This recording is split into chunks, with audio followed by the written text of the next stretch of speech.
Brother. It's not a competition, my guy.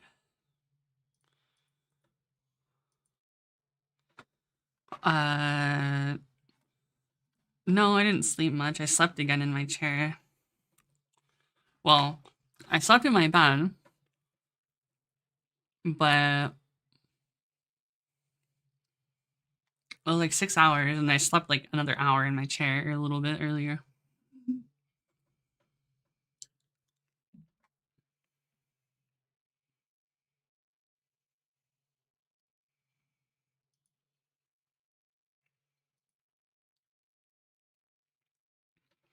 Yeah, I tried.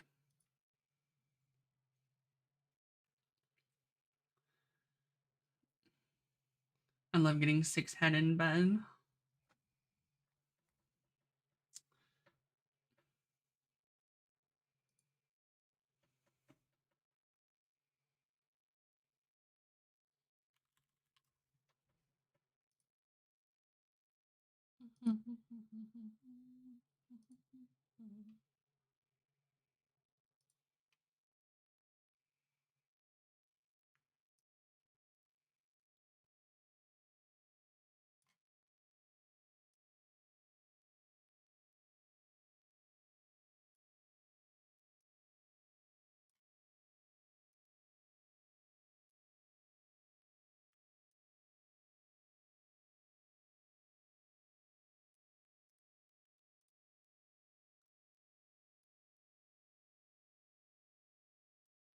Alright, I'm gonna set this up on this fucking OBS profile, so let's see.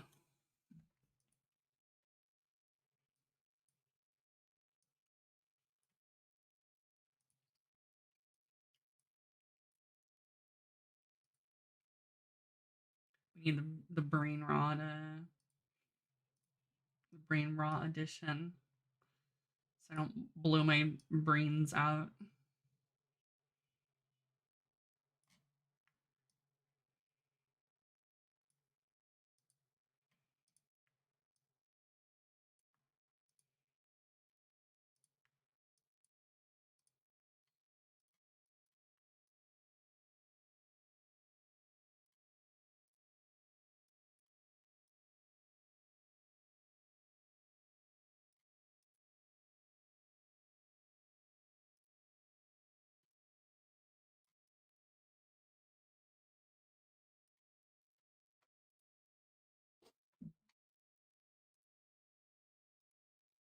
Yeah, dude, it's the fucking 4 hour long video.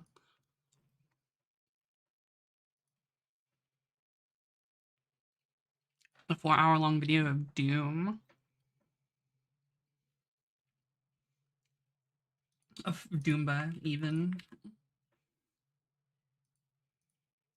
Copy paste.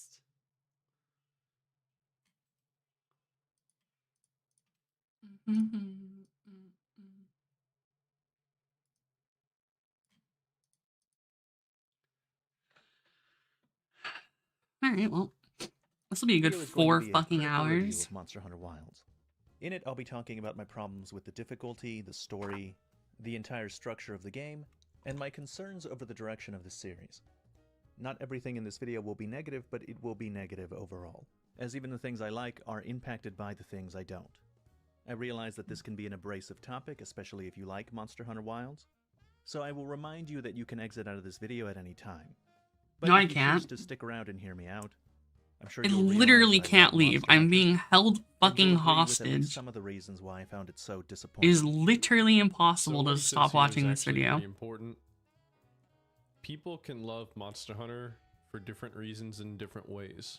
Just like people can love any game for different reasons in different ways. That's cap. And while Ratatosker is definitely abrasive in this Yeah, video, you're gonna have to remind me and in with some 4 of his viewpoints hours. in general, I do think that he comes from a point of sincerity, and I think that's important. However, there are a lot of things that he does that Yes, can it's be 4 kind of hours destructive long. and really unproductive in general as far as pushing the conversation. However, the fact that we're even having this video and I'm having this conversation and I've made all of this, it just goes to show that Ratatosker is a catalyst for discussion. And what he has done here is he's brought something to the table that we can hash out. And this has been a continuous issue for the past 2 games in the series, Monster Hunter Rise and Monster Hunter Wilds. And, well, Tribbles. I'll let him take it from here. Before we start, though, I think it's important to give some context. There is a kind of old-gen versus new-gen attitude in the Monster Hunter community, and I want to make it clear that this video is not one of those. My first and favorite Monster Hunter is Monster Hunter World. I've played 4U and 3U, and I think there's a lot to enjoy about those games, but I would not want to go back to those systems, and I don't believe that they're better than what was introduced in Monster Hunter World. This is not True. an old-gen versus new-gen argument, it's a new fan versus newer fan argument. And it parallels the argument we've already had between the Monster Hunter World fans and the Monster Hunter Rise fans. Monster Hunter Rise minimized or removed many of the elements I felt were important to Monster Hunter World. Monster Hunter Rise is flashier, faster, easier. Tracking was removed, meaning you'd know where the monster is at all times. Counters or counter equivalents were given to most weapons, homogenizing the gameplay and making them feel samey. So what he's doing here is he's kind of padding out his argument against Wilds preemptively. So whenever Ratatosker was leading the charge in negative criticism against Monster Hunter Rise, people enjoyed dunking on it whenever it first came out because it was Switch exclusive, the graphics were incomparable to World, and many people claimed that it was just way too easy baby game. And it also released unfinished. It legitimately released pretty much unfinished, but that was due to COVID delays. So it was pretty popular to dunk on Rise. at the COVID time. delays, so what's their excuse And with whenever Wilds? Ratatosker was dunking on Rise, not many people defended Rise. People agreed with him. And so right now he's kind of padding his argument a little bit. Well, if you thought that Rise was too easy, if you thought Rise was a problem, if you thought the counters in Rise Your was a excuse is problem, oops. what about Wilds being too easy? Oh, What about fucked the up. counters in Wilds? What about all of this? So he's already padding it out a little bit. Really clever. I will have to say against his point, homogenizing gameplay and making everything feel samey. That is a very reductionist viewpoint, especially whenever you take into account before Monster Hunter World. God, I wanna before fuck Longsword Pink even Barbara. became the counter weapon, Lance was the counter weapon. If you truly play multiple weapons, you will know that the weapons operate differently. Nobody was saying that World Lance and World Longsword were samey because they both had counters. Nobody was saying that. So just want to put that out there. The moveset, the mobility, the damage, and the counters available to the hunter were so strong that player power had never been higher, and the monsters simply couldn't keep up. And that's the real source of the easiness in Monster Hunter Rise. It's not that the monsters move slowly, it's just that the hunter has more than enough ways to deal with whatever attacks, movement, or damage you give them. The importance of both nutrients and food. Okay, so what he goes over there is typically the method of criticizing the wire bug. So you had wire bug moves, and you also had wire fall, which granted you a different form of easy one button press, like high damaging moves that were on cooldown, Not Trinon. or even counters. And as for wire fall, you had a Trinon is my methodology to favorite getting up triples. while simultaneously sheathing your weapon and going a decent distance away. Wirefall was exceptionally strong because it would sheath your weapon and you could aim it and you had perfect control of the timing. It wasn't a perfect get out of jail free card because you still had to time your wirefall properly because it did not really have many iframes at all. In fact, Rise had less iframes even on rolls than World. It's a lot harder to iframe things with just your base dodge than it is in World. That's Well, the thing yeah, that a lot of everyone people talk wants about. it. So in a way, Well, I mean, they did it in Genshin first. to avoid monster moves. With fucking, Were greatly Nahida. minimized, because eating in Monster Hunter Rise would give you your full health bar. They literally In just did the Rise, when same you're knocked down, you could exact use thing they Wirefall did with to Nahida to quickly Chibi. get back into the action, or get to safety and heal at a pretty minor cost.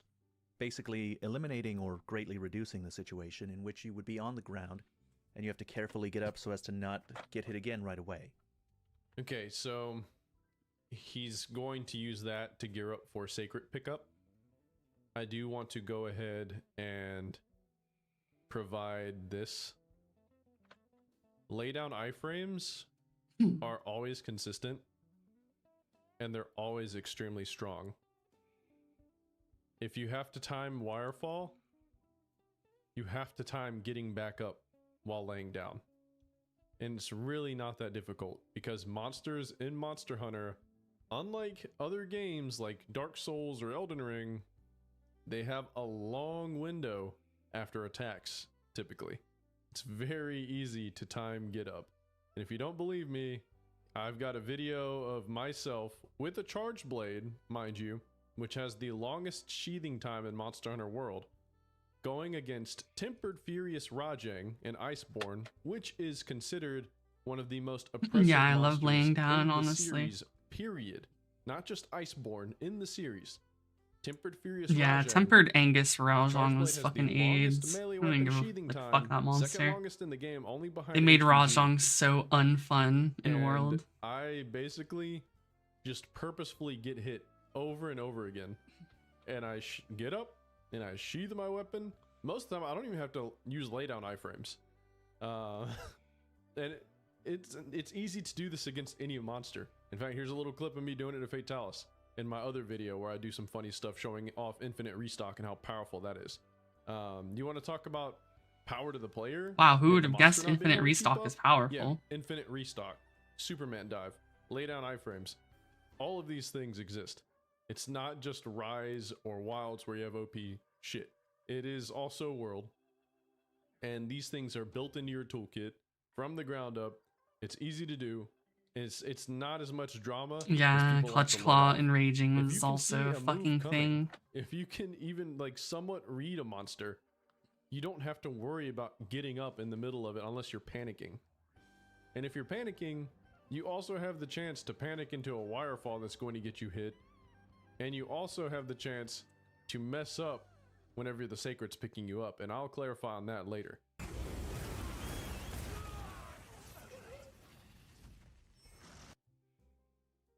The importance of sharpening was also reduced because of the Palamute. No longer do you have to wait for the monster to run away or to find an It is a 4.5 hour video. My fault. You're wrong about Wilds and World, difficulty, misinformations, and psychology in Monster Hunter. opportunity in combat. Basically, he's Palamute shitting on can sharpen while Ratatoskr on for move. saying that This one Rise is and actually Wilds pretty is strong. too easy or You something can also do the for same thing with 4.5 Sacred. hours. You can sharpen while moving, which is not something you can classically do. Now, a lot of times whenever you need to sharpen, especially whenever you're more established or you're using better weapons, and most of the time it is whenever the monster is running away already, but something people seem to forget about is you can run away from the monster yourself. You can run away and sharpen. And it's not very hard to do because the monsters can't really keep up with you that well whenever you're sprinting either. Or they can get distracted by your palico. So it's not really that big of a deal. It's more of you have the free agency to do it comfortably in front of the monster's face without wasting time. And that's really what Wirefall and Sacred or Palamute sharpening boils down to. It boils down to wasting time. You're shaving off some of that wasted time because you're not going to have to run away. You're not going to have to do certain things that other people would normally engage with, as in wait for the monster to do a huge attack window with huge recovery afterwards so that you can immediately begin sharpening. And if you're not running any speed sharpening, sometimes you're going to eat a hit right after you finish, but at least you're going to get that sharpen off. You can't just say the game is easy because you can just easily sharpen while running away, because you could already do that in World. You could do that in Old Gen by running to a different loading zone. The only difference is sometimes in Old Gen you would have actual arenas where you couldn't just run away to another loading zone. Now, World has some arenas like that. Primarily, you have Alatreon's arena, and you have Raging Brachydios, the final zone for Raging Brachydios. You can't Farcaster out of either of those places. but you can easily Farcaster in the middle of any hunt and sharpen if you wanted to, especially against Fatalis. You can literally Farcaster to sharpen if you really wanted to. Yeah, you could say these things make it easier to do stuff. You can say these things make it easier. You can make the game easier because of it.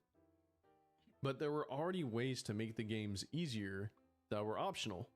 It's just you wasted more time doing it. And time only mattered in World and Iceborne specifically. Time really only mattered against Fatalis. And that was only whenever you're trying to get your first kills. I'll just leave it at that.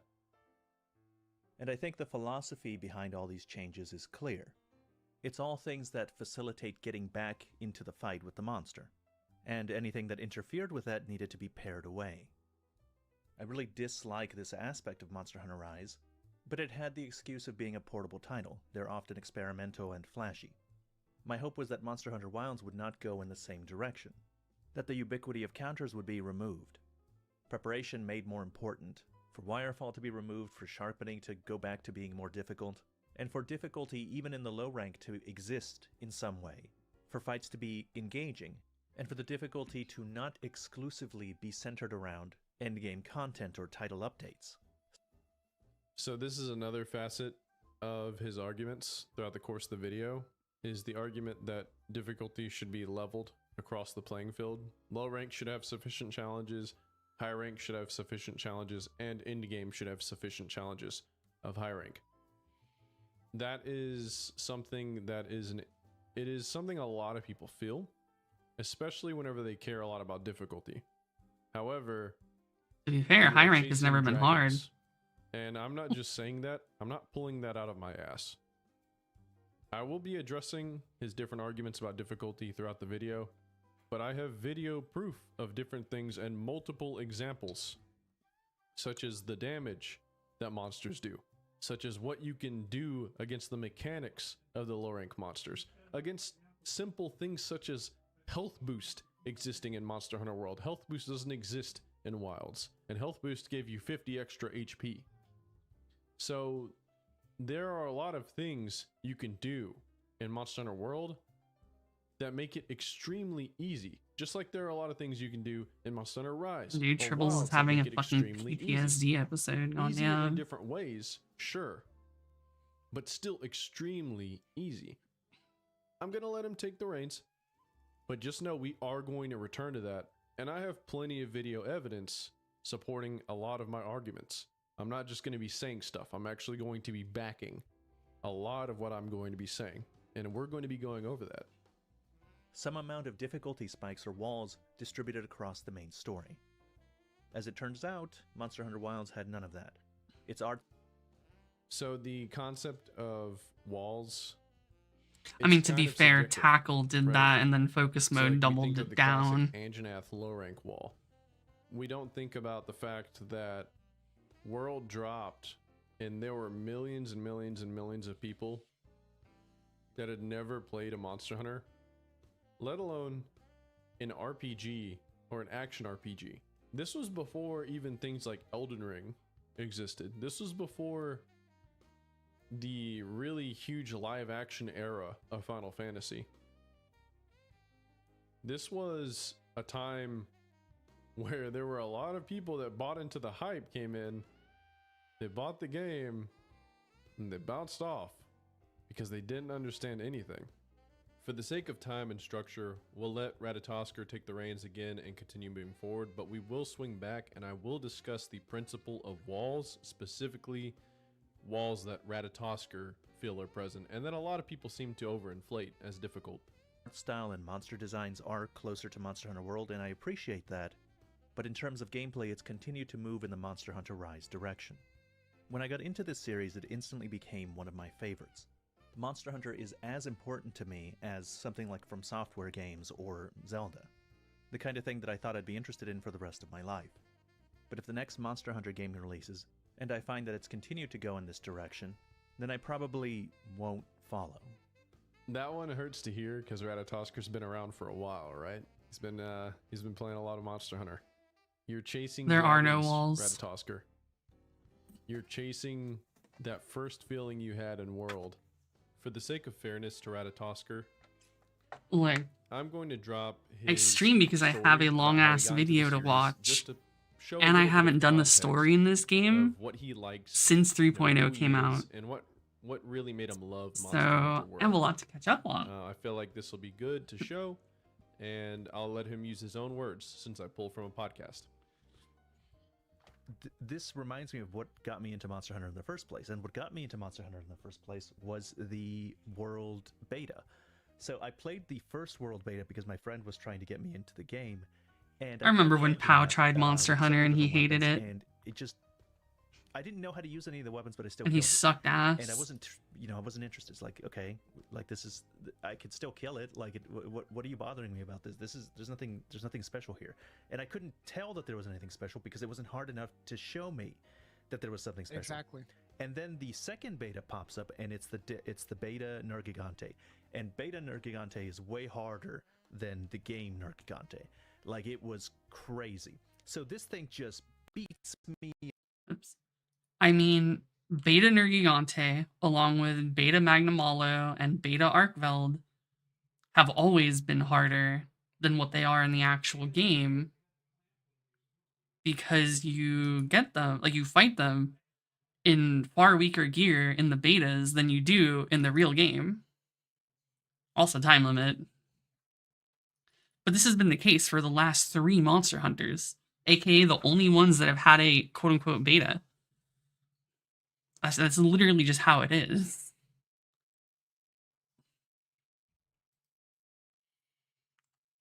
Yeah, just beats me silly. Beats me by myself, beats me in groups, beats me with dual blades, beats me with all the weapons that I was trying. Charge blade, longsword, didn't matter. And just because I didn't understand how to use the weapons, didn't get it. So Yeah, finally demos said are to stick to basically longsword, arena stick to quests, something. unironically. And I'm learning how the weapons Why'd work. it have to be the longsword, though? Because It's I don't always know. the goddamn... Oh, my God. I like katanas. Can a man like katanas? Goddamn weeb. No, a man cannot like katanas, So you fucking weeaboo. I make the effort. I'm trying to kill it. It's like a 30-minute timer or something. It's crazy. I'm doing it in groups. Everybody dies to his dive bomb. Everybody's dying all the time. Decided I'm just going to focus on it solo because I want to beat it before the beta ends.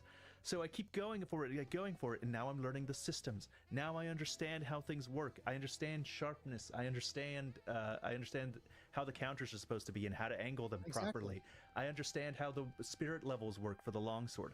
I get how to move the helm breaker finally in the direction. Longsword that I is wanna so go, and how to make ass the in slash Wilds. go where I want it to be. I fucking I cannot learn stand how the Wilds weapon works. Longsword, I learned that dude. it's not just like I don't know why Elden they Ring or touched Dark it. Souls, because it's Fucking not just wannabe dual blades ass learning the weapon. monster timings and then whacking at it with just your R1 button. No, you actually have to know how your weapon works and make use of it well. And with such a small timer, such a difficult monster, you have to do it really efficiently. It's a damage check for that beta. It's a positioning check. It's a knowledge check. It's testing all of your you have to understand how the What the game fuck? works, or you're not. I'm gonna stuck beat on a Nergigante trivia. in 30 minutes. And when I finally cleared it, I was like, I love this game.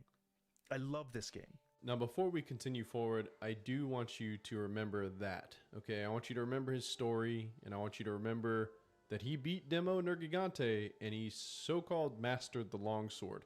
I just want you to remember those details as we He continue mastered the forward. sword while you Monster Hunter Wilds masturbated. released.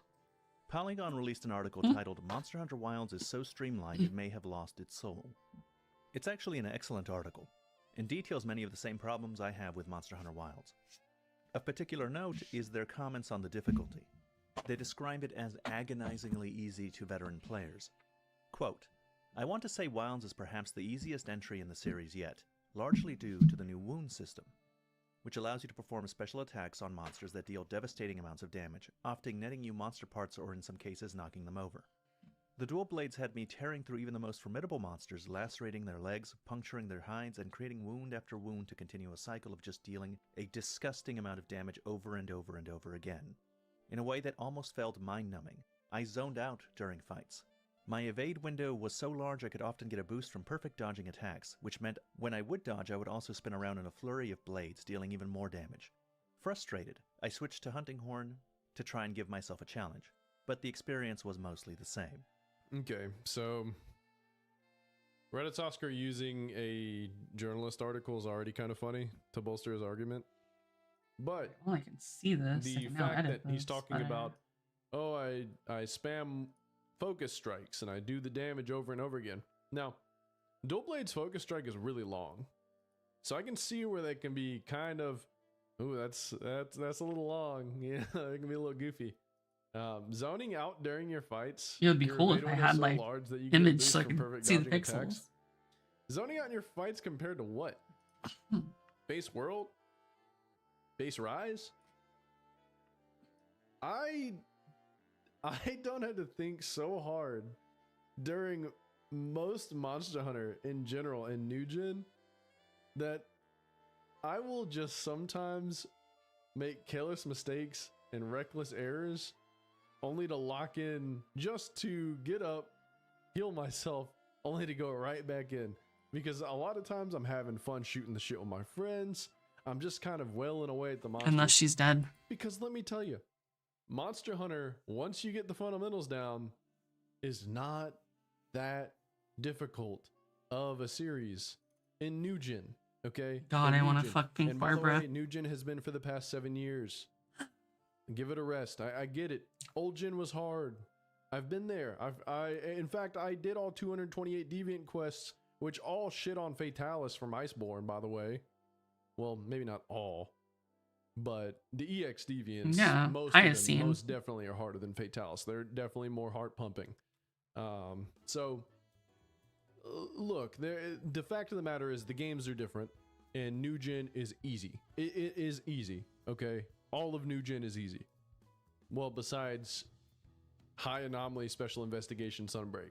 But that's a different story. And some Fatalis. And you could argue AT Velcana and Alatron as well. I think those are just difficult in different ways. I think Fatalis is the truest form of difficulty in Iceborne. I mean, hell, Extreme Behemoth, I would put on that Pink. pedestal as well. Extreme Behemoth is probably the hardest, unless Wilds changes it, probably the hardest like base game experience that we'll have in New Gen for a while. And that was strictly because of crib dismanagement. You had to have a good team going on with DPS checks and just a lot of different things. It was mostly Look, you couldn't I would just fuck rely on Barbara too. yourself, you I'm had to just rely on saying, other Pink people. Barbara, hell yeah, dude. So that I that get made a it kinda fucking hard. Barbara and a variant yeah, this- Barbara? Hell This is yeah. goofy. Like the concept of zoning out during fights, that's very anecdotal, right? Like that's extremely anecdotal. Switching to Hunting Horn, same experience, also anecdotal. IGN's review video said many of the same things, and a great deal of that video was dedicated to criticizing how easy the game felt. Every weapon also has a simple to execute focus strike that will deal a burst of damage to a wound and break it Yeah, right it's just away. like Pink Wrath. So maximizing the amount of time you leave one open and then using that finisher before it closes naturally is an interesting subgame to manage. Is Or it though? At least it would be if Wilds ever presented me with a challenge that pushed me to make those considerations. Whether I was playing online or solo, I've never had a mission reach the 20-minute mark, and I've only fainted 2 times total across dozens of hours. Compare that to World, which had real tests like Kieran, who smacked me silly my first couple of attempts, forcing me to regroup and craft an armor set around thunder resistance. And it's hard not to feel Lamau. like Capcom's desire to Imagine make this ever more crafting a inviting set Monster around Hunter resistances, sanded thinking off they some of matter. the bumps I actually enjoyed in terms of overcoming. I've never new once in threats. any Monster Hunter built a set So, for resistance. Once again, Old or Ratatoskr new. using journalist points. That shit is so cope. Which, first off, I find it funny how he brings up Kieran as his great test, when the only mandatory Kieran fight is the double tempered Kieran fight to unlock tier 3 tempered fights. Now sure, you could fight Kieran in low rank if you wanted, but I'm pretty sure you had to do every Wasn't low Kieran rank also just to an unlock the option to fight HR50 Kieran. unlock And low rank quest? Kieran was a joke. People typically only mention Kieran as a menace in his endgame tempered fight. Showcasing the journalist footage of the guy fighting Kieran at half health. He still has health boost 3 on, mind you. Hence why his health bar is bigger than his stamina bar. But he's fighting, look at this, half health. Or a little over half, but still. And he mentions having to build around elemental resistance. You don't have to build around elemental resistance for Kieran. You can put 3 stun res in, That'll help. I have not. But as far Doesn't as it have elemental Denuvo? Because I resistance haven't goes, seen it, but I even also haven't against the looked. tempered Kieran, which, by the way, I have proof of on my Meatman Streams channel, my secondary channel. I have a video of me fighting tempered Kieran with -9 thunder resistance. Just a standard end game build that you would Yeah, have I at haven't that- seen by that it, so time I period. don't think it's Now, available because to free.com weakness yet. exploit was nerfed due I'm to clutch pretty claw, sure it has and Denuvo. because max might was nerfed rather than how it was at launch, which, by the way, max might at launch of World, as soon as your stamina bar was full, you would get the benefits of max might. You didn't have to wait for a couple seconds to pass while your stamina was full in order to get that benefit. Both of those were nerfed, so instead of like fully cataloging how it would have been in base game, I ran the Devil Joe Glaive, which came in title update 1. But that was just to kind of give myself a little bit of extra, a little extra oomph to make up for that lost power, because I wasn't using Clutch Claw in this video. I wasn't even using the Iceborne move, Descending Thrust from Insect Glaive. I was pretty much simulating how it would have been in base game. Now, is it a perfect simulation? There is no way to fully capture everything about base world, because base world no longer exists in the same way.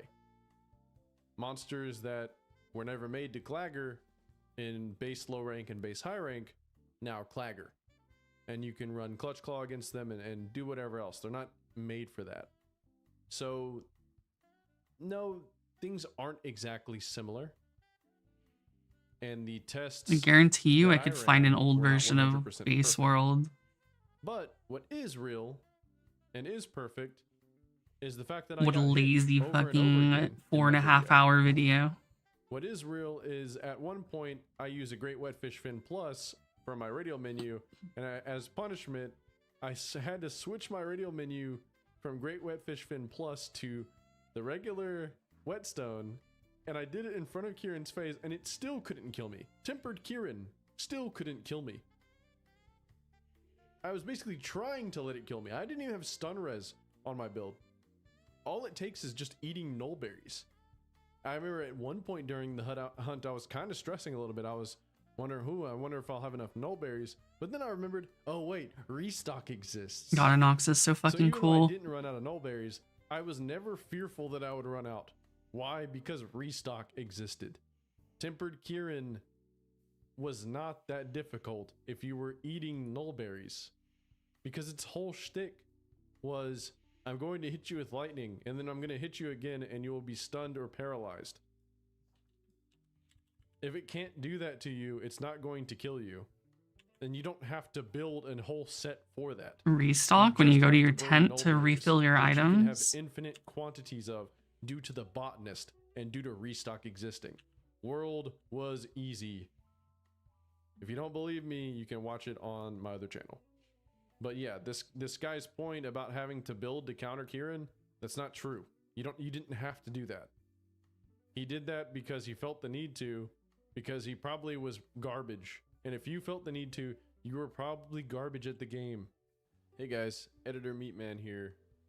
I am just tuning in because I don't You're want all you to think garbage. that I am just disparaging people. Everyone was literally bad at Monster Hunter at some point. Everyone. You had to learn how to play these games. If you don't understand how to utilize tools or items, how to build make, how to fight something properly, how to keep your health topped off, how to ensure that you're going to survive by waiting to properly get up whenever you get hit, or to roll out of the way of attacks, or to not get greedy, you are bad at the game. It's nothing to be mad about. It's something to improve upon. So don't take it as just a pure insult. Everyone was Nah, bad at fuck one you. point. Take it as an insult. You're actually I shit. know that hurts whenever someone tells you, you probably were bad whenever you fought this monster. Yeah, you probably were bad. Like Anjanath, I remember so distinctly breaking through. Yeah, because like I told you earlier, Anjanath is a wall. Even if it Heck. didn't block, even if it didn't hit you at the time, it's like, oh, this is kind of like a really challenging monster. See how your brain assimilated, like, oh, Anjanath, yeah, I remember that. Yeah, because it was a wall, because it was harder, and therefore that made him more memorable. It was a significant step up. I remember that Yeah. actually. Yeah, it was a significant step up. in difficulty. No, you're absolutely correct. Here is the perfect example of a very recent case. Preach, who was on the right, played through World and Iceborne as his first Monster Hunter not too long before Wilds came out. Preach blasted through the game. It was only really halted by Alatreon. But here he is reflecting how Anjanath stuck out to him early game a little bit. Rurikon says God, it's Pow's because husband. Anjanath is a wall. We will get into that later. But let me show you how Preach played when he fought Anjanath. First, we will watch a clip from him meeting Anja during an optional quest, and then we will watch a clip from the actual hunt he did directly after. Little Magnus. It's very high up, though.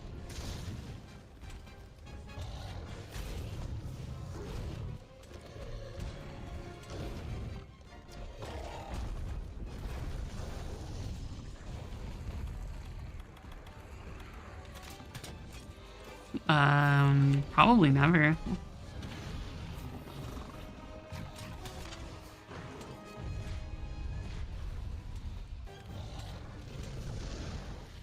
Stunned.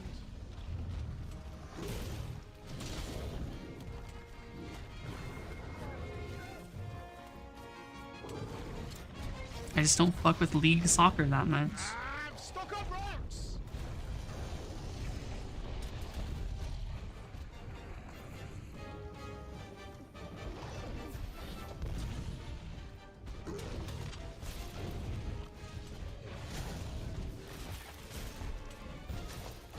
The leg! God, I wish I had Dark Souls talk. Oh.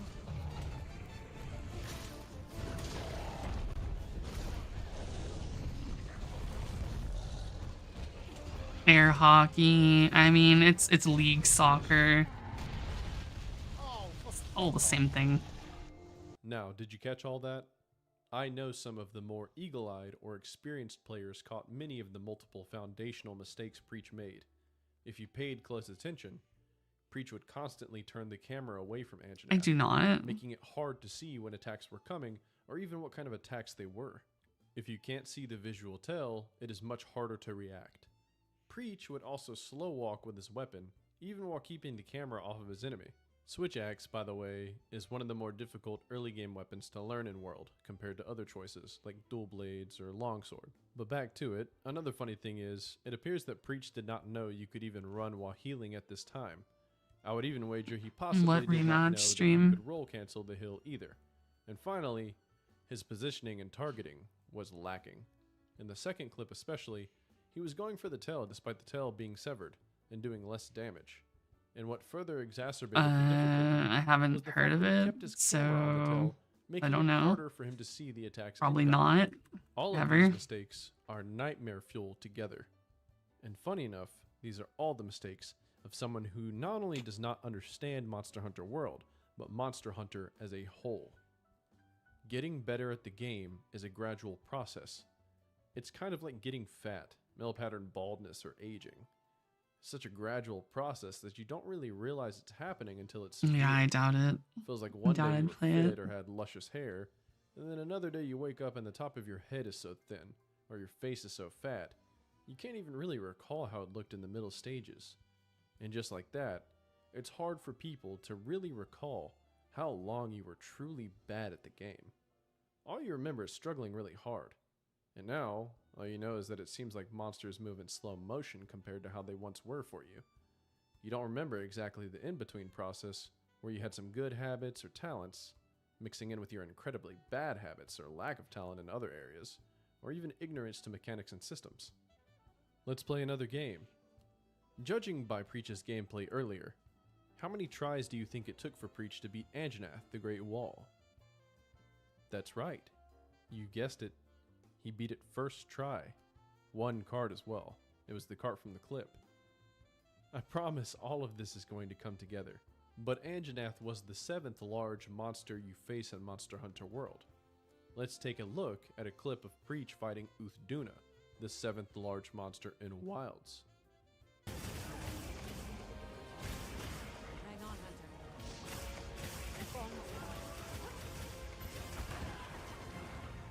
If I mistimed that dodge. Put a dent in it.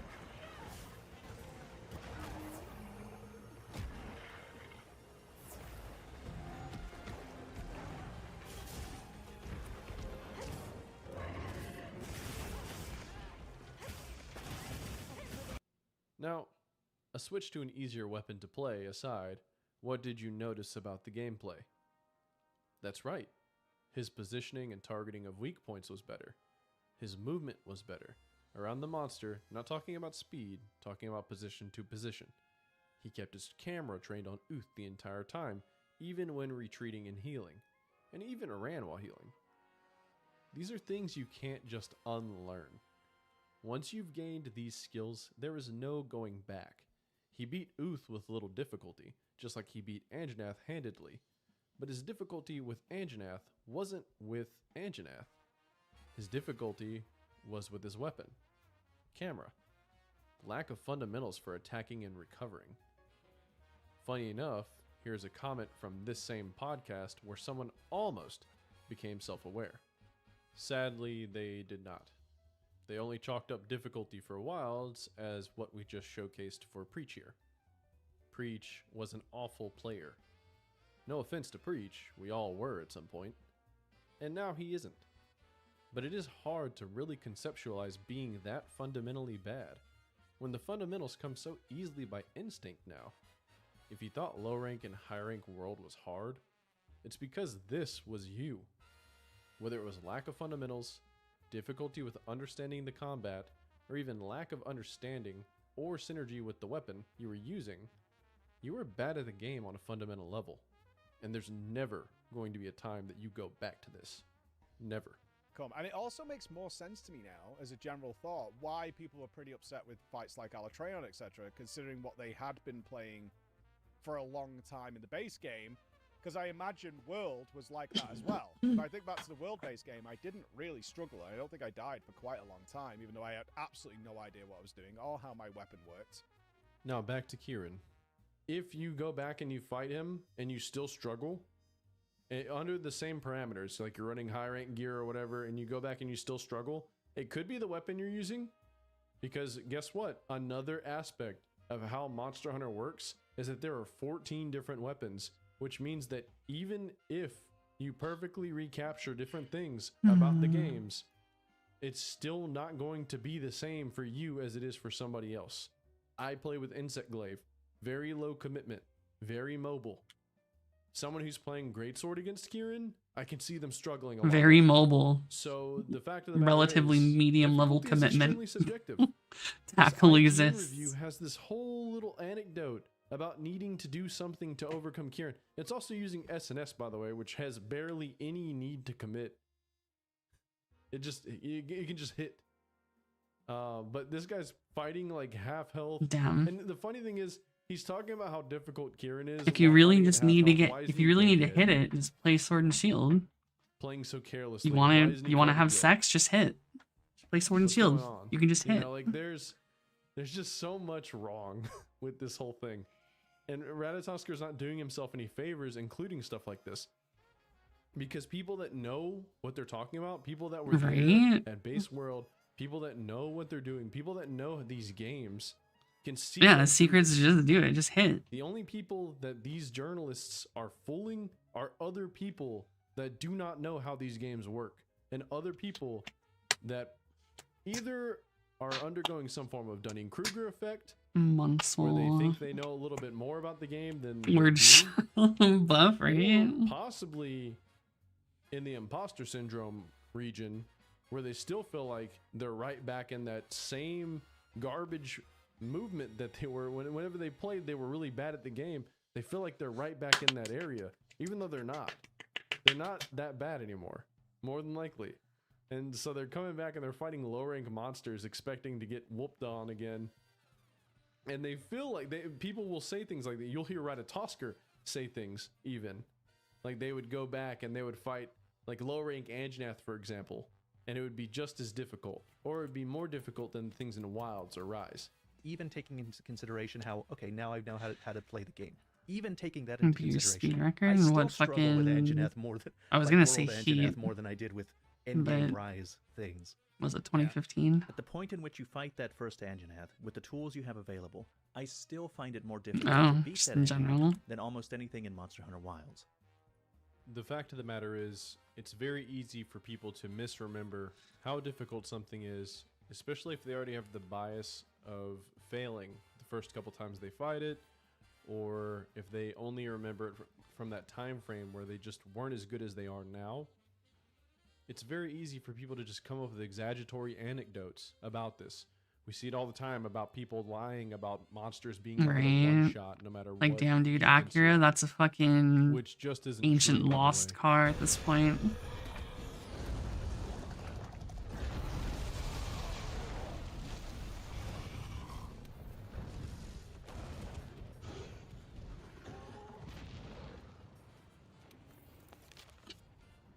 People do this.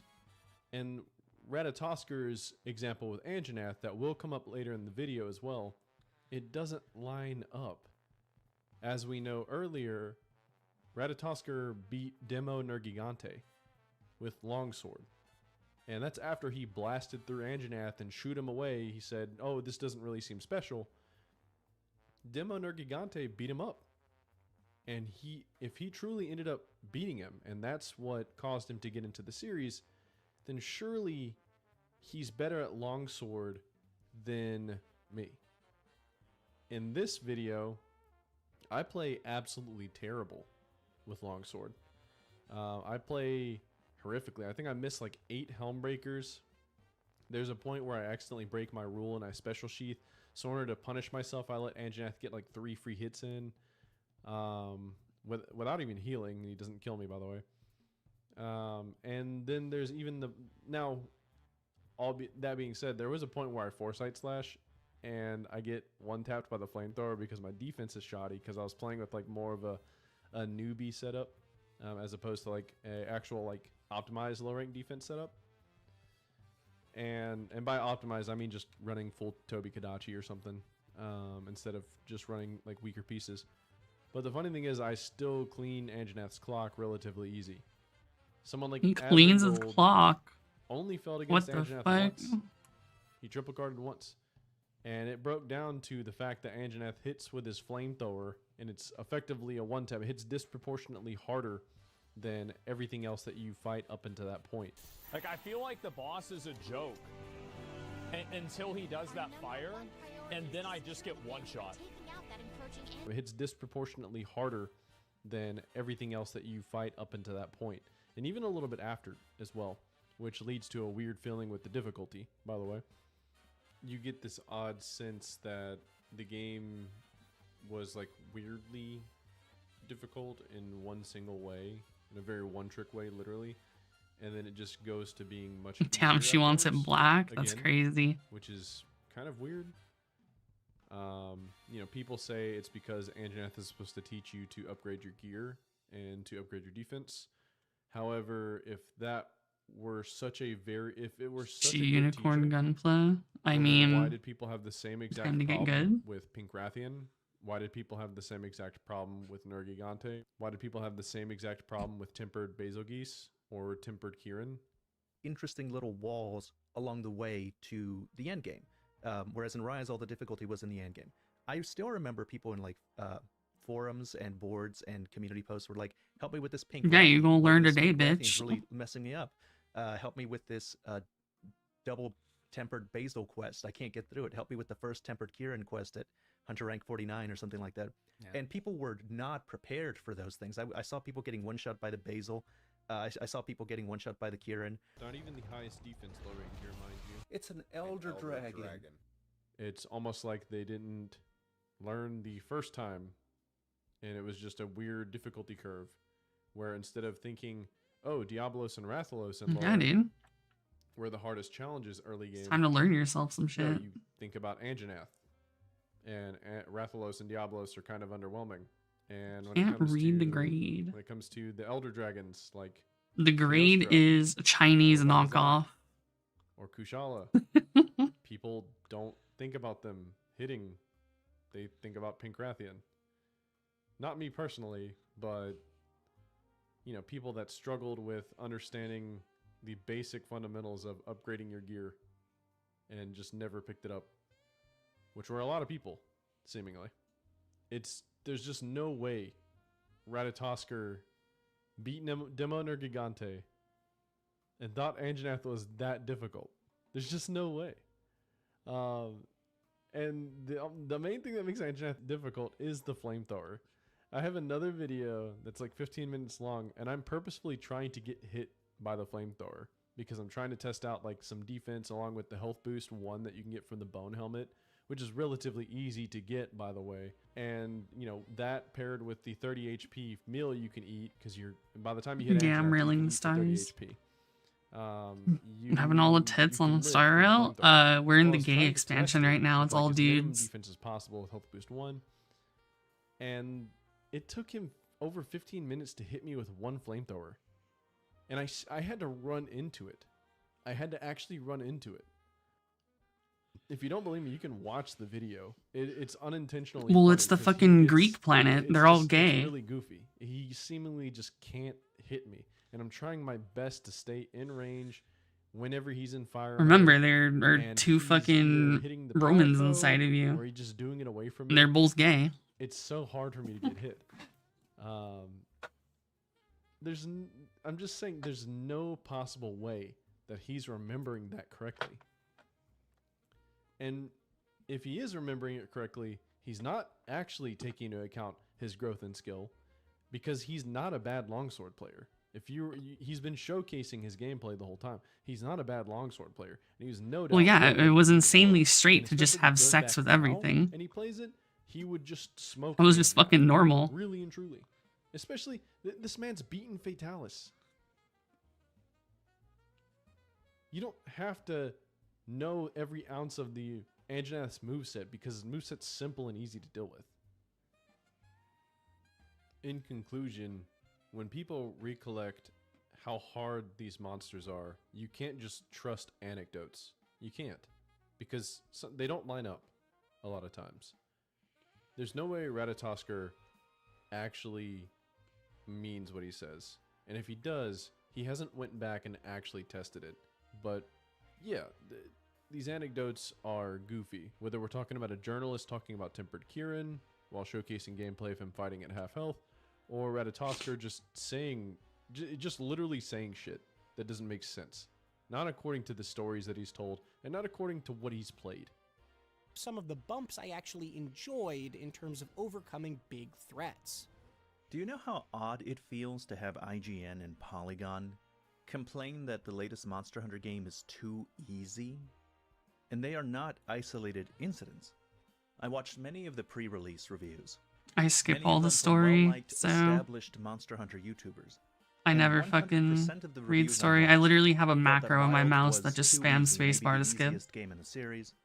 Now, admittedly, they did still give it a good review.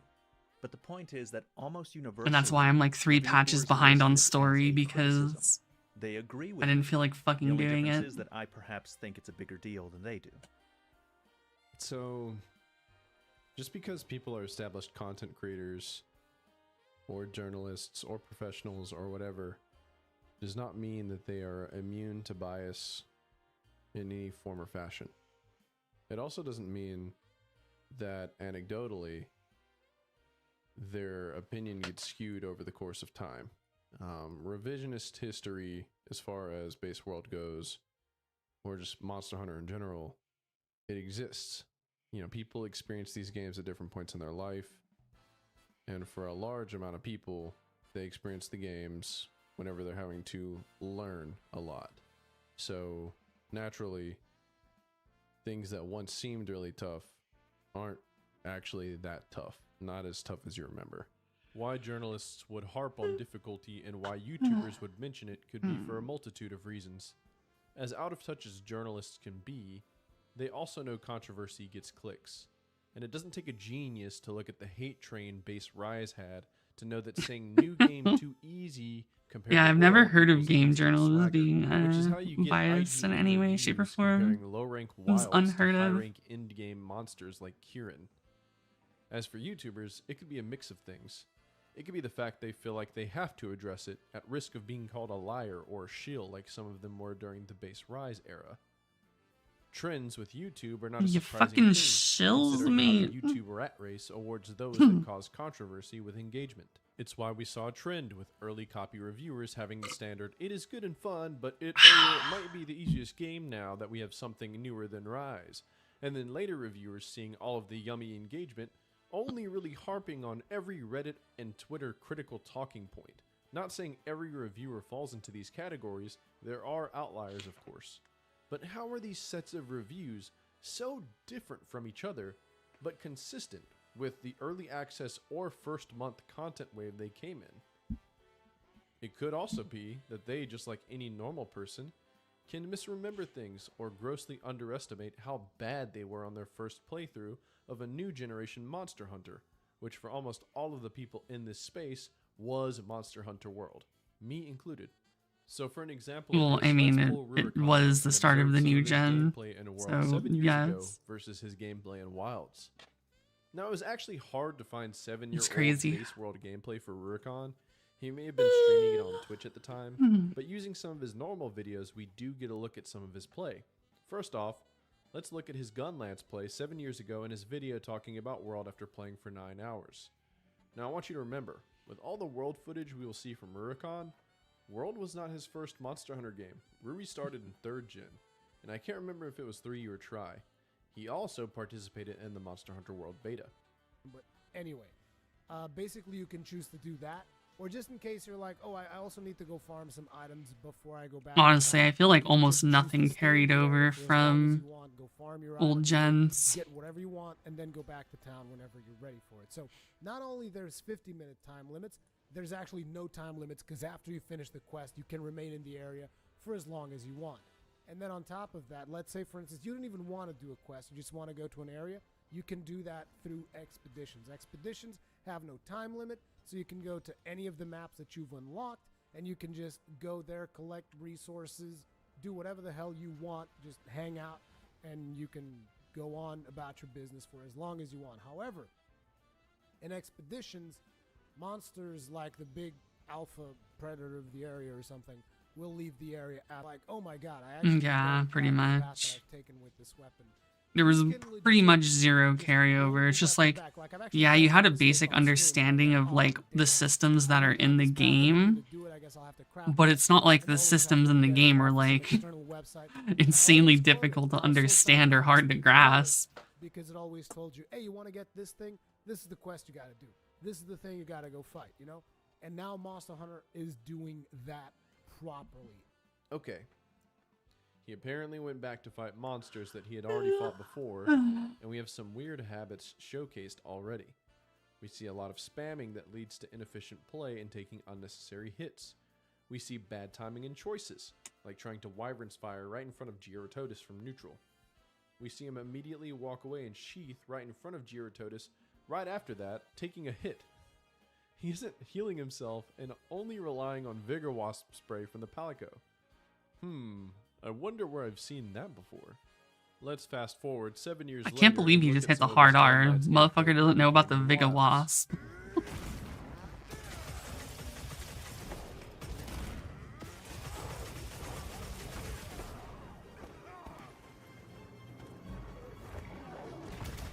What? He said the Vigor Wasp. You can't just say it. It's the Viga Wasp. Hello? This is actually going to be more challenging than I expected because I forgot that the Palico killed me during this.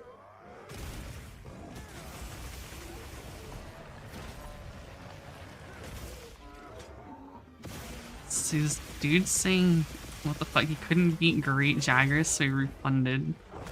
Yeah, you might as well just Okay. fucking off yourself. I don't know how you're Way living. better in Wilds, and so is Ruri. Like, damn, brother. We see a lot less wasted attacks, and we don't see spamming. Bro, I We have see all him the retreating and playing passes. defensively when he needs to. Oh wait, I see you. Still not convinced that Ruri was not very good when Base World came out and is just that much better later on in Wilds, huh? No worries. It's only fair that you are skeptical. After all, Gunlance and Focus Mode could be just that busted in Wilds. Let's try something different. Let's go back 7 years ago to a video with Ruri playing SNS against Nergigante in a duo. Now, duo fights in Base World, while they did inflate the monster health to 4-player health because 2-player health wasn't added until Iceborne, it does help to have a friend to help in both Palicos to help take the aggro off of you. Near the beginning of the video, they even talk about how they've already beaten Nergi, and they even talk about the Black Spike State What and the Dive Bomb. fuck is this one? If you don't break the spikes off in time, they will turn black. Or he'll just enrage and everything will turn black. And when they're black, he will one-shot you pretty easily. Oh, why they gotta be black? Very significantly. Did I miss anything? Yep. Only that he does the one-shot attack every now and then, which Yeah, has a massive hitbox, so you it can't looks stand like- anywhere. It looks like he's failed a frontal tackle, but then he like digs his head into the ground, and then he like rips the ground up with his head and shoots spikes at you, and that's what's gonna kill your ass. It's not even the only thing. There's one where he just straight up jumps into the middle of the air, and if he's able to get What that off the and you're in the fuck air, is this even one? Just like, let's say if you're in the same This piece zip fuck. code as that particular Wait, no, I attack, think I see. you're dead. Do this. Ruri knows the fight already. Surely he will Oh. demonstrate some impressive gameplay for us. Lunch money. Steal the lunch money. I'm gonna go for that sales. You ain't making no more gains. Oh, dude. I don't think like, he seriously? needs to make any more gains. Look at I'm this. dead. I'm dead. Hengist said, no! No! Ah! I ain't scared of you. Did you leave? No, Come back. I'm chasing trying him. to give you a He cold just, drink. he just triggered my one shot. Just triggered my trap card. Oh my god! There we go. There's a skill in real life. It's Nah, called- dude, I don't like those puzzles. Unironically, I have such a hard time It's a passive. seeing how the shit is gonna line up. Like, no See meme. that right there? The shit, That's like, the my one-shot brain dive can't bomb. really, I like, don't know. figure, like, Can can't you- process Oh no. how they're gonna Oh, like, no. continually invert over and He's over and over. spamming horrifically, which leads to inefficient play and taking unnecessary hits, just like earlier. We see bad timing and choices, just like earlier. We see this paired with no ability to read what Nergigante is about to do despite beating him before. Shit. He takes his camera off of Nergigante when it is doing its dive bomb when he could easily just Superman dive it. He even seems taken aback when he survives one of the dive bombs. So that just I like have to work- increases Oh shit! the No, effectiveness. see that right there? That's the one-shot dive bomb. I don't know how he didn't It's kill alright. me. Increases Oh the shit! No, effectiveness. It's an elder dragon. Which tells me he probably wait, hasn't here's always the- just gone willy-nilly. Sign of shooting low without malleable killing, and intellect. just keeps getting Why is my decimated intellect hundreds of times. malleable in the first place? That's fucking Despite weird, the yo. Great Wall Anjanath teaching everyone the valuable lesson of getting better gear and topping your health off to survive a super damaging attack that can only be done when the monster is in a specific state. Now, even with all of this sloppy play and 4-player health scaling for only 2 people, do you think they won this hunt? It's an elder The answer dragon. is yes, you got it. I mean, I may be, but Insurance apparently my and intellect cars. isn't. And despite all that, they still beat Nergigante in less than 20 minutes. Absolutely insane. But something is still bothering me, guys. Ruri is a Monster Hunter veteran.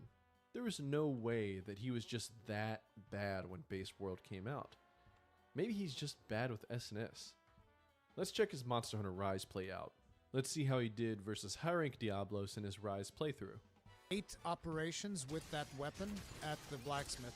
So it can be 8 upgrades, or it can be craft 8 weapons. I do think they have to be different weapons. You can't like craft the same weapon 8 times, but I'm not sure because I haven't tested Press that. and hold. Okay.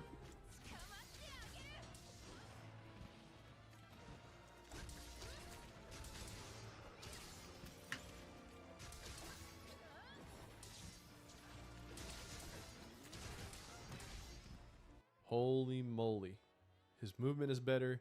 He's keeping his eye on the monster and responding to attacks in an appropriate manner. Breath of Not the just Wild spamming and ass keeping the camera in fucking weird spots. Brian. Guys, I think it might be possible that old generation veterans could have been bad at new generation Monster Hunter when they first got started. Maybe not all of them, but if they felt World was really that hard, it could be that this was you. I'm not going to retell my whole preach speech, but maybe the money, World, the game that was quite literally machine. where the majority of the player base has learned how new generation monsters, movement, and systems work, was where most people I either can't had make to it learn flip or relearn faster, Monster so Hunter it as a kind of whole, sucks. and that will forever be their memory of Base World. We will definitely be revisiting this later, but maybe appealing to the idea that other people agree with your feeling to a certain degree is not really as strong of an argument in the face of real examples. But let's keep going. And I'll soon explain why. But first we're going to have to deal with some platitudes. The topic of difficulty is often emotionally charged. Without fail, it seems to elicit the same series of replies in the comments. It's difficult for people to listen when they have these pre-packaged, ready-made replies, and having heard them so often, I'm going to try and preempt the situation and respond to the arguments I'm sure to hear now. Number 1. The games aren't getting easier, you're getting better. Or another similar phrase, the hardest Monster Hunter is the first one you play. What these phrases are trying to say is that having played a Monster Hunter game, you will have acquired some skills that transfer to playing another Monster Hunter game. These skills include but are not limited to understanding how certain weapons work, understanding crafting, maybe understanding the general tempo of monster attacks. The point being made is that Monster Hunter has some transferable skills that will make your excursions into other Monster Hunter games easier than they would have otherwise been. It's just video games in general, And they're though. right. The sentiment behind those phrases is true, but the phrases themselves are not. You are getting somewhat better as you play more of these games, but the games are also getting easier. Both of those things can be true at once. Now, I might be wrong, but It reminds me So what he's saying here, It reminds me of that one dude on YouTube who like makes his fucking girlfriend play video games and she's like never played them before. And how in the beginning she has no concept of like extra lives or like risk reward or like what she's supposed, like what her goal is. But after she's like seen it once in like one game or two games, like 10 games later, she like intrinsically understands, oh, those are my lives, this is my health bar, I should be doing, yeah, like that's just video games, dog. Like, I don't know, man. This doesn't even have to be Monster Hunter to Monster Hunter. It could be fucking Super Mario to fucking Monster Hunter. Like, there is some level of transferable, like, skill or knowledge between most video games. Once you've seen something, you can kind of conflate it with something else.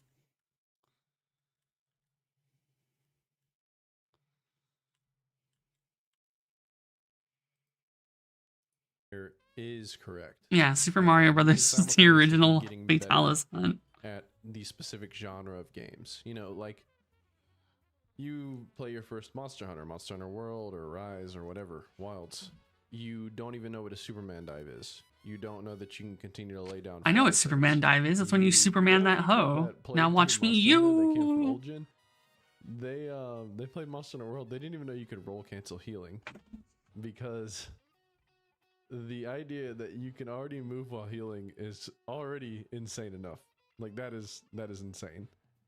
But to be able to roll cancel it, that's even crazier. Or to even roll cancel sharpening. So, like, yeah, there are a lot of things that you can pick up that are actually game changing, like by a large margin. But simultaneously, he's right. Games can get easier across the series.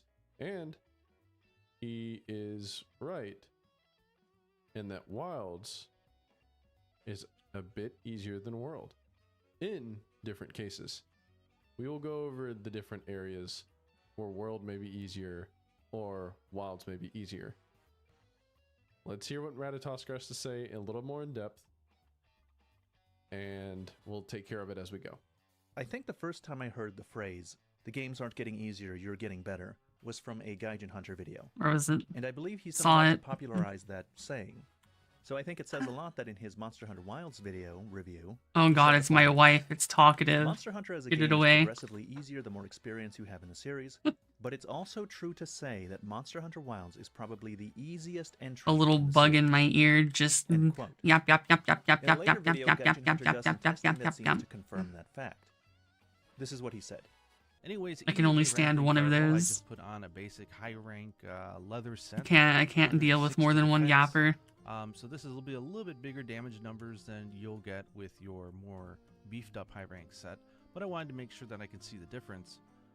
Looking at just a normal 5-star threat pretty much is where the tempered starts at its 3-star rating, and it just goes up from there. So if you compare a normal 3-star rated one to a tempered 5-star, I wonder if I can add this to my... 225% more damage. I should be able What you're seeing to. here is a breath attack, and those are the different damages that I took. For comparison, I did go back to Monster Hunter Rise and I recreated the same set with the same elemental weaknesses and the defense of 160 or whatever it was, and I ate a high rank Oh, shit. Rathian fireball to it the face a few fucking... times. And it measured out to roughly about 67.5 damage, which would put it right in between about the 4 and 5 star for the normal Rathian, which is interesting. So it definitely, when we think that the monsters aren't hitting as hard as they did in even something like Rise, I think there is some merit to that claim because that's what I'm seeing. Now, the 3-star is the baseline for monsters. So, chroma keys out the whole thing? Real quick, really? Right off the bat, one of the issues with this thought experiment, right off the bat. So foundationally, Monster Hunter Rise and Monster Hunter Wilds are the only two where once you eat, you get your 50 HP from the beginning, from the jump. In a world, for example, you don't get 50 HP from eating from the jump. You get 30 HP. Oh but shit, that's there we right go. I before got you it. hit Anjanath. And to then you properly get 50 chroma key HP, it. and that's right after you beat Now I can have this Zolagros just to chilling get the here high too. rank. So already right off the bat, we get a kind of skewed viewpoint as far as damage goes. Something Monster Hunter Harder something. This dude's disproving Ratatoskr. I don't remember, man. Rise or whatever.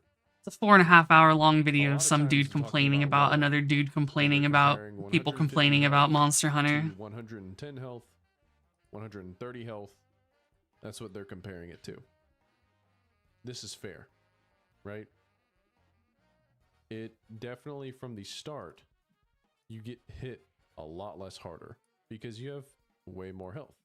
Well, actually, let's look at the last regular large monster hunt for Wilds This and for World and low rank. We have the Wilds footage from Ratatoskr, and we have the World footage from Desktop Kitten Girl. Comparatively, especially since I'm using a lower defense armor piece for the sake of health boost 1. It is a Chinese desktop companion / idle game.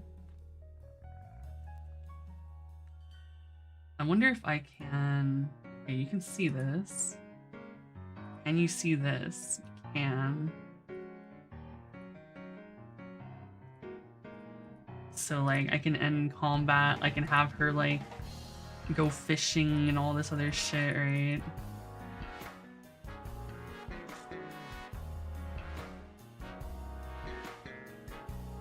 But, I mean, you can just kind of leave her there and, like, she just kind of chills. Oops. Like, she's just kind of chilling there, and you can, like, drag her around and stuff, and you can...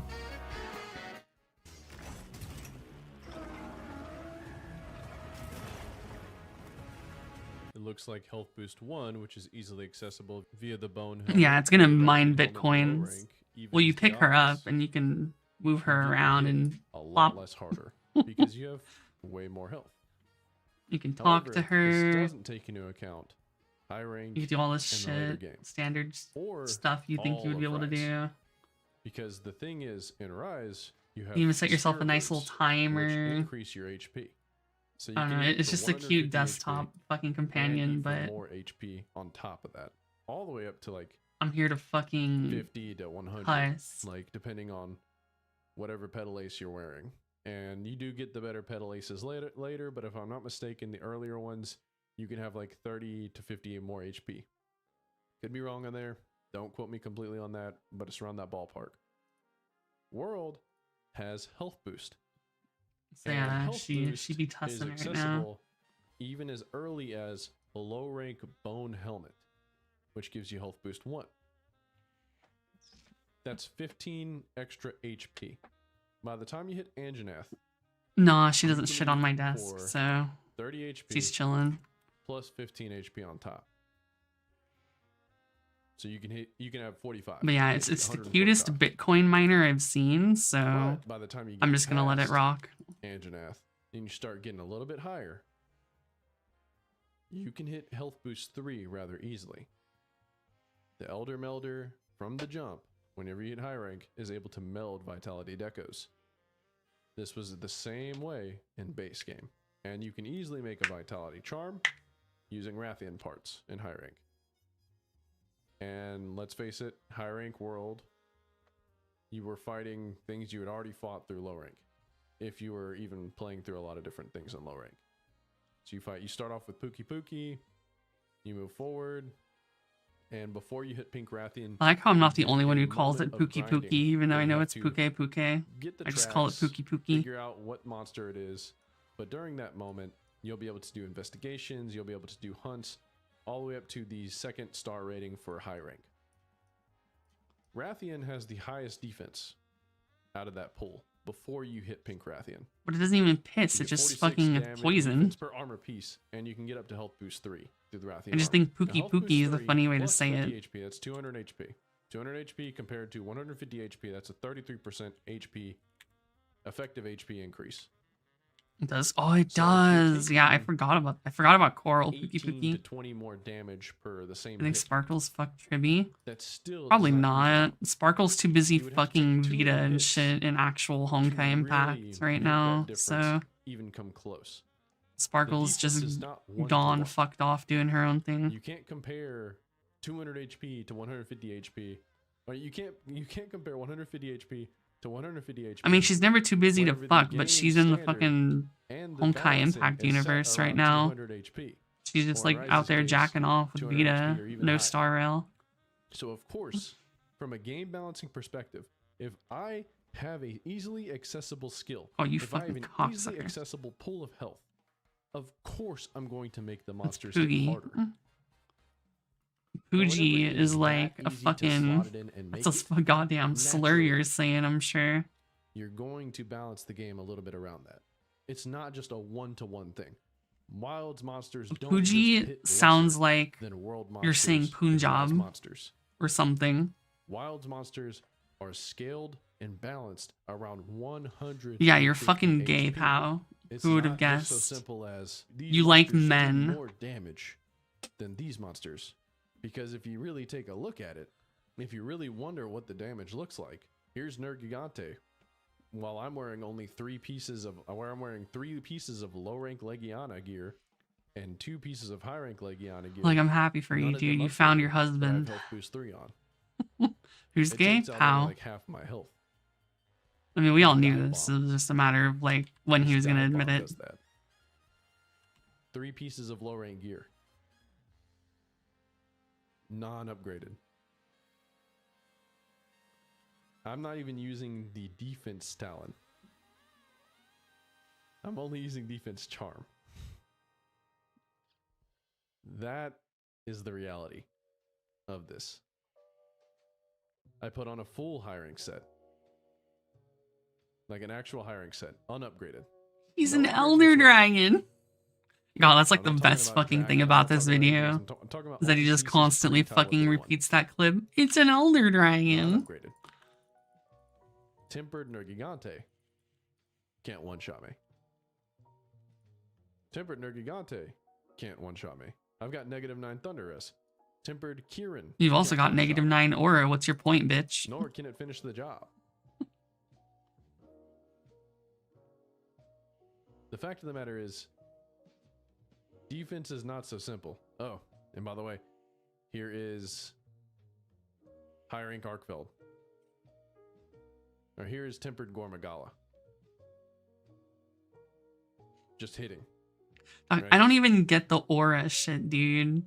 It's so zoomer, but Hana's always talking about keep going. aura That's and what it aura is. farming and shit, and I'm like, Now, I don't three get star it. is the I baseline for literally don't monsters. understand what the It's fuck default, aura and it's farming what you have to is. fight in basically all of the But low-rank apparently, a Impact lot of things stories. do it. And that And means that she's it's not at all a fucking surprise implanted that all this finding aura Monster shit Hunter into Wilds my to be head. significantly easier than previous titles.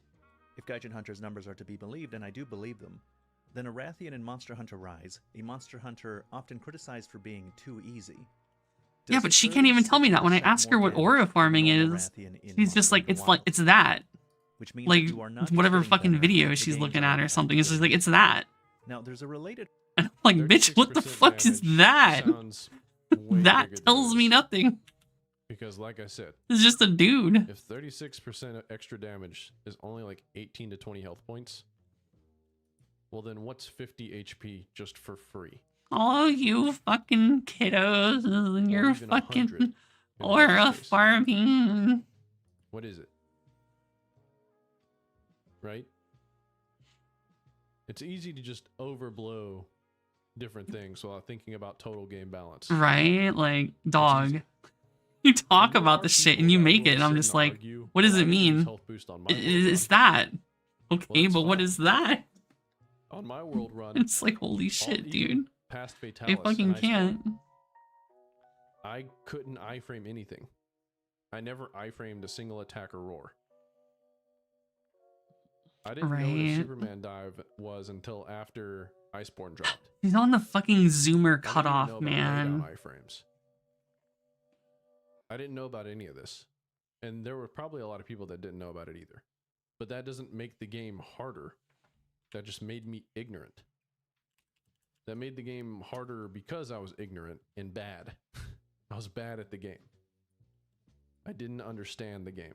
I didn't understand what I could do. You not running health boost. What if someone played through without eating? There have been people that try to play through Monster Hunter. They don't even understand that you have to eat to get HP. Is the game extremely hard just because they don't eat and they're getting hit harder because of it? Yeah, blood ain't eaten. No. It's harder for them because they're accidentally challenge running. It's harder for you if you're not running health boost because you're accidentally challenge running. There are things that you would naturally just gravitate to. And you know what?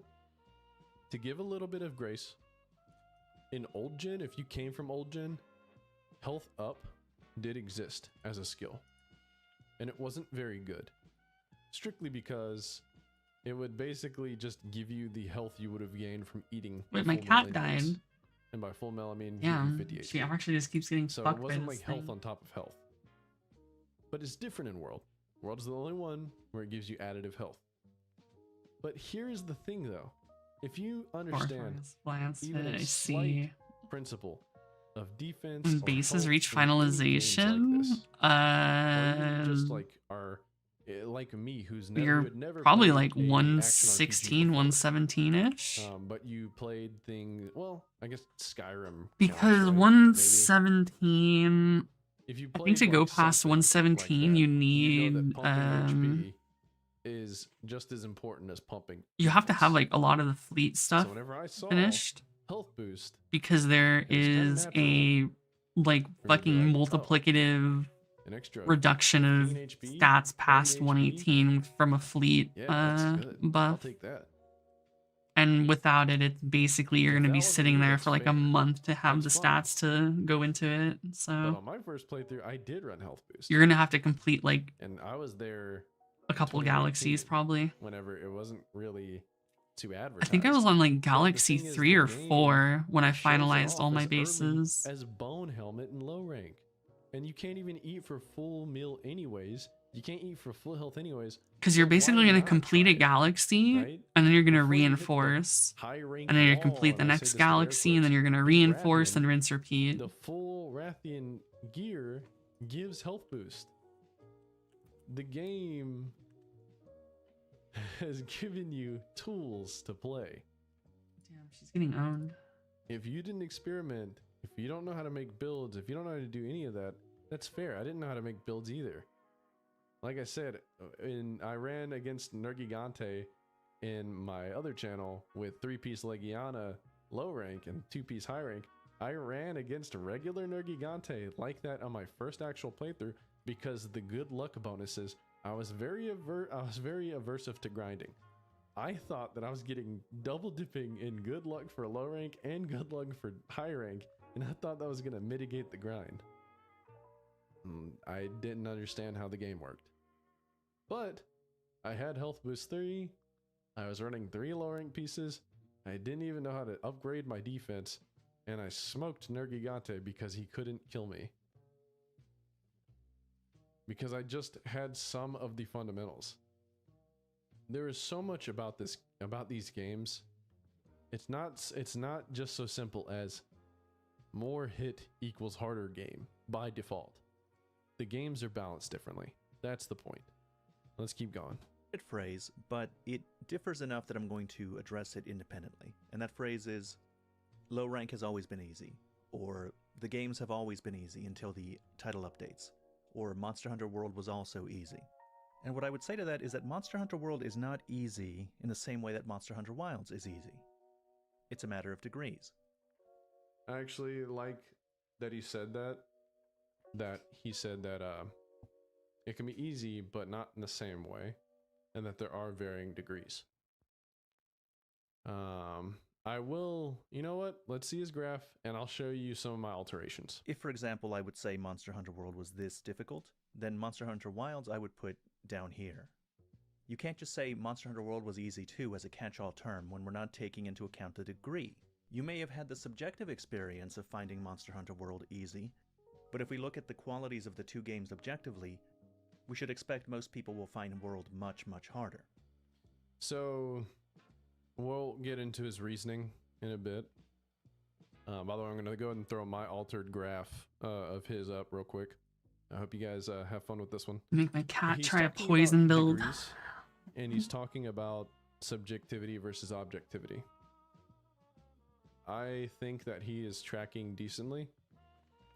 I don't think that he's very good at actually researching or Hello? like There we go. encompassing the entirety of like a feeling or actual mechanics or degrees. And it's not a surprise because Ratatoskr isn't the most dedicated, well-rounded Monster Hunter player. He's just not. He is someone who only really plays one weapon. He's not as invested into the series. Yeah, as you Toxic would be. looks OP, dude. I'll play She's Monster fucking Hunter Wilds. healing herself for almost 200 damage every anytime hit. soon. I'm not really That's interested in the title way of more it, than so I was healing I'll before. probably play it when the expansion comes out in a few years. She's fucking Okay, since gaming. Monster Hunter Wilds keeps getting brought up in the chat. The thing is, it really doesn't matter what they do. Like, the damage is done. You can't... It doesn't matter to me right now. It won't retroactively make Yeah, it's a my flying experience poogie. that I've already had better. And you know, I'm not the type that only cares about the end game and like they can Where make the the hardest f- bullshit let's see ever. right here. And it's too late. I Clap. don't care. He is someone who has a very huge penchant for misremembering how world works, probably due to nostalgia and bias. He's not immune, like as well spoken as Ratatoskr is, he's not immune to the same pitfalls that hit everybody. People just say shit, and they say it based off of feeling, not off of complete memory, because it's hard to remember. Ratatoskr had a hard time remembering his encounter with Kushala in Base Rise. If you remember back from the intro, we pretty much established that sometimes Ratatoskr doesn't tell the most reliable anecdotes. Sometimes he doesn't really remember things quite well. Sometimes the stories don't seem to line up and make too much sense. Like how he still found low-rank Anjanath to be incredibly difficult, despite beating Demon or Gigante. Now, I'm not calling Ratatoskr a disingenuous liar. It's also very likely that he quite literally forgot. But just know that anecdotally, it doesn't matter what people say. What the fuck? What matters is what they can show. Right now, Ratatoskr is presenting us with a graph that shows that World is way harder than Wilds. But in what ways? Is he only factoring in low rank? Like early low rank? Is he factoring in high low rank? Because I would say the end of Wild's low rank, Guardian Arkveld and Zoshia are, and Jin Dahad Well, I'm way retarded. I more mean, I am, difficult but than Rathalos and you do Diablos. one. Mechanically. And numbers wise, they hit about Wait the a same. minute, shit. So if I Well, stand here. Zoshia hits a little bit harder. Hmm, So what are we taking into account? 4. In high rank, World is actually easier if you take into account health boost. And yeah, you could argue HP values of monsters. People are talking about killing Wilds monsters in 5 minutes. They're mostly talking about with like actual good gear or high-end gear. But you know what? I'll go over that in a bit. What are we talking about here? He's mentioning degrees. I'm gonna let him continue. Of the two games objectively, Yeah, let you him should yap. expect most people will find World much, much harder. and I can demonstrate that just by looking at the damage that the first few monsters do in both games. In World, the first 6 monsters you fight are Great Jagras, Kuluyaku, Puke Puke, Baroth, Juratodus, and Tobikadachi. And what's interesting is that World seems to want you to upgrade your armor, because by the time you get to Tobikadachi, if you haven't upgraded your armor, many of his attacks will get close to one-shotting you. And that's because Wilds is set up to be easier. In World, you do not have easy access to your maximum health that you would get from eating, because in order to get health from eating, the ingredient needs to be fresh. What ingredients are fresh is random, and you don't have access to all the ingredients to begin with. Those are earned through optional quests and the like. And you can only use 2 ingredients in the beginning, so the maximum health upgrade you can get is 20. And that 20 is not guaranteed. It could be 10, it could be nothing. Which means that the Monster Hunter Wilds... That's not true. We discussed health a little bit earlier, but for the sake of keeping it yeah, I don't know, I dog. think It's just Master Ratatoskr Hand. is actually wrong. I think the highest amount of health you can get at the beginning before you get extra ingredients through optionals or before you upgrade the canteen after you beat Toby is actually just 10. I don't think it's 20. However, you are guaranteed to be able to eat that 10 every time. There's no like non-ability to eat for 10 health. I don't know what he's talking about there. Hunter will start off every quest at full health, giving him 30 to 50 health more than the World Hunter would have at similar early quests. And you can't easily raise your health And starts jorking my shit. Potion, because before you kill Tobikadachi, you do not have access to your farm. Crazy Hand be meaning you would have to fucking. gather the ingredients for your nutrients manually. And in fact, that's also another way in which Monster Hunter Wilds is easier. I always had Mega Wait, Potions my in fucking Wilds. cat I think they lost, must but have it come still from died to the quests. poison. They might have Holy gotten there as shit. quest rewards along with Poison honey build's and kinda other goated. materials to make more Mega Potions. There were celebration packs and things like that where you could get mega potions. I don't believe they were quest reward. But yeah, there were... Wilds does shower you with like free potions. Every single hunt you get like 4. And then if your hunt's taking a while, I think you get like 2 on top. So you get like regular potions too. But who cares about how many potions you get whenever restock exists, right? Whatever the reason, I never Wait, had I to just gather for Mega remembered, Potions, I fuck. just seemed to have an unlimited supply. And here's another thing, while I was playing Flap. Wilds with the base armor set to see how high I could go before I needed Wait, to does it change need the my armor, triangle on that side? I got to Shit. Uthduna, and Uthduna is not the equivalent of a Tobikadachi. It's the apex of the region, and is more the equivalent of something like Rathalos or Diablos.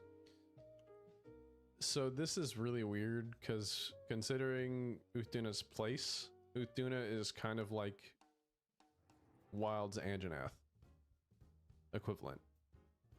Uthduna is like the first monster that can really start hurting you, even with the full health upgrade.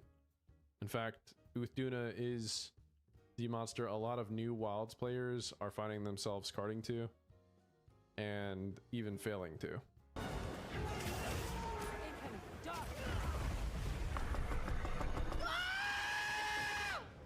Brother in Funny enough. Christ. So you can't say that it was the same as like Rathalos or Diablos just because of lore.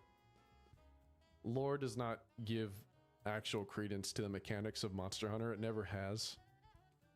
Why does a tempered why does a tempered Rathalos in base world hit as hard or harder than like Nergigante regular or Teostra regular? You know, like it doesn't make sense. That's not how this works. So you can't equate a monster because it's at the apex of a map. You can't equate that with Rathalos or What, Diablos. is there no fucking... Just because they were called the apexes in the end of the low rank campaign. You can't equate that. You fight Rathalos and Diablos last. You fight Uthduna in the front half of the low rank campaign. It's not even close to being the same. It's so goofy. when you hit a I do blinker, wanna thank yeah. you, though, with this self-report, even though you tried to dress it up in a really weird lore way, you have identified that Uthduna, the 7th monster in Wilds, is kind of like Anjanath, the 7th monster in World, where you felt the need to upgrade your gear. And here's another thing. While I was playing Wilds with the base armor set to see how high I could go before I needed to change my armor, I got to Uthduna. I get it. You were doing some fun little challenge thing as a test, but you told on yourself. You're trying to make it sound like, oh, this is more like Rathalos or Diablos, but no. Mechanically, balance-wise, chronologically, in the game, Uthduna plays the same role as Anjanath, and he appears to be trying to teach the same lessons. And you just admitted that he did teach the same lessons. Thank you. It's the apex of the region, and is more the equivalent of something like Rathalos or Diablos. And those monsters definitely would be killing me instantly. Uthduna doesn't, because of the health thing that I described already. But still, without armor upgrades, yeah, Uthduna was doing a lot of damage. What I found interesting, though, was that he couldn't really finish me off. I was taking damage. I'll show you and the attacks finishing left me you close off. to dying, but they never really killed me. It's much harder in Wilds to put me in a uncomfortable situation when I can just press the secret button and the secret will come get me.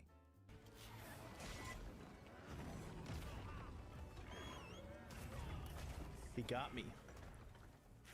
He got me, and he Yeah, got me like, specifically because of the I secret. feel like It I feel like isn't I brought just this the up like sacred last can get week you or when you're knocked something. on the ground. You don't have I to be feel on the like ground. If you want to heal, you just run away from I the was talking monster about and like follow I have like secret. zero Heal investment while in you're going like around killing the circle. monsters and shit. Like I just kill them and I'm like, cool. Like I don't give a fuck about killing them. And I'm like that in most games where it's like I just care about the progression. I'm just like, yeah, I don't really care that I did this or that.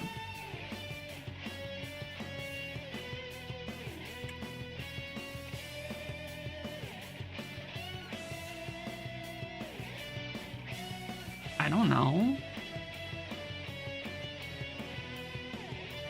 Wow, wow. It's such a goated song.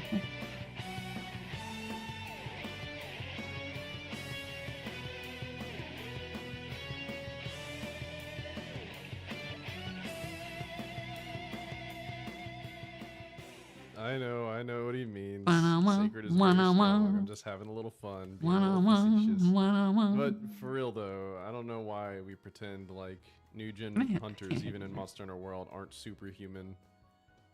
It's very easy to outmaneuver even the most mobile enemies like Furious Rajang and Iceborne. Just having a little fun. I'll let him continue. It's very hard for the monster to put you in an uncomfortable situation where you feel at risk of dying. And I didn't really appreciate how stark the difference was until I went back to World to get this footage. So just to conclude. So the funny thing about that point is, who is playing like that? The funny part of that point is Who's just who getting asked. instantly hit over and over again. Actually, you know what? That sounds kind of skill issue on my part. Who is Well, yeah. I just putting like themselves in progression. Danger at low health without I don't know. looking I to don't get heal, invested in and like something that choosing is to do all of the fundamental things in not that situation when momentary, you're in but danger. I guess Grabbing distance, keeping your eye on the monster. I can't think of the word. Potentially rolling, roll canceling out of hill if you need to. The thing is, Something these that's like monsters, fleeting, like the especially monster, like online, it's gonna be dead. are So like, not why am I gonna get invested looking to punish into the you monster? that quickly. What I'm invested in don't is what believe the me, monster provides to me in the Here long are some term. examples. I've got Anjanath right here, who's struggling to hit me, let alone kill me. Got Diablos here, struggling to kill me. It's just not how these games work. It's completely fine to sprint. It's completely fine on foot. And in fact, Sacred Pickup is kind of goofy. Sure, using it to immediately grab distance is really strong. It's very, very good. It is one of the best tools in your arsenal if you can use it properly. It's kind of hard to use it consistently because Sacred Pickup is kind of inconsistent. I know that sounds redundant to say. I don't know. it's Like not I easy can to use enjoy consistently 'cause playing it's a inconsistent. game, but What I mean like by it's inconsistent is the distance between you and the Sacred can vary. The Sacred could be very far away or it could be very looking close. at.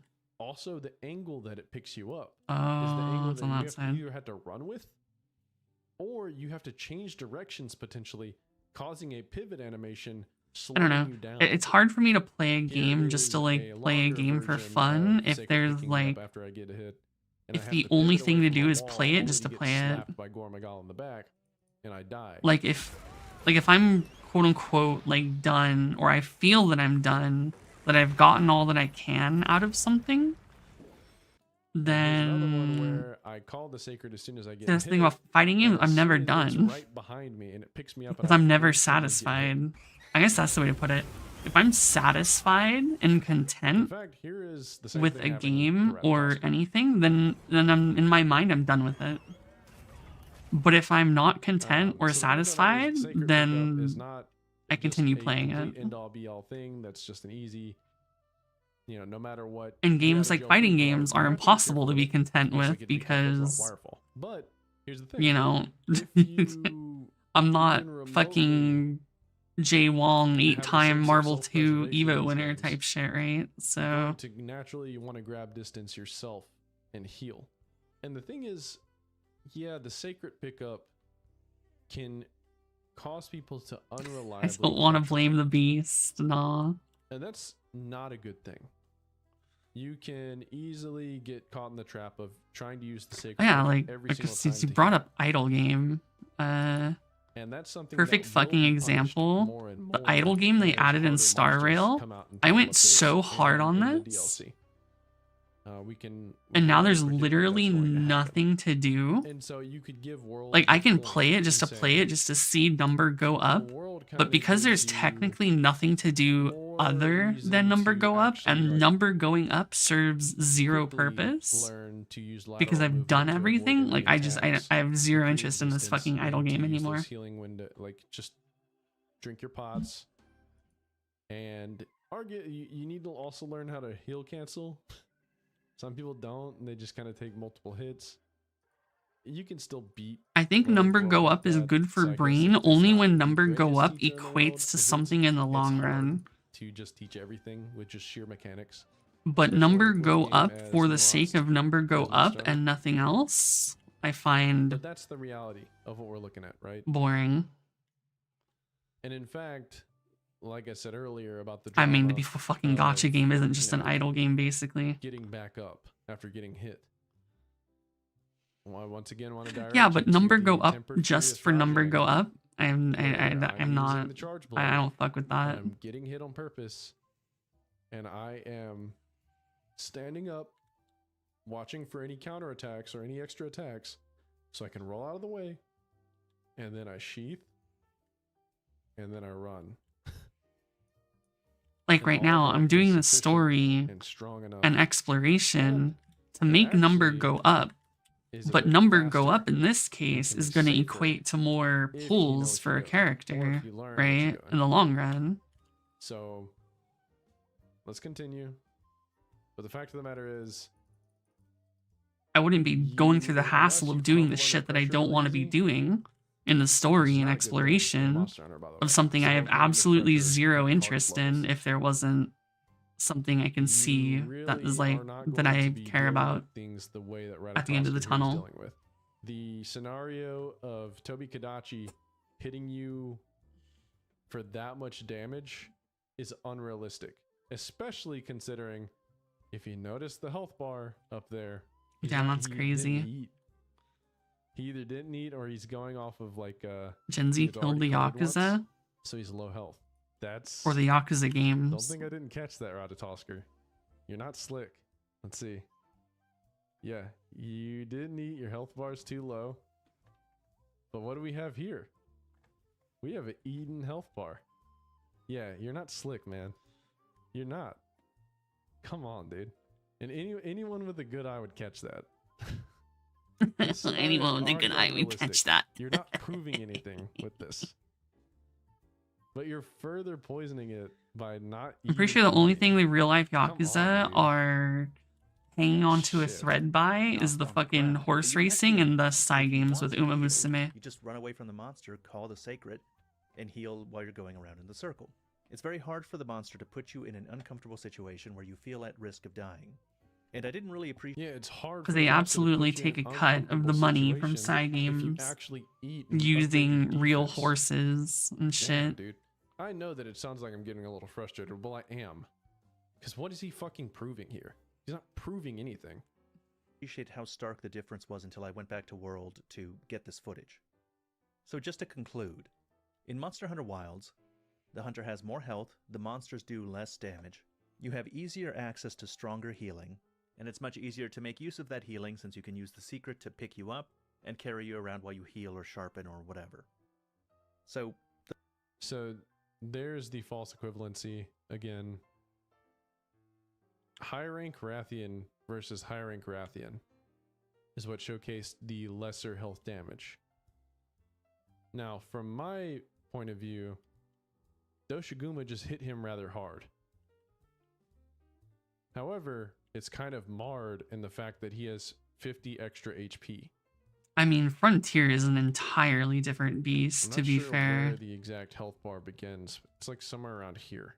Frontier might as well just He would not be be a right monster here hunter. after getting hit by that. So like he would be in danger if he didn't eat. You know, the thing is like it's still oversimplification, right? Because once again, I direct you to low rank Diablos versus low rank Guardian Arkfeld. The damage is comparable. More individualistic than older It's about gens. the So same basically, as far as the health bar West's goes. influence And the on funny thing Japan is you ruining have one of 20 more Japan's HP oldest traditions against Guardian of Arkfeld. one So now organized he's actually hit crime harder gang that in that scenario. runs a lot Not that I'm of saying the defense shit is under the exactly table. same and everything's exactly the same. Got it. The parameters are probably not the same, but it's a similar Basically, playthrough. fuck In the fact, Gaijins. Ratatoskr actually does fight multiple monsters multiple times in comparison to my single monster run every single time. I don't even do any optionals. So realistically, he was probably better geared than I was in that time. Continuing on. the point being, Monster Hunter Wilds really is just unusually easy. Now that we've established that, let's talk about why that's a problem. When I first played World, what I noticed was that this game had a focus on several elements that made it stand out from other action games. First of all was commitment. We'll come back to that. So while we're on the subject, since he changed the subject, Where's the while we were on the subject of like difficulty okay. scaling and everything, him saying Wilds is unusually easy. So the fact of the matter is, Monster Hunter games can have different balancing structure across difficulty. It's not going to look the same for every Monster Hunter game. One game's low rank might be slightly harder at the beginning and then easier at the end. And same thing with the high rank, you know, versus another Monster Hunter game. If we were to actually take like a sober-minded, realistic approach, I'm not saying these graphs are completely accurate. This was just me ballparking a little bit. This is like a more realistic portrayal. I can't go of outside, a so where the bar graph fuck is the like this. rest? We would have different levels demonstrating like tiers of like low rank, mid low rank, end low rank. Same thing with high rank. And then you have the end game structure. In this case, it would be like tempered Elder Dragons versus tempered Arkfeld and Gore, and tempered Apexes as well. Things like that. Now, keep in mind, we are comparing base games. And this is another thing people get confused on, because we're going base game versus base game. Here's the roster for base world. Here's the roster for base world with all the title update monsters crossed out. Now, under my experience, playing base world from day one, base world did not get a monster that was very difficult in any sense until Lunastra dropped. And Lunastra didn't drop until title update 3. Supposed to be looking at this. Even Devil Joe, the one everyone was hyping up, had its own share of controversy. It came out a bit easier because people were already kitted up for end game. And so naturally, Devil Joe was easier because it didn't hit as hard and it was very easy to kill. So Devil Joe was a little underwhelming for a lot of people. Now, base True, Wilds Devil Joe roster was a bitch. has a lot of contenders for monsters with moves that not only hit hard but can be a little difficult to deal with, for Arkfeld or Gore, things like that. Teostra was known as a punching bag. Valhazak was a gimmick punching bag.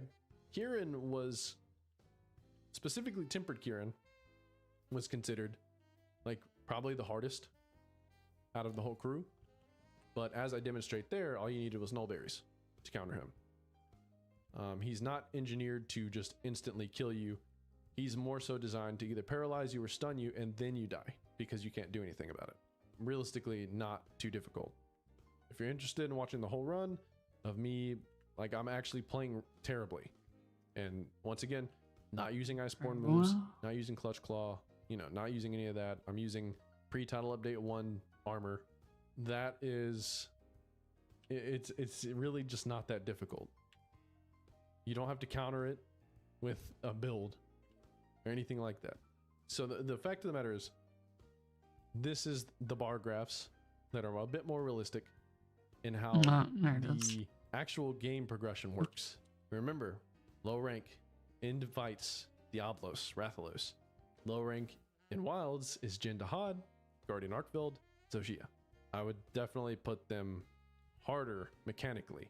Even if you fight them with 20 more HP, they still hit hard enough to overcome that. I put them harder mechanically over Rathalos and Diablos. The end game, the end portion of low rank is definitely harder. Now you have like a little weird Anjanath who has the one shot. It's not always a one shot if you actually upgrade your defense or just make a decent set of gear, possibly run health boost 1, not forgetting to eat, and not playing horrifically. And then you also have high rank. The high ranks beginnings of both games are very easy. And one could make the argument that Wilds is actually harder because you start off with Kutku and you have to capture it. I had a buddy who didn't understand what capturing was in Wilds' first game. I had a buddy who didn't understand that you don't use the capture net. And I had to help him learn how to like trap and sleep bomb and stuff. So, you know, there's like a learning curve there. Why you could make the argument that that's harder, you know, whatever. But realistically, you know, what are you fighting in high rank world early? You know, you're fighting Kutku, not Kutku, you're fighting Pookie Pookie, Kuliyaku. You know, like you're not fighting hard monsters at the beginning. Same thing with Wilds. The mid-range area, you're starting to fight tempered monsters and everything. Whereas you really start unlocking the tempereds as you go past the story in high rank. God, I would. You know, you have to do the double tempered Basil and the tempered Kieran to unlock the different tiers of tempered monsters. So that's the post-story kind of deal. You kind of unlock the tempered as you go across the high rank story. What would you prefer? I say I would to So, like, fucking everything's tribbles, a the little weird. lolies. Right? Like the differences are a little funny, but this is a bit more realistic. I would easily say tempered Arkveld and tempered Gore are way harder. Maybe not way harder. Tempered Gore probably way harder. They're harder than tempered Nergigante, tempered Kieran, tempered tempered Teostra, tempered Kushala, tempered Valhazak. And even Bro, down not to, like, pulling for Tribby is so people like to troll, talk about dude. the HP and how fast Like, monsters imagine die. not having They did the Tribby, same thing in World. not having We're talking Robin. about monsters dying in 5 minutes. Here's me The only killing a thing better Rathian than Robin is and another not Robin, and even- that's what like, Tribby I'm not even a is. speedrunner or anything. I'm not playing to be a speedrunner. Here's me killing a Rathian in like 2 minutes. Man, I wish they gave them more health so they wouldn't die in 2 minutes 34 seconds. Wow. So here's me killing an Odegarin in like 3 minutes. How long it take? Ah, so true. For the very mobile Odegaron, took me 3 minutes and 12 seconds. If only these monsters had more HP, they would be able to fight me longer, and maybe the fights would be harder. Maybe the fights would be actually harder. If Damn, they you had pulled more Phage HP. out. I'm That'd be sorry for your crazy loss. If they actually had more HP, that would be the fights would be much harder if they had more HP. Just goofy. Those runs were with no Rocksteady Mantle or Clutch Claw, by the way. I know that in base world you wouldn't have had it, but where the majority of the player base played world after I mean, I Iceborne get the dropped, they waifu would have. meta. So It just fucking and I was sucks using nerf skills that because are allowing it. if So I your guess, you know, it would've waifu been fair if I used the isn't baby. part I of don't the know. meta currently, But they still, fucking 2 suck. minutes, 3 minutes. Really? Just When I through went game and fought design. Gigante with this set, I killed him in like 6 minutes 55 seconds solo. That's like the one thing I hate And about I this wasn't even shit. looking to play well. I was kind of messing around. If you with him, don't not even letting him have hit me, like with some stuff. what So, is like, I'm not even currently trying to do stuff like the that. meta, it's just like their ass. These games are World was not as crazy hard as you people like to think or say. It wasn't. And to wrap up difficulty in just one little subsection of the game, really? And your testing was just wearing leather armor against different monsters and conveniently forgetting to eat against the world ones sometimes? Really? Which means you That's have your every proof. version of Nanami because they can never decide on a Nanami that's There were a actually lot of people good that came and meta to for my any extended previous period couple of time videos, without creeping her by and I from make someone one else. offhand comment quoting SD Shepherd about how World Rise and Wilds were basically all, they might as well have been equally as easy as each other because they're all easy.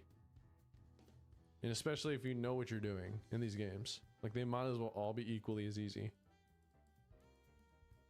That's me adding that on, by the way, not SD Shepherd.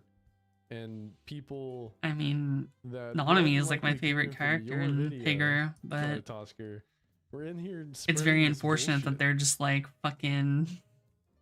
Here's a new as Nanami. proof. Here's a new Nanami. Here's a new Nanami. Here's a new The Nanami. only thing you proved with this little shot Like, how many fire tank Nanamis do we have to have until she's like actually good before they creep her again? Some of the monsters hit harder, and the funniest part about it is Uth Duna is one monster ahead of Tobi Kadachi in like time order. And so that's why you threw in that whole, oh, it would be more similar to Rathalos or Diabolos thing, because you knew how unsubstantial your argument would be.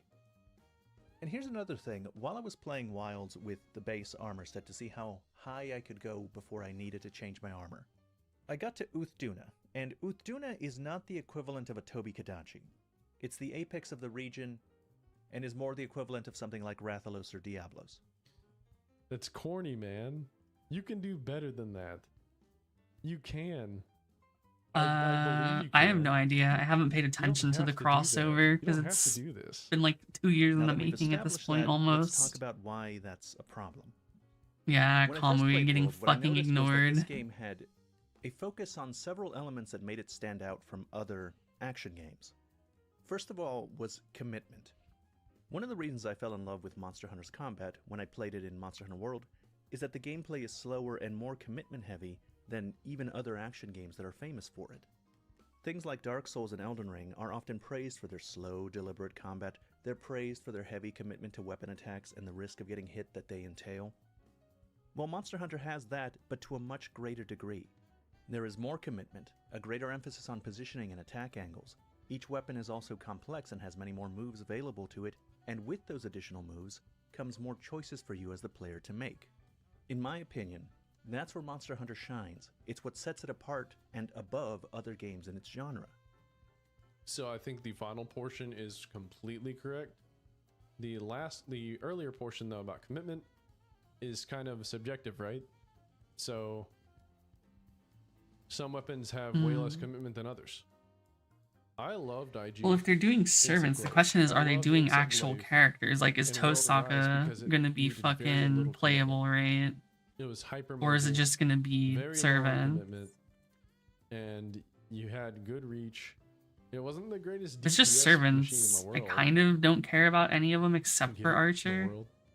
It wasn't the greatest DPS machine, but by God, it could throw a consistent DPS easily. And I guess maybe I Medusa love if that. she's in it, The or if she's like longsword, part of it. especially base world longsword that he played a lot, it was famous for not having to be as committed as other weapons because you have foresight. Literally after any Y or B attack, you could just right trigger B and use foresight. Yeah, I mean, that's a not huge surprising that ingress they're window the of two iframes. absolutely confirmed. I don't recall in Souls games having a foresight slash. Yeah, like, I don't know. Like, I don't pay And as far attention. as commitment Like, I just goes, literally I don't know. recall, unless you're I running a honestly one-handed forget that this straight sword, game's even gonna have the fucking I don't crossover, recall like, all an the ultra time. great sword having less commitment than the long sword. You know, maybe some of the other weapons, I don't know. like Have to maybe ask switch fucking axe, Hana or Mink or something maybe charge since blade, they pay attention to the you know, leaks. things like that. But not longsword, not insect glaive, not DBs.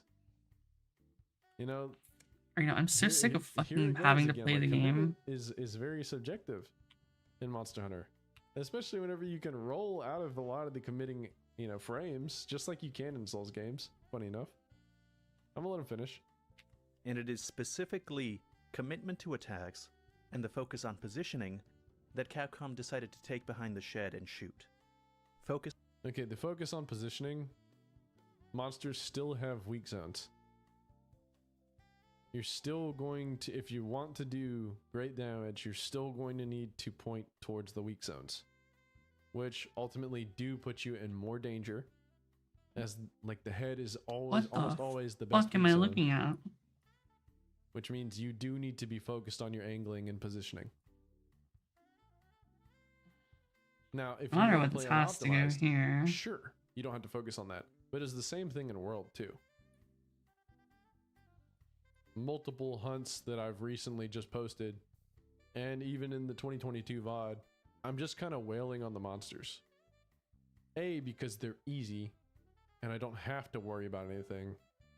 B, because, well, I just could, and I didn't want to like showcase try hard like fighting anyways. I wanted to show more of like a get the damage where you could kind of mentality. You can do that in World too. You don't have to worry about just positioning and angling all the time. What am I Focus mode fucking lets looking all at? weapons attack in any direction whenever they want.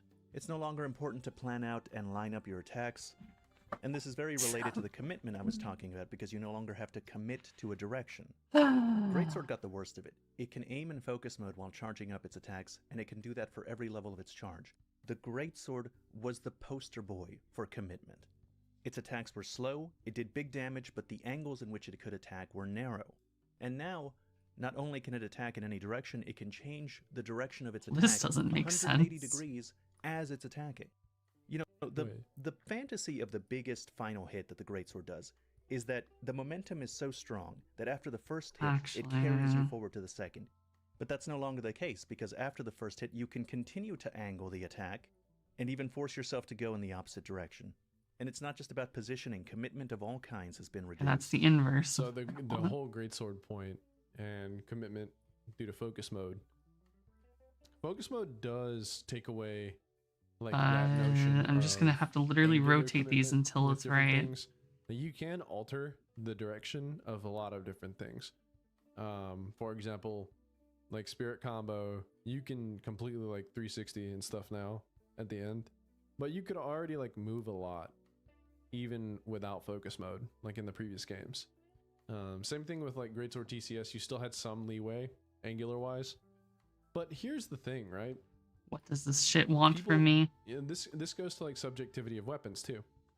There are people from old gen that I was so they close, say and now World is I'm harder fucking for not them even to do remotely close. than Wilds or Rise, and there are old gen players that legitimately thought World was difficult. And no, it's not because they are forgetful or just exceptionally bad. Cause like at this the was games. close. Though No, that it wasn't could this also one. be It was like possible. one over. I It like could also be shifted something as them. similar as maybe the weapon that they one trick changed to be Okay, harder. so it's like this, but inverse. So one example I can think So does of that is mean I Rogue, have Greatsword. to do this? A lot of weapons got easier to play. I For do example, that, and Longsword then it. got Yeah. easier to play in base World because of foresight. Everything else was relatively similar. You also got Helm Splitter as a way to do exceptionally large amounts of damage with your red gauge. Whereas it used to just be, oh, you just do extra damage, which it was balanced around red gauge. So realistically, you were doing the damage you were supposed to be. Greatsword, a little different. Here we have Greatsword and Monster Hunter for you, where the whole, like, this is a great speed run where this guy is just using draw charges. That looks way easier to play than base world Greatsword, where you have 2 weaker charge slashes and then you have your TCS, which is the brunt of your damage. Yeah, but positioning World matters. Greatsword is the hardest Greatsword in the series to play. If you come from old gen Oh and God, do I have to go up? and you What the play, fuck? I can can't you even see struggling where with it. World Greatsword a little bit. Okay. Even though you have tackle, it doesn't really matter, especially if you didn't know about the tackle. It can be harder. Going to wilds, Greatsword no doubt feels way easier. The first 2 charge slashes hit much harder than they used to. The TCS hits a little less hard, but that's because they wanted you to start hitting those level 1 and level 2 charges. And you can rotate it. You can even rotate TCS in the middle of it. Yeah, it's way easier to play Greatsword. If you come from World Greatsword and you go to Wilds Greatsword, yeah, no doubt it can be way easier to play. But that is a weapon specific thing.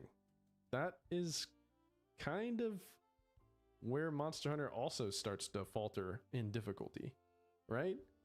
Is for you an easier game than Monster Hunter World just because the playstyle for Greatsword is easier? No, it's not.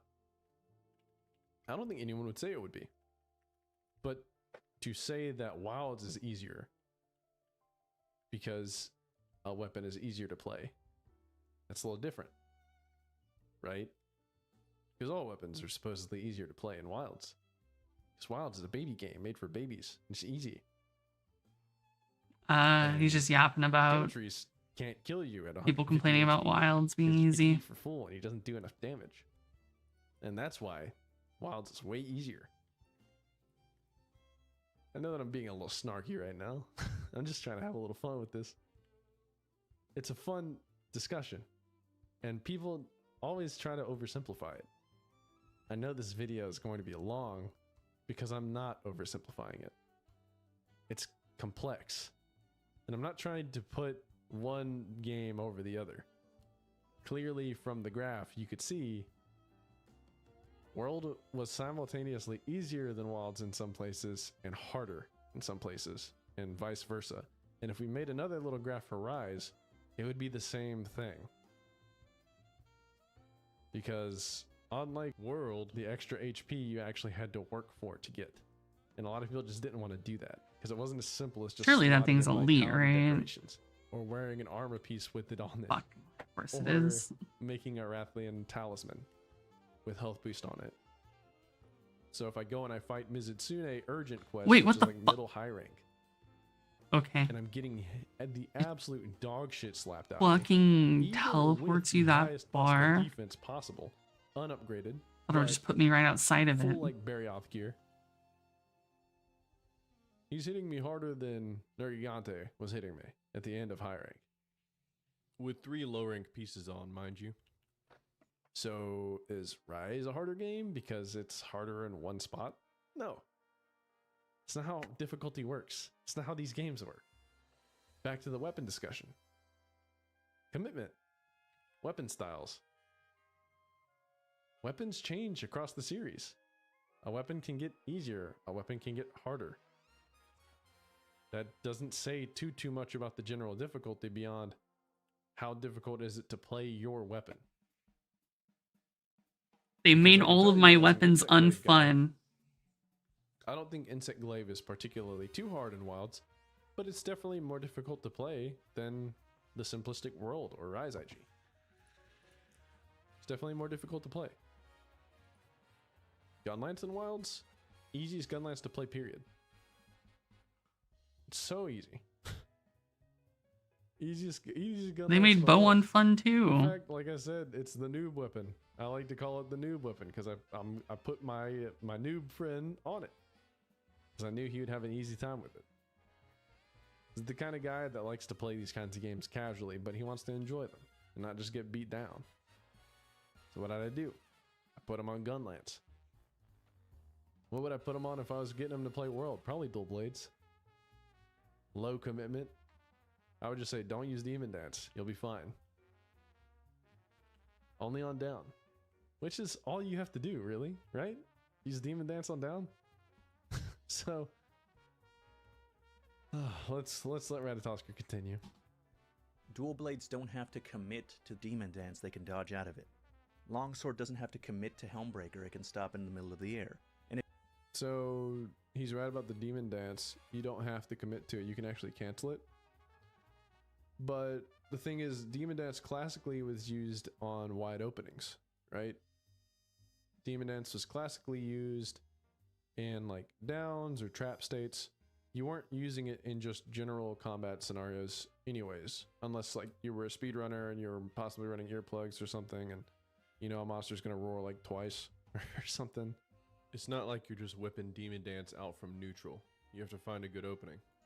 The Dual Blades Demon Dance maneuver is a little different because now you actually use it mid combat while you're in mid fight, like in neutral. Mechanics are different. The mechanics of the weapon, the function of the weapon has changed to be more generalized, to be useful in a different way. It's not so simple as they took away the commitment, therefore making the weapon easier to play. No. Now you have to juggle between either the Archdemon or the Demon mode attacks, and you can time it out based on how long you want to spend in there, or you can cancel out using it mid-fight in neutral. It's different.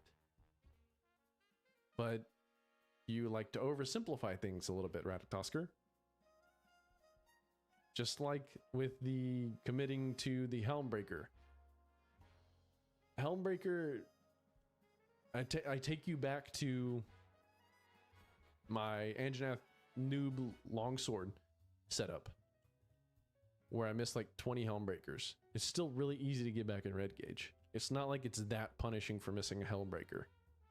The fact that you can sheath it, sure, that's taking away from some of the punishment, but to say you don't commit and therefore, you know, the punishment's gone, well, here's a couple clips of you getting punished for using Helm Splitter at the wrong times. And if it does choose to do the Helmbreaker, its follow-up Spirit Pay Release attention. Slash gives you hyper armor and added defense for its duration. We wouldn't want you facing consequences for your big attacks, now would we?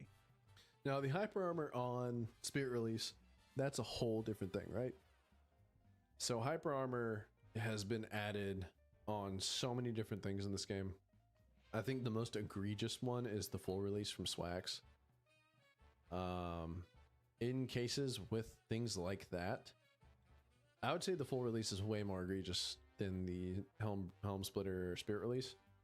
I don't really think, I think that's a little overkill, most definitely. But yeah, definitely the hyper armor, it's kind of just gratuitous. Like there's not really a need for it. I get it.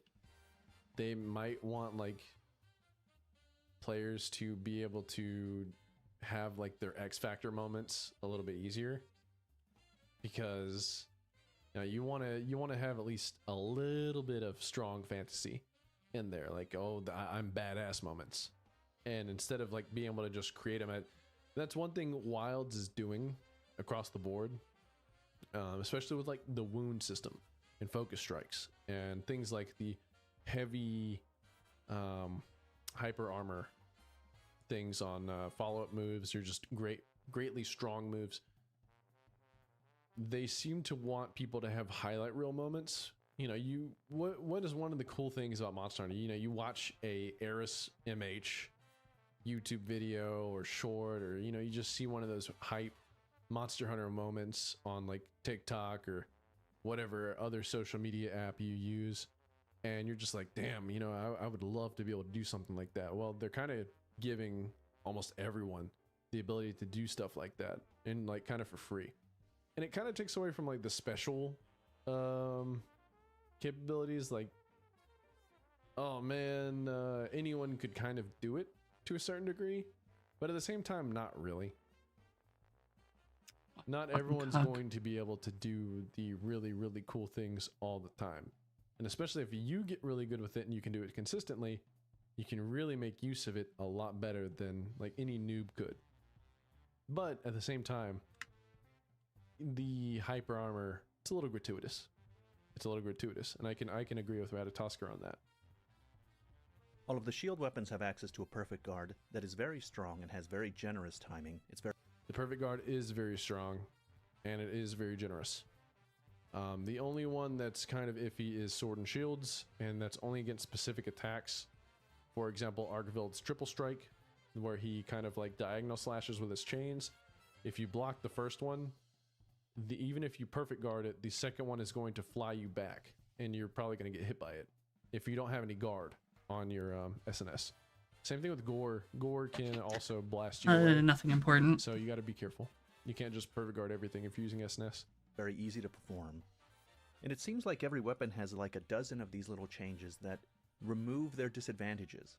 I'm not going to keep talking about this because I could make a 20-minute long video on just the longsword. In fact, I did do that.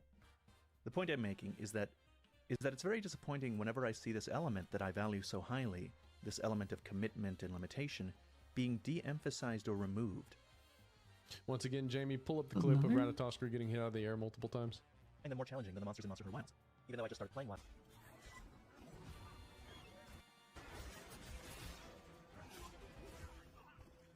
It's sad to come to the realization that Capcom doesn't see this as an integral part of the Monster Hunter series, and it's something that I thought was. In a similar vein are things like sharpening. In World, because you had no access to the Sacred, you would have to find a time to sharpen. So you would either sharpen when the monster runs from you, or you would sharpen in the middle of combat when you find an opening. Or, once again, you can just run away from the monster and sharpen. That happens too. And in fact, even in like places like Ancient Forest, where there's a lot of like little bushes, you can even hide in the bushes. Sharpen in the bushes. The QTE wasn't hard. I literally double tapped instead of single tap. That sells you on the fantasy that if you're you hunting a double monster. tap, it's just gonna With the insta Sacred, you fail. don't have to really do anything to sharpen. You just. I don't really get the preparation aspect that sells you on being a hunter. Yeah, I sold on the fucking know of time any, QTE. like, immersive scenario where you're fighting a ginormous monster, like a scary monster, and one of the things that you do is you completely focus on sharpening as slowly and gingerly as possible in front of it. I don't think that that really sells you on being a hunter. And this is something like a lot of weird like rhetoric of Monster Hunter. Like a lot of people make these kinds of arguments. It makes me feel like a hunter. Oh, it really sells you on being a hunter.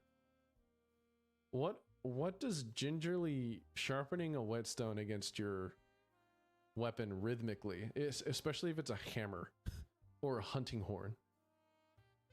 What part of that, sharpening it and like disrespecting a monster so much that you would do it in front of them or just near them mid-fight, in between the rhythmic and pattern like attacks, what part of that is selling you on being a hunter? I tell you what would sell me a bit more immersion wise, if you use the third option that you didn't bring up, running away and finding the right spot to hide so that I can whetstone immersion. kill them. What does that mean? It sells you on being a hunter, dude. Come on. Just get on the Sacred and you sharpen. In Wilds, it feels more like a vestigial organ, like something that's left behind. It doesn't serve a purpose anymore.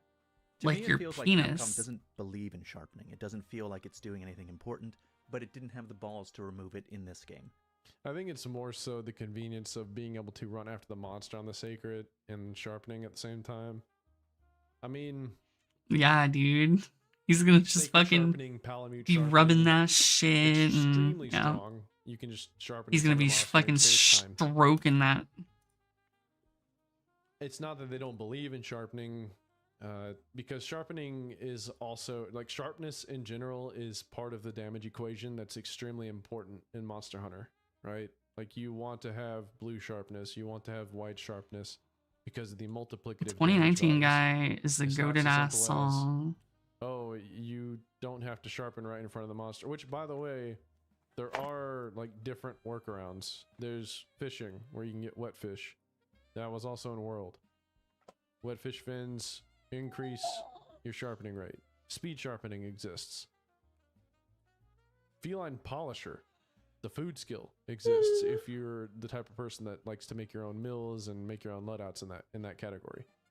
Flash pods exist, and infinite restock exists for more flash pods, and you could infinitely flash monsters until Title Update 2, where they only changed it for tempered monsters, having a inability to just infinitely flash. So it's not like just the whetstone is I miss strictly, flash locking enemies. you have to go 4 swipes, and you have to do it in front of the monster.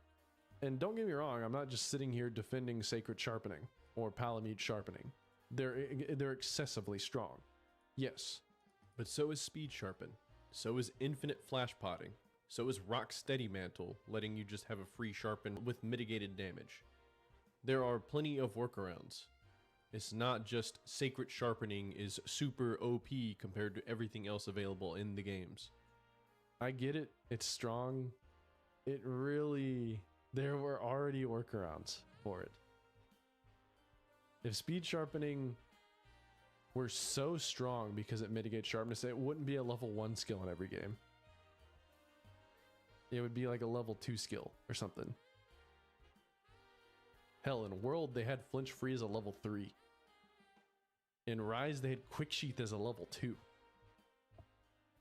And if I'm not mistaken, Speed Eating was a level 2 in Rise as well.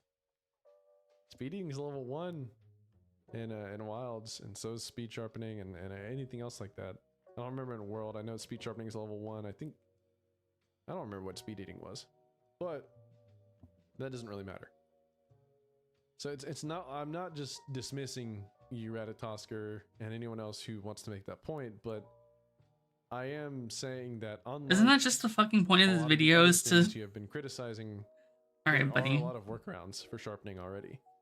It's not like sharpening is that hard of a skill whenever you have any of these workarounds. It's as simple as finding an opening that you would have healed or attacked anyways.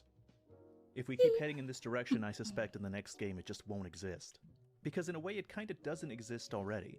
One of the things that sharpness Yeah, she was the is that if your clown weapon car of goes lolies. too low, it'll start bouncing off of certain hard parts of the monster. In Monster Hunter World, you could bounce off of a monster She as burst early as the into a second million monster. lolies. Kuliaku could dig up a rock, and if you hit I the don't know rock, the you lore bounce off of reason. it. All I know is It's she a great became introduction into many just loli. bouncing in general.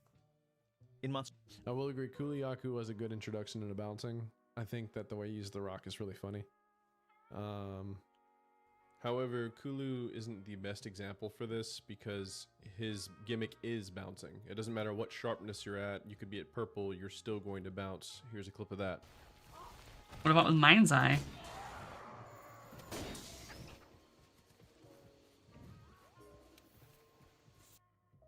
It's really easy to get around his rock.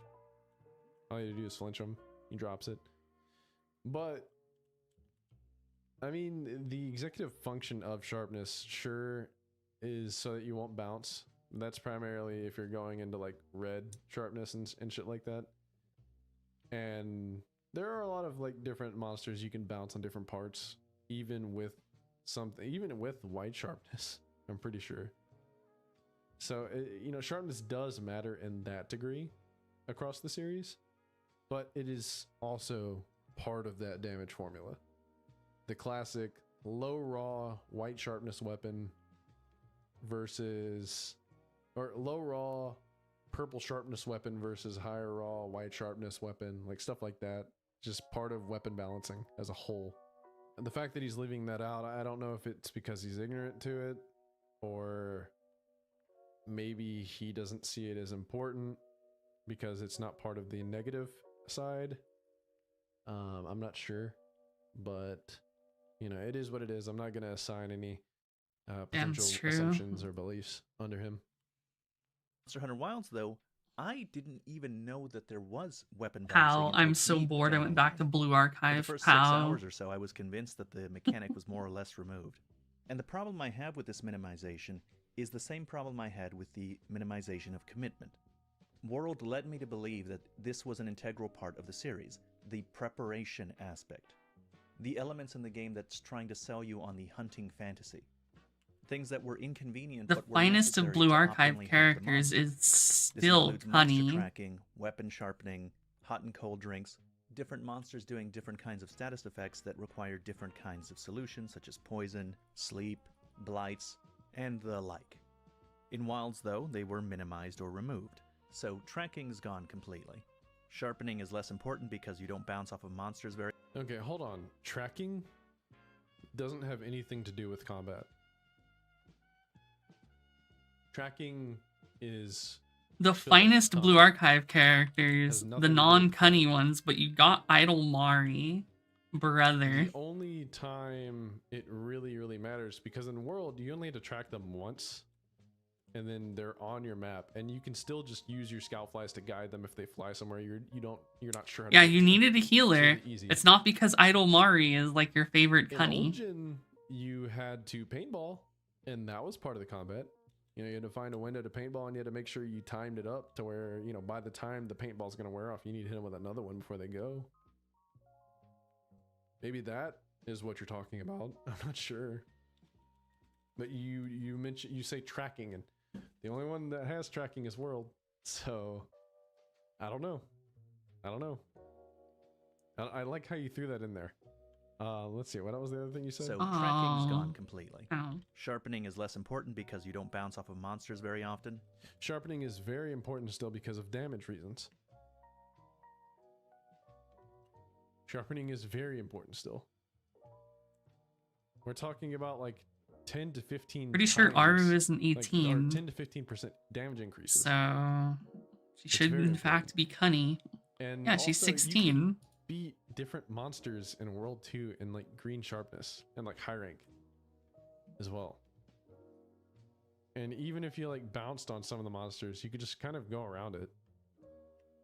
You didn't have to hit them where you'd be bouncing. It's not like it was extremely dire. I think. Well, I thought Rio is 18, and there's like Wakamo is My monster 18. career run Wakamo's like the legitimately hit, only like, a one who bouncing isn't ball. fucking 12. If you could even Shun call that, was actually a is low rank probably Nargacuga in over Monster 18, Generations but that's Ultimate. not confirmed. That's whenever I really understood the importance of Uh, complete sharpness. And that was because I was running think that's Edit it. Great Sword.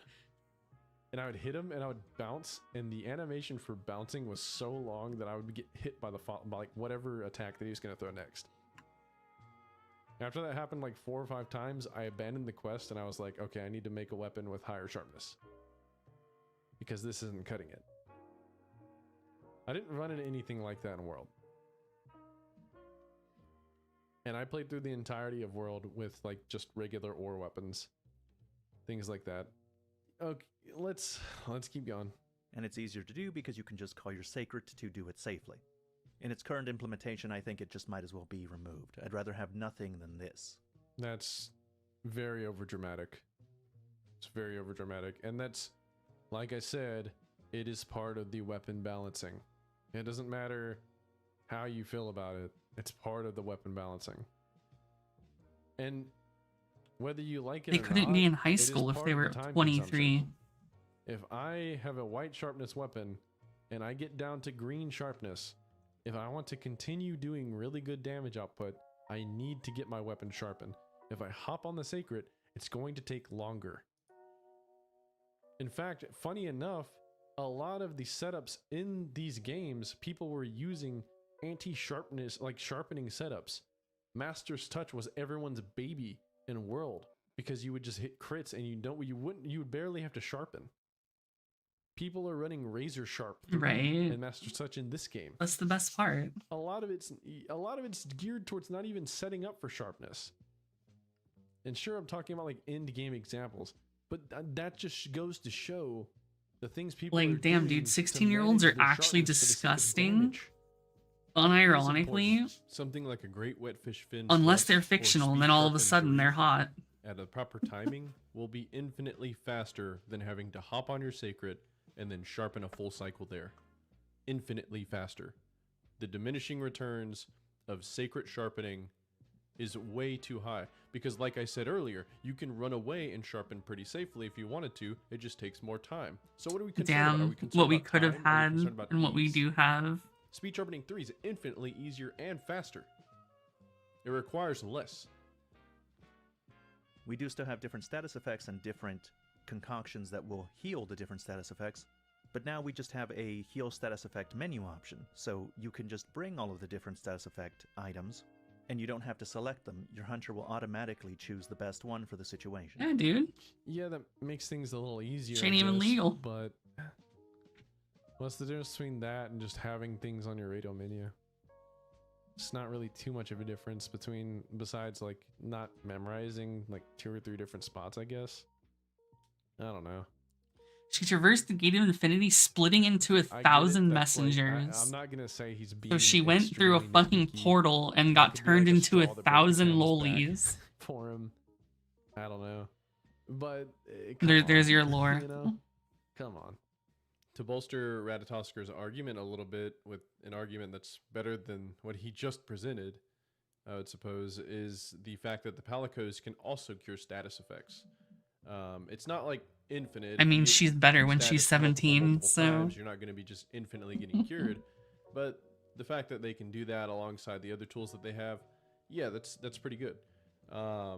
You could argue that mitigates the importance of bringing status items and dealing with status effects.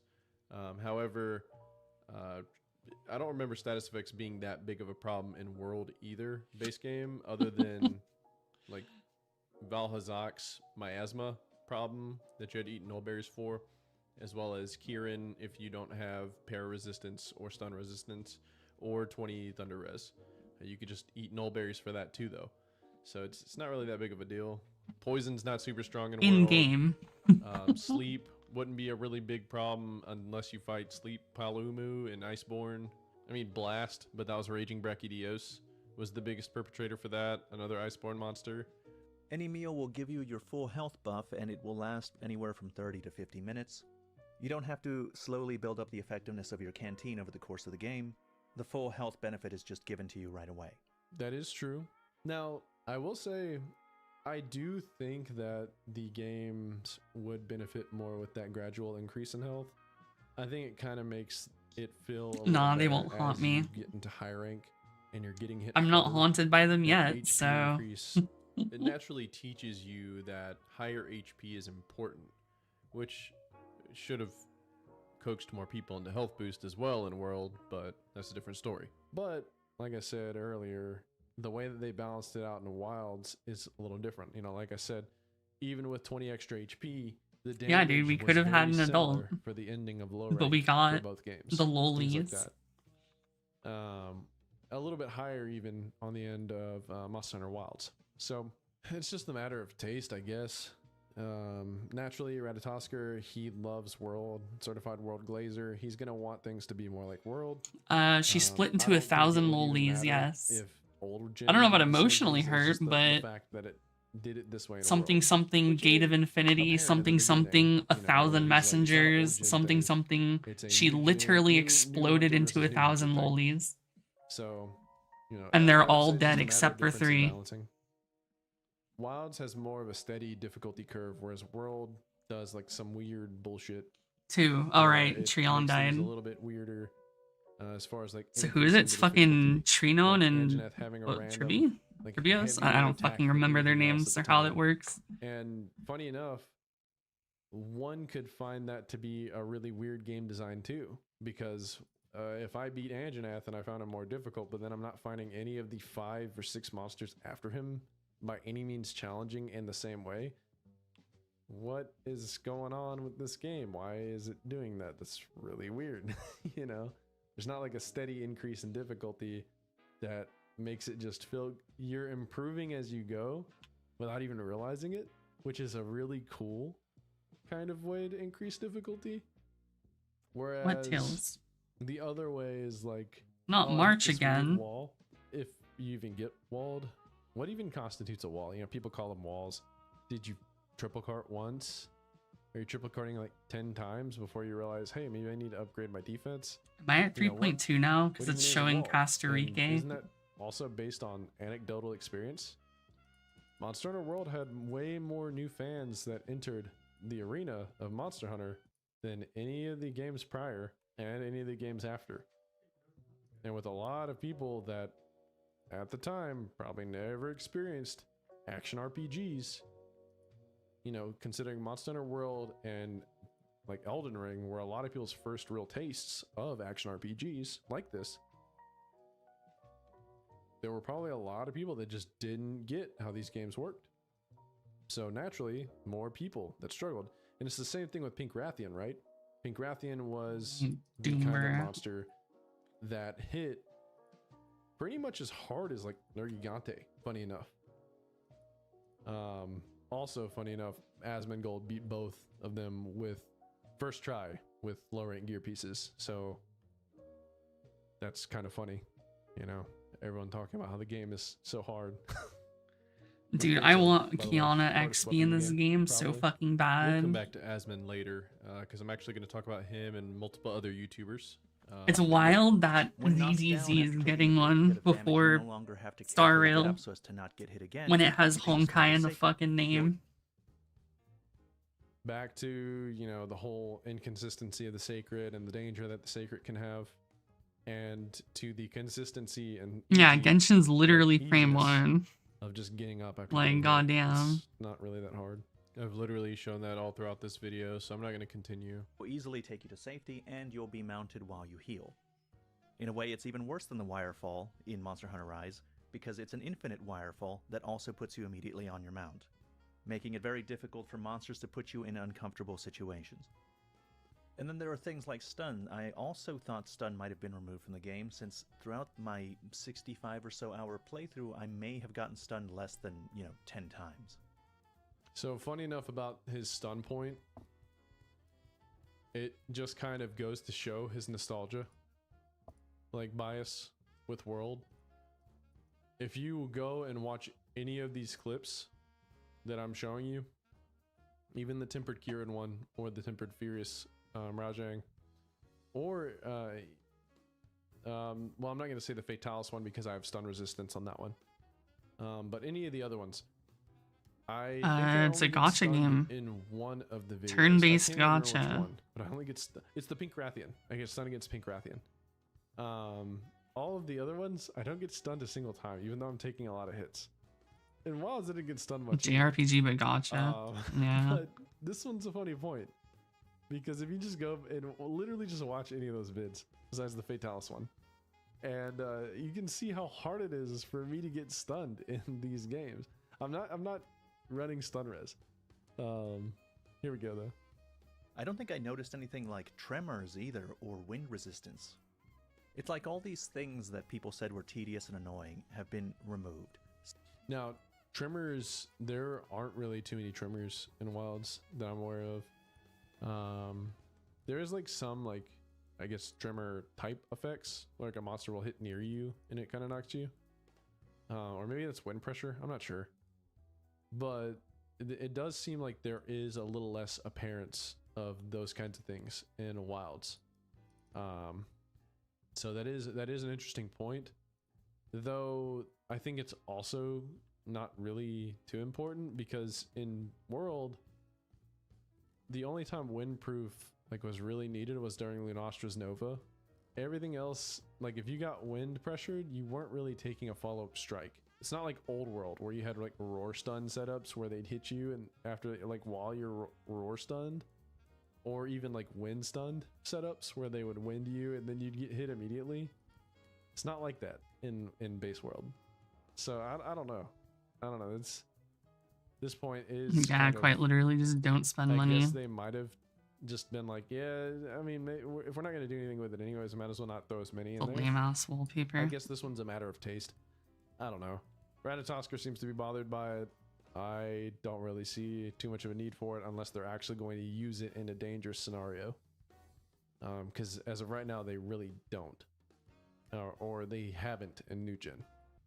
So that you can get back to fighting the monster as quickly as possible. Even getting knocked down is uncomfortable. It's tedious and annoying. I mean, will get you up and get you technically, back into the fight. if you're a normal person and you work a job, it's more efficient to literally do that and spend money on a gacha than it is to actually play it. I feel like that's kind of where they get you. It's really, it's not that hard to lay down and just watch and see if there's a follow-up strike. It's really not that hard. It is not difficult. It's literally I'm tired, usually I'm tired more of worth your time to World work a fans. job and then just pay the money Pretending that it like it's is to difficult. play the game. I'm Like the tired of level it. to make the same It's amount not. of like currency. It's not hard. It's not hard. Do you have eyes? Can you see? There are people that struggle with seeing in these games that play them. But that's naturally going to be, something that they're gonna have to deal with. And maybe Sacred Pickup, I guess, is a pseudo accessibility option for them. I don't know. But even then, it's still not safe. What? I don't know. What? It's not that hard though. What do you fucking Getting want? stunned and not being able to control What the up? hunter is annoying. Let's minimize its effects. What up? Now, No? here's the funny thing. Ratatosker You just want to be just annoying? talks about how he didn't get stunned much in Wilds, and I went ahead You and want touch? talked about that and showcased some of that You want your butt in scratched? World as well. What he doesn't bring up, funny enough, is that stun is easy to overcome in Wilds. In old gen, specifically like GU, I think Yeah, GU don't might be the play fastest. I that think many it's the same across gotchas. the board. Stun is relatively easy to shake off. You can just you're rotating your stick and pressing the buttons, and it wears off rather quick. It's just like Wilds. Horizon World, it's different. It's not as easy to overcome. You're stunned for a long time, to the point where stun res 3 is a really fucking good skill, just really good. Just don't get licked by it's even them. innate on Fatalis armor. Funny enough, in Iceborne, stun res is just really good. Because I made note of that even in base world, because I realized that the only time I would ever cart in base world was if I got stunned. That was the only time. The monsters couldn't kill me unless I got stunned, because I would just be sitting there waiting to get hit instead of being able to roll or roll cancel out of a heal. Instead of any of that, I would just be a sitting duck. Agli, I could fucking get find it. Funny that he doesn't bring up that it's easier to mitigate. I would imagine stun was so strong in World and Rise because you could easily slot in stun res. Whereas in old gen, skills when the skill economy was a lot lower, you couldn't just have every skill in the game easily slotted in. You had to actually choose very wisely and be really, really wily with your armor piece choices in order to have multiple skills activated, and especially skills that you wanted. And so you had to really shave down exactly what you wanted, depending on what armor, or depending on what weapon you were using and what playstyle you wanted to go with. But yeah, wild stun is easier to overcome. And that's not what he means when he says that, but I'm just kind of throwing that out there as a freebie for you, Ratatosker. Bouncing off of monster parts is tedious. Let's reduce the frequency of that. Having to stop and sharpen in the middle of a fight is annoying. Let you do it on the secret, and then the next game will just take it out. You can't The next game will just take... There you go, being dramatic again, man. Come on. Come on, dude. Speed Sharpen 3 exists. It's easy to slot in. control your hunter for a little bit when you feel a tremor. Let's reduce it to the point that nobody notices it's there. In fact, Speed Sharpen 3 was on Raging Bracky Boots Alpha. I remember using that against Fatalis whenever I soloed him. Speed Sharpen 3 existed on like even Raging Bracky Boots. Oh man, okay. That was just an aside. That didn't really have a point against Ratatosker or anything. That was just me remembering something. The thing is, I like the tedious and annoying elements of Monster Hunter. I don't Was it know. not This okay dude for just there to be fucking one wanted to game yap. that had this focus on deliberateness, on preparation, on commitment, that made you be careful where on the monster you attack, that made you be careful how you attack and in what direction you attack, and that would penalize you if you didn't do it or did it poorly? It's 4.5 hours. Monster Hunter World is not the Literally balance that it's 4.5 hours of yap. It's not. It's just not. There's a term coined by people that agree with me called, I want to play Monster Hunter, not Monster Fighter, or something to that effect. It's called Monster Hunter, not Monster Fighter, when you're arguing as to the direction the series is going. The phrase is expressing a desire to not move away from the hunting simulation aspects, the preparation. Basically, all you need to derive is that he disagrees with Ratatosker. This is expressing a desire to not move away from the hunting simulation aspects, the Moving. preparation aspects, the tedious and annoying aspects that the current games seem to eschew. Now, of course, I agree with the statement. Okay, hunting simulation aspects, tedious aspects, all of that. Monster Hunter versus Monster Fighter. Mem. Mem. What Fuck part you. of Mem. sharpening in front of a monster and following green bugs, like literally just from like a piece of shit or some claw marks, and then directly to What the do you see out of monster Mem stuff? Other on than the fact foot. that they have the same voice actor speaking mannerisms and What color part scheme. of any of that is just straight up the Monster Hunter? You can't just like be part. You can't just go. They're ruining the soul of the game and Monster Hunter and what it was. Because let me tell you something. In old gen to new gen, which was the most significant change from old gen to world, they mitigated a lot of that already.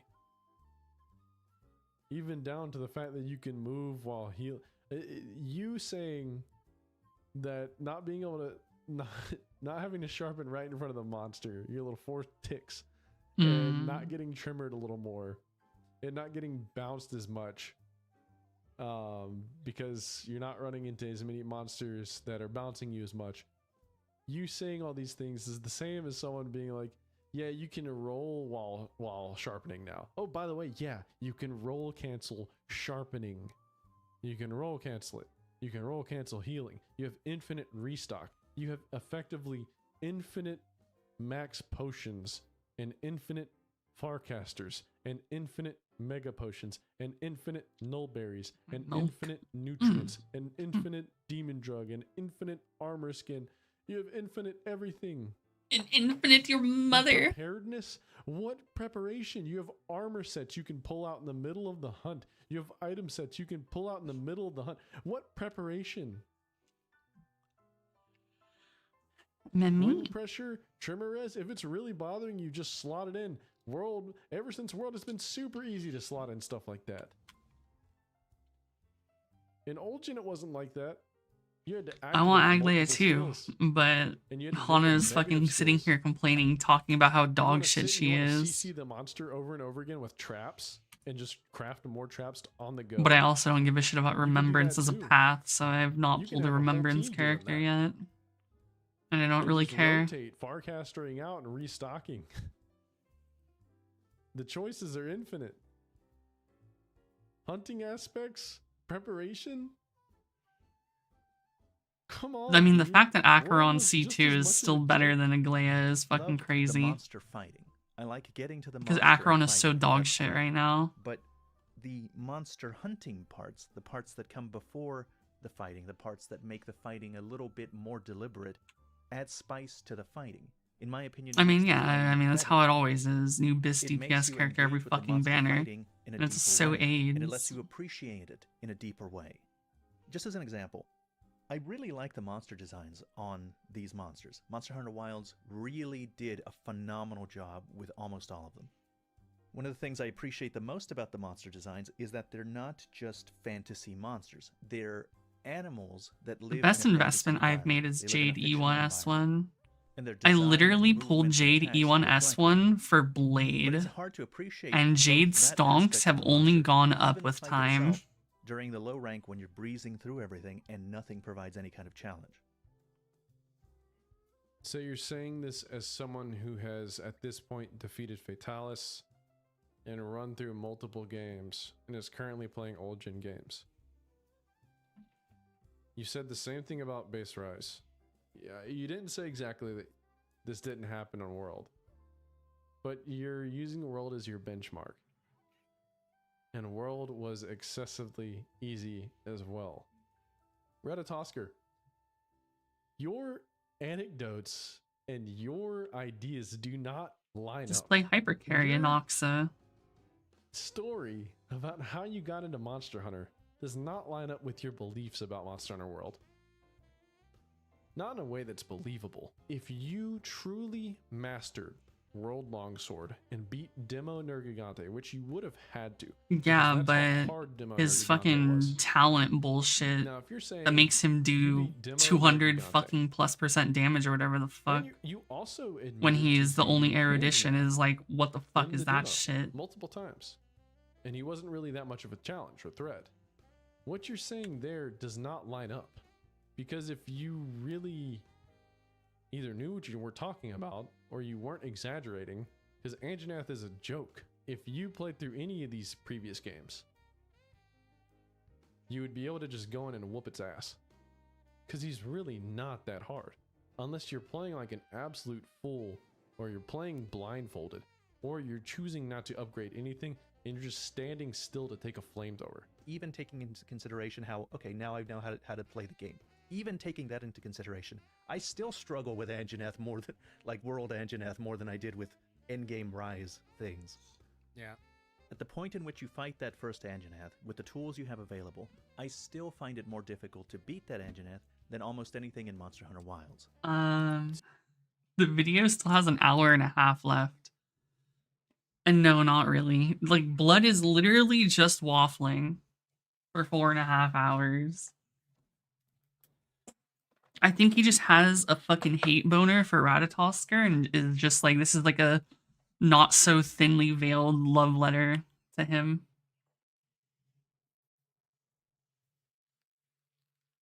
It's kind of all I've gotten.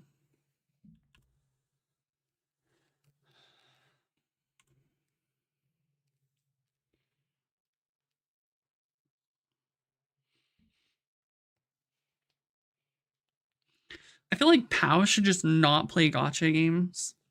He always has like the worst takes. I don't know if I've met someone who has worse takes in gachas than Pow.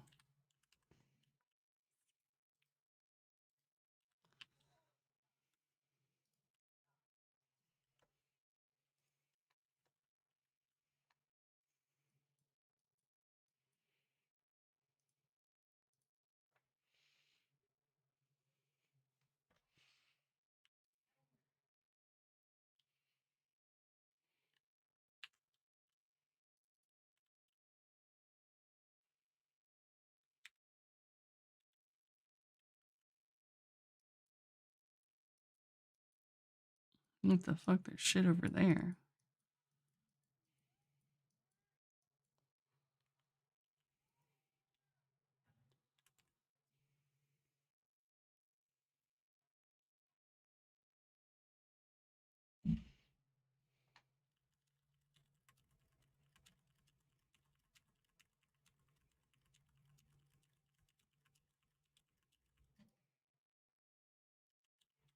Whomstidiv? Where the fuckstidiv?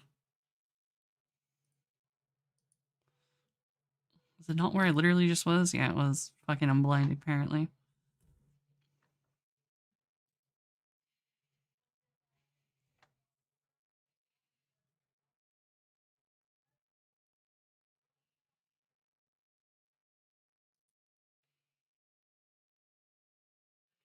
Okay, they got you into Fire Emblem Heroes now in a psych ward? Yeah, I could. Yeah, that makes sense.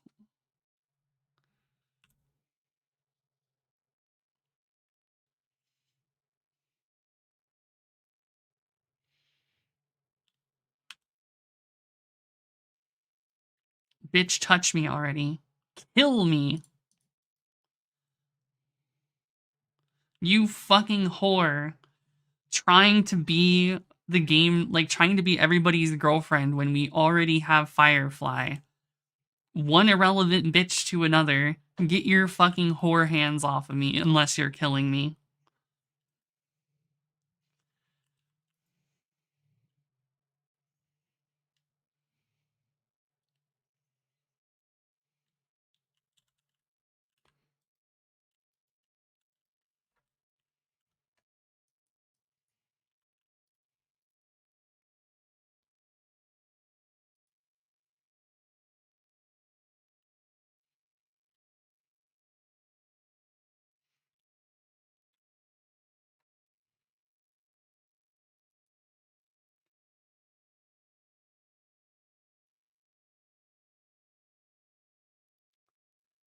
Oh, man, I don't think I have it in me for another hour and a half when he's not fucking saying anything. I feel like this video could have been like 45 minutes max, and he could have gotten a point across like 8,000 times better. Yo, I'm hungry. Now I'm extra hungry.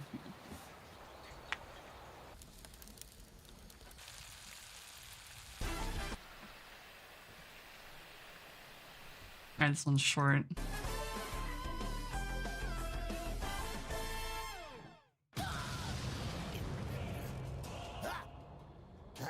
Monkey. What the hell is this? You're no god. You're no Margin. You're not even a Saiyan monkey. You're a literal monkey. Damn, that's just racist. Oh, wait, he's an ape. Never mind. That's just factual. I'm gonna get violent with you, dude.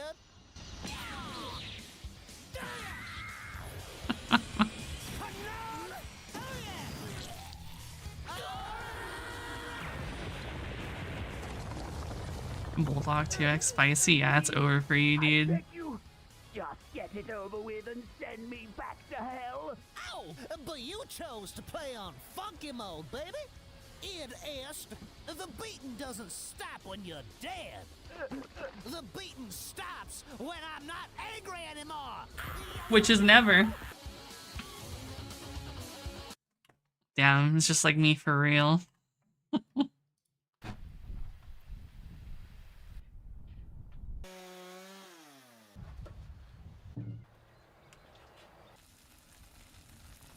Lord Noxagoras. Lord Frieza.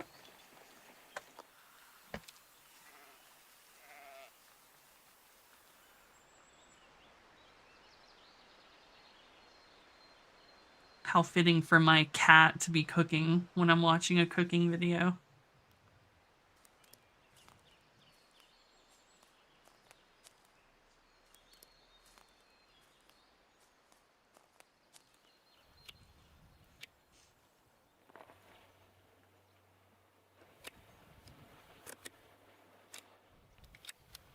Jesus Christ, brother, why? I didn't need this in my life.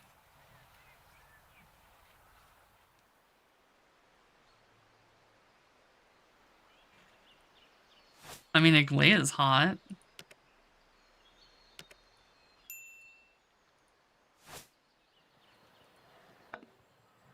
No, I can unsee it easily.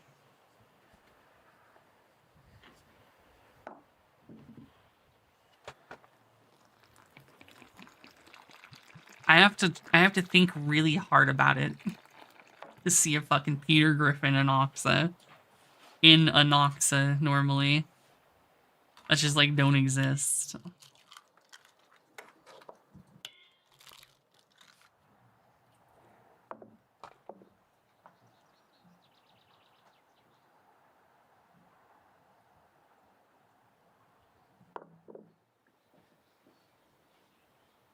Yo, it's pee. Do you think this is Aglaea's pee? I would drink it.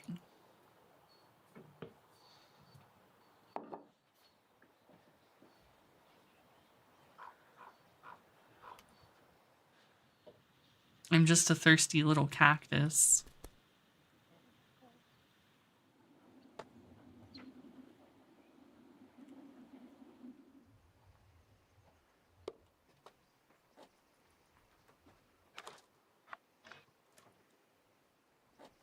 Well, it's not my fault Aglaea's fucking hot.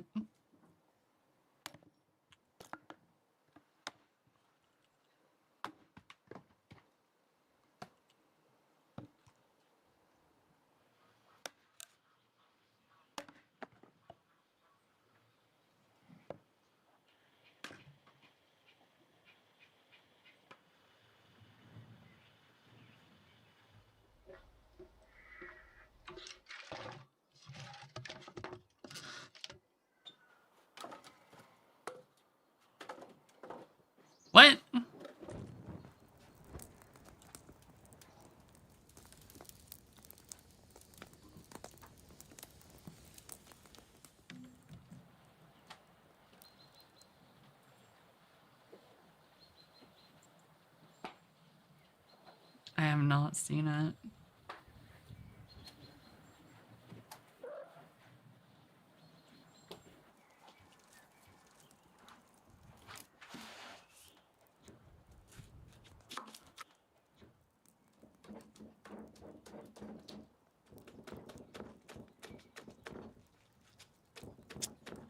I see. Yeah, that makes sense. Take that with you when you go to the gym and shit. Am I ever gonna play God Hand? I have played God Hand.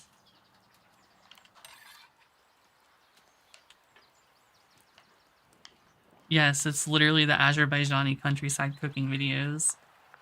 Literally. Yeah. I almost destroyed my hands playing God Hand. I don't know, a couple months ago?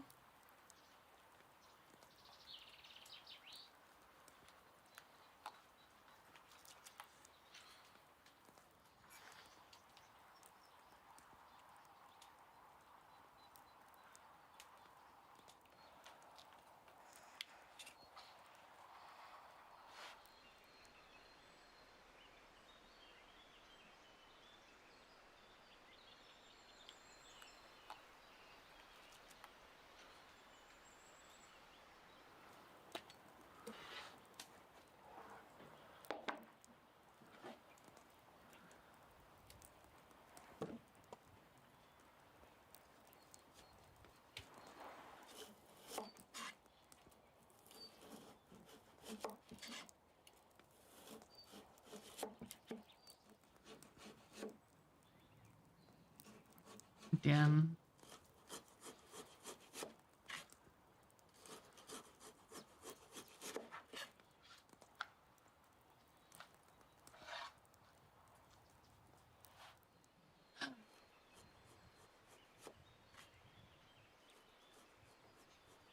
Hey, I made it, just not the other way around.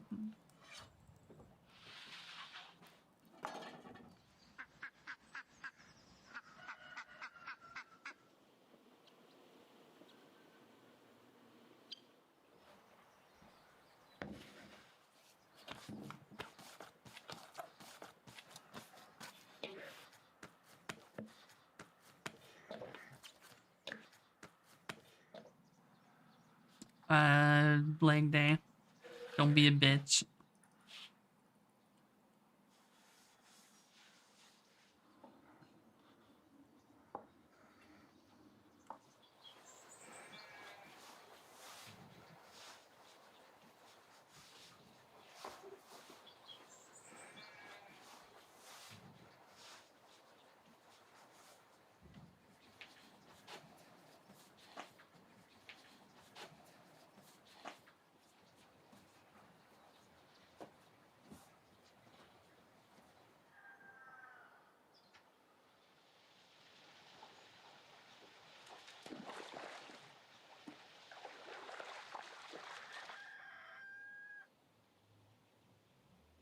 Cockadoodle do, motherfucker.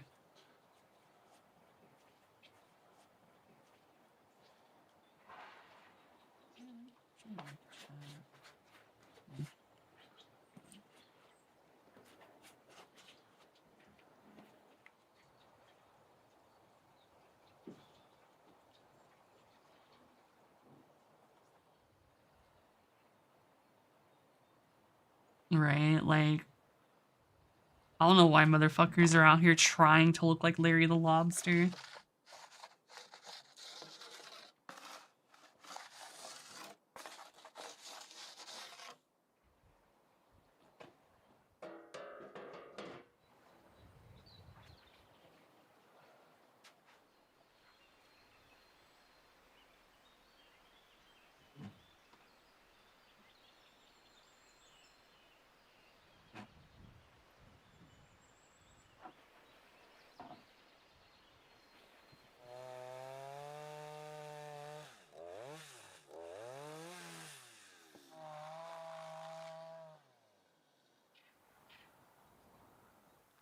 I didn't really even need to know that existed.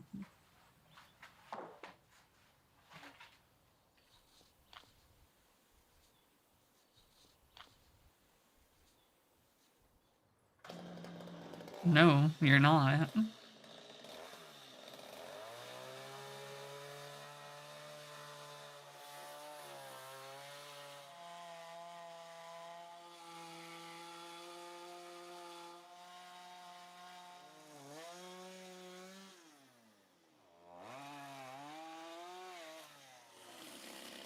How can I get over there?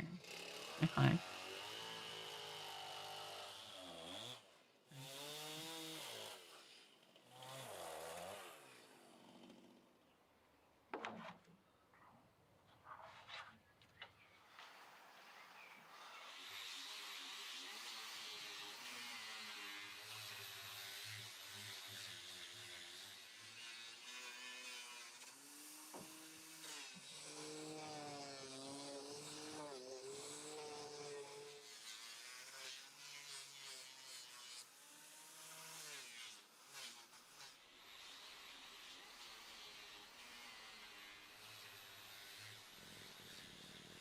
How do you blame Twitch?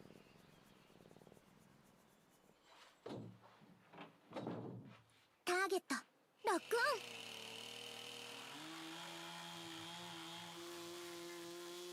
Oh no, not the Ursa, dude.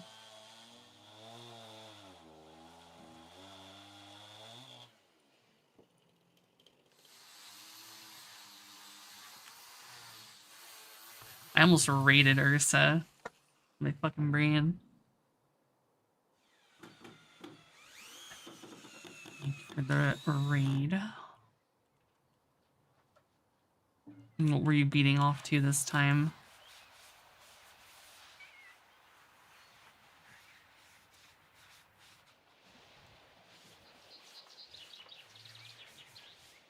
Evil West.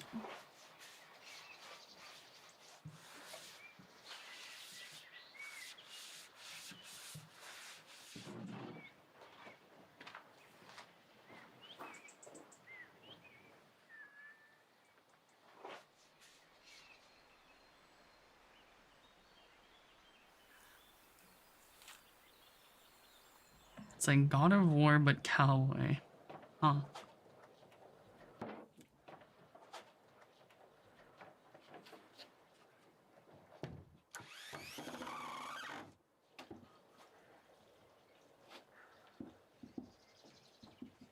What is that? 1, 2, 3.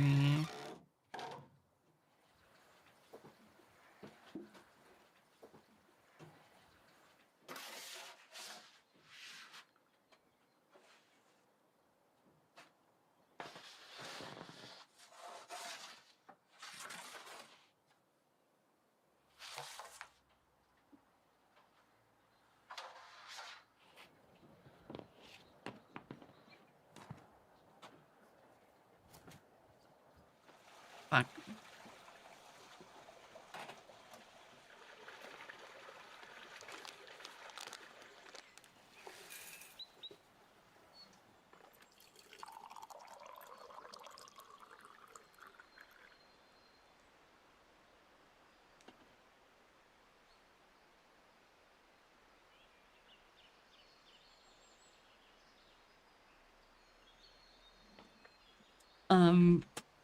Fuck. He's making a Wagyu Philly cheesesteak. Parentheses, really expensive.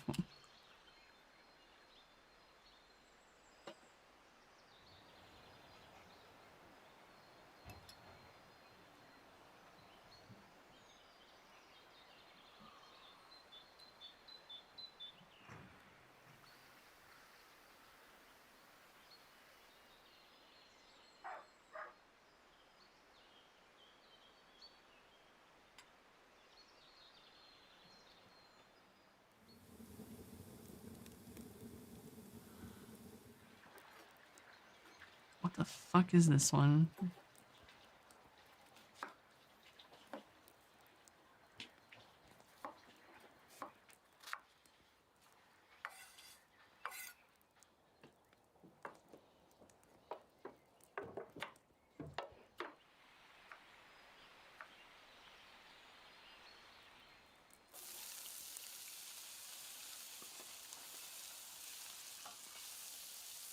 I need to get this other motherfucker to step on the button, but only at a certain point in time.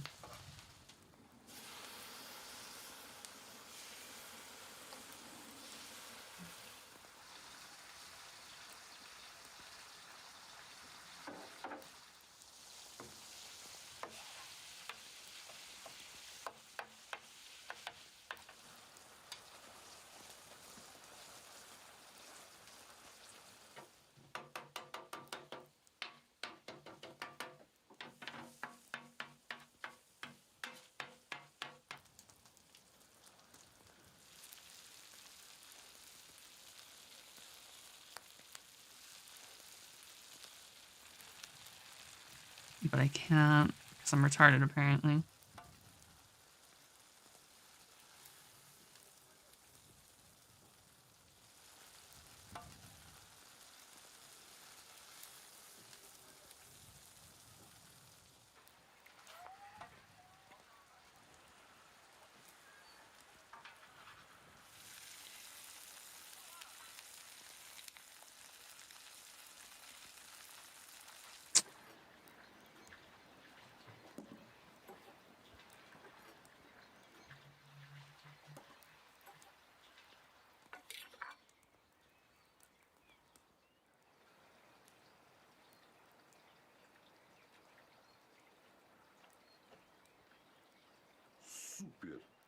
Super. Motherfucker out here sounding like Bane and shit.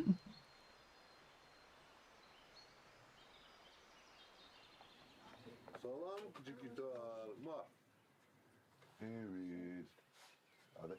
Evet. Makşi. Evet. Noje, wasil topu. Yere.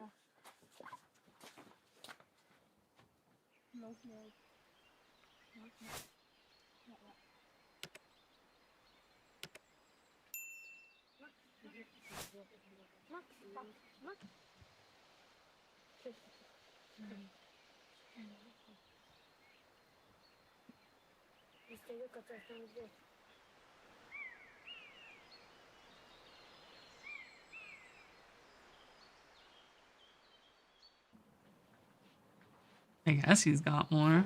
I thought he was done too. I think it might just be prep. Damn, that's insane. Super.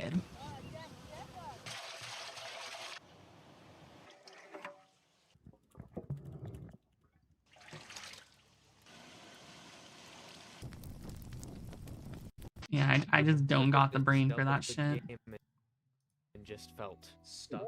Like you've explored every room, like you've opened every chest and still can't do anything. Then you spend hours and hours in a dungeon you'd build a grudge against before finally realizing, oh, I missed this one. But what if Damn, you that's get me, stuck dude. for real? Unironically, Welcome to the I've world done that of shit in so soft many locks. games. A soft lock is a precarious term coined by speedrunners and glitch hunters who found ways to put their game in a state where you can no longer progress your game any further.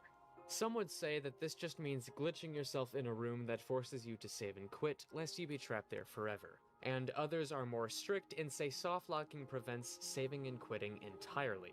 Essentially, you have to unplug or close your game in order to fix it. This is the definition of softlock I shall abide by today. I want to see how fast you can softlock every 3D Zelda game.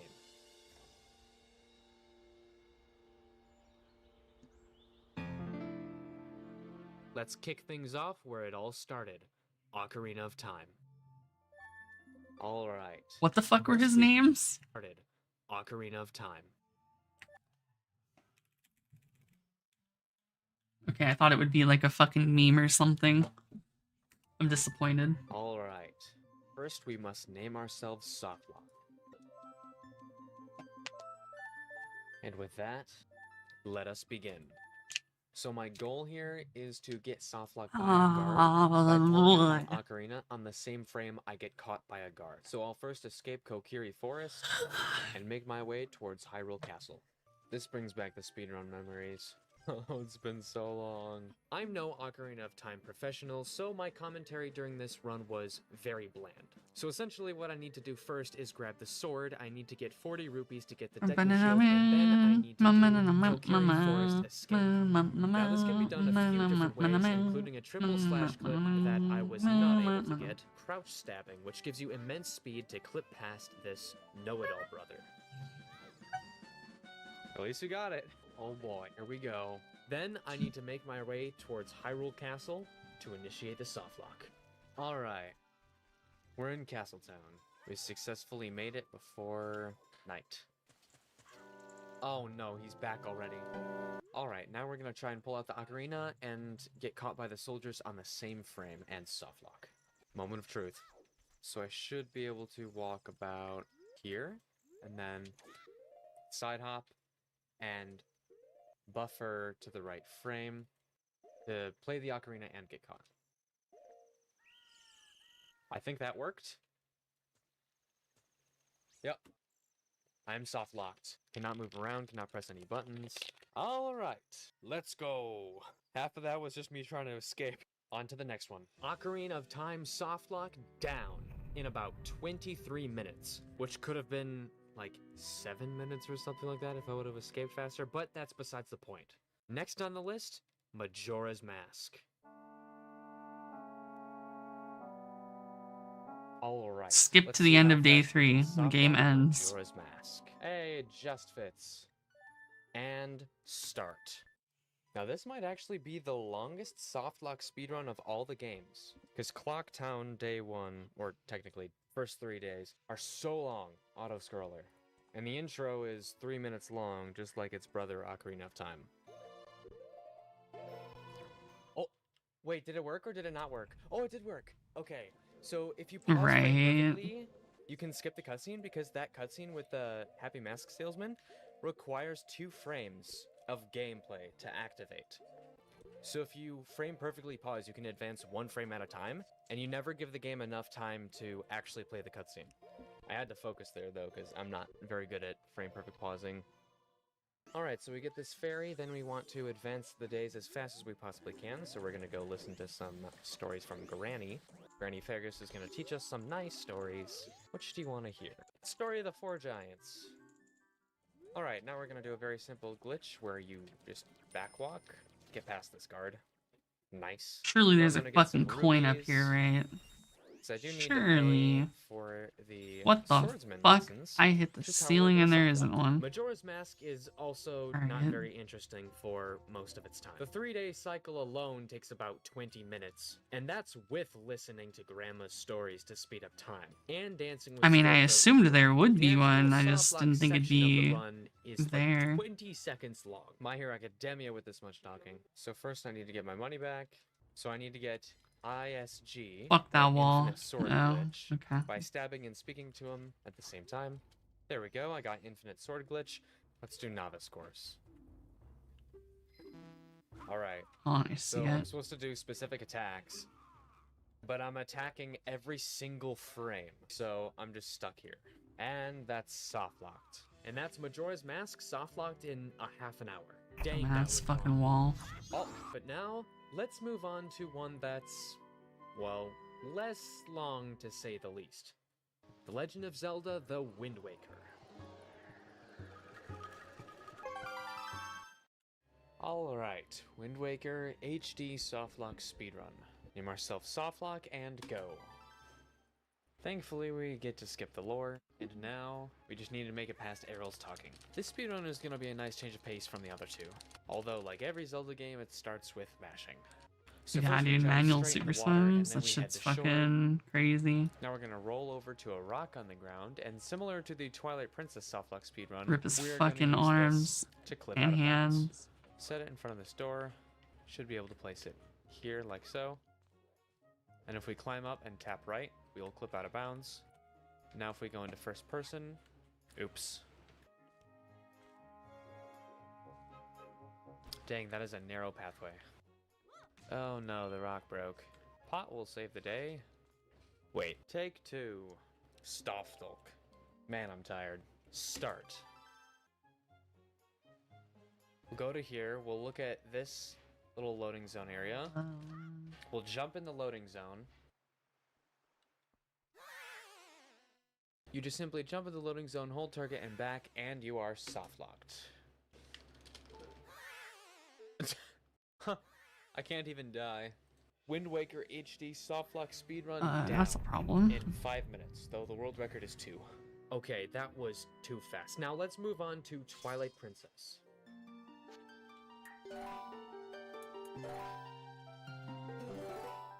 So first things first, we're gonna take this rock and we're gonna put it in front of this gate between these two pedals. And if we glance to the side and side hop, we can clip inside of the gate, and if we bonk just right, we can clip outside. Then using a safe method of back in time, a glitch we're about to perform, by resetting the console on the same frame we respawn, we can respawn on the title screen. Then we're gonna die in this state. And continuing in this back in time file state will put us in the King Boblin 1 fight. So now we're gonna fight King Boblin.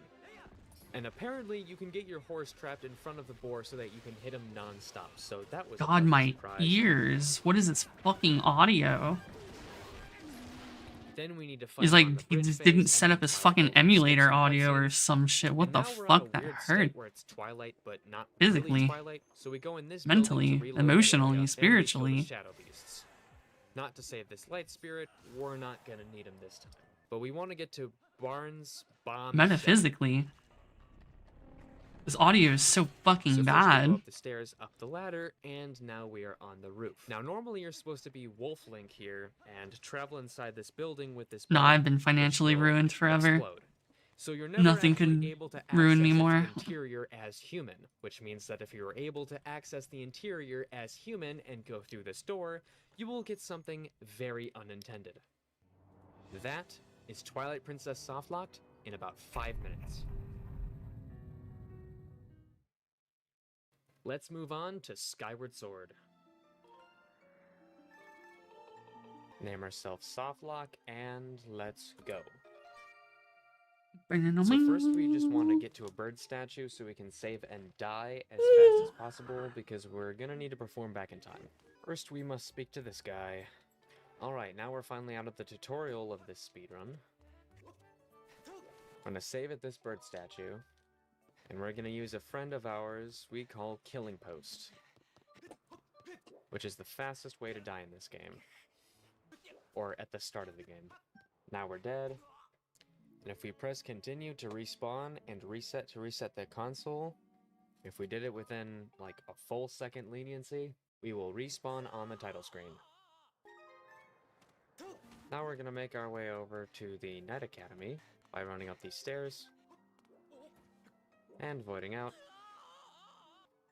We're gonna select file 2 and perform a bit save, which stands for back in time save, where you basically save your file while in back in time. Then select file 2, open the door to the Night Academy, start our file shortly afterwards, which should take the coordinates from the bird statue we just saved at and apply them to the map we just loaded into, which in this case is the Night Academy, and time. The And Nut only way to save Academy. and quit is through a bird statue, so even though I can open the map, I'm calling it good.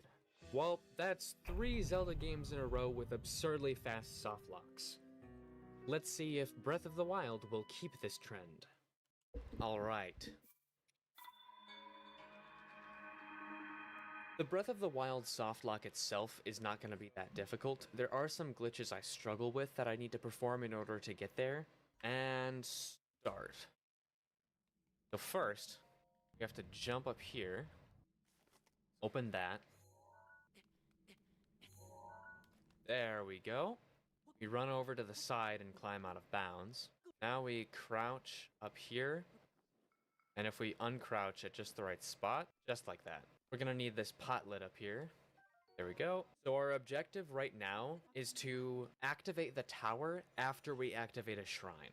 So you may recall normally you're supposed to grab the Sheikah Slate, go through that cutscene at the beginning, and then Zelda takes you over to the tower. After that, the old man tells you about the shrines and you're able to activate them. We're not going to go to the tower yet. We're going to be going to the shrines first.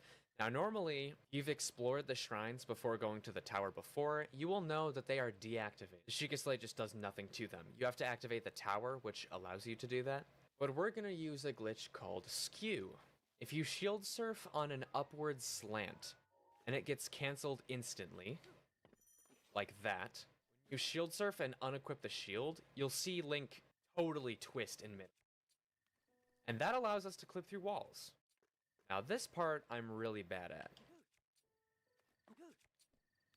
There we go. Alright, that was pretty fast as far as my technique is concerned.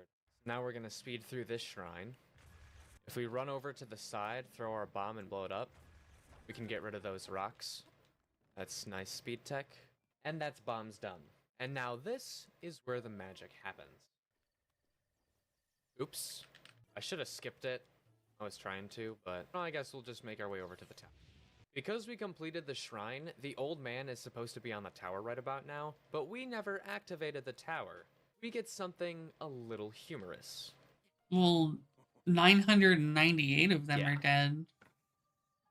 The old man is doing glitches himself.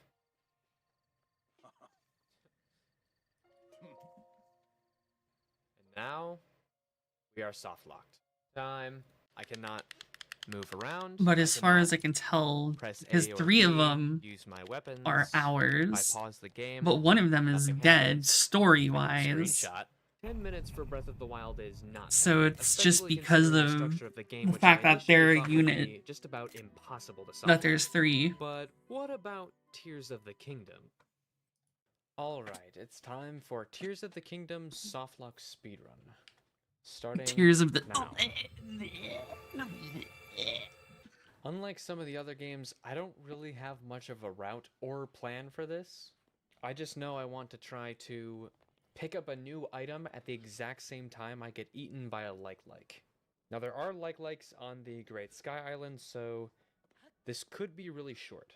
Thank God. The start is just a lot of mashing and a lot of running away from Zelda. Gloom. Such a sick and suspenseful way to start off. And now the unskippable cutscene. What is that? Speedrunner's favorite. Bro did the honored one pose. Alright, after Gloom, Master Sword breaking, magic, and plot armor, and 7 minutes, we start the challenge.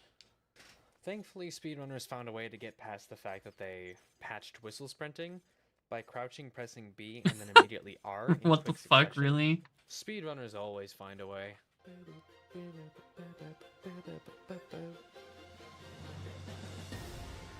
What a beautiful game. Time to get the perp pad, talk to this old, crusty, rusty, dusty, musty robot. I remember when people were speculating you would get the broom rune from this boss. I love the way trailers age. Nintendo Switch Pro. So because I need to pick up a question mark something and get eaten by a like, it'll actually be easier if I just skip everything. I'll make my way to progress through the story in case I need an ability or something, but I really need to gun it for the caves. Now we failed to open this gate because Broken Hand doesn't have the latest update. Our first shrine, but only for the ability. Unlike normal speedruns where you want to race through the shrines, for this one, we probably just want to get the abilities and immediately leave the shrine. Thanks for the ability. Bye-bye. Want to get the ability and then kill ourselves expeditiously. Oh, I was so close. I thought I had it. Wait, can you not use the abilities unless you beat the shrine? That sucks. Well, forget what I said about skipping shrines. At least the shrine isn't too long. Alright, now we can finally use Ultra Hand so we can make bridges and stuff. Wait, I can go up? Yeah! No Ultra Hand today. I thought I had got everything here Wait, is that thing faster than me? Uh-oh. Not again. Okay. Alright, we're finally across the river. Wait a minute. If I fuse this and then leave, do I lose the weapon or can I just go? Can we finally skip a shrine? Oh no. Now we should be able to run in this. Trick next. Brother. Perfect. Where you going? Over here! Yes, I remember this. You're so fucking bad. I don't even know if you're doing it on purpose or not. AoE. He's so fucking bad. Like, you have to be, right? Just like when he got washed away. He said over here. Didn't he so confidently call it out too? Or is that a different one? Where you going? Over here! Oh yeah, he was. Over here. I don't even know if you're doing it on purpose or not. AoE. The other 7 people are wrong. Yes, I am. Like, you have to be, right? Damn, dude. Is it time for the fucking clips?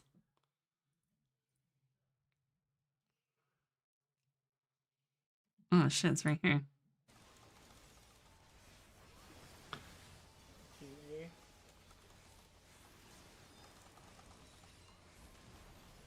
Play safe here. Play safe here. Washed away. What? I was behind the whole time. I was behind the whole time. I'm gonna miss this trick attack. Come on, Mav. Let's do it for the team. Litany. Oh my god. I don't understand. I was behind the whole time. I even broke off. Missed the trick attack. Died when I popped Litany.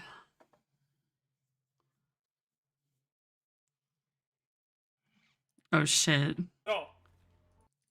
So here's fucking proof to everyone who, like, Hana has been barking at people for fucking years. This was 7 years ago. Oh. Ink pens heating it. What the hell is that sound? That's me getting barked at. Hana was literally barking. While I'm raiding.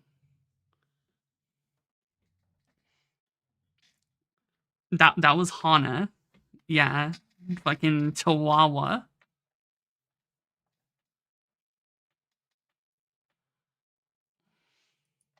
Okay. I tried to run. Damn, that was... Holy shit, that's fucking... I forgot. Alt raids. I was on fucking... my friend's account because I didn't have an alt. Max melee. Max melee. I didn't think I'd see the fucking name Ayase Kimura in fucking forever. Dude, I got fucked up. Emboldened. Side. Bottom right. Yeah, I'm so confused right now. We're good though. We might not be good. Damn, did I give... Damn, I gave him fucking tether. Energy. I'm disappointed in myself.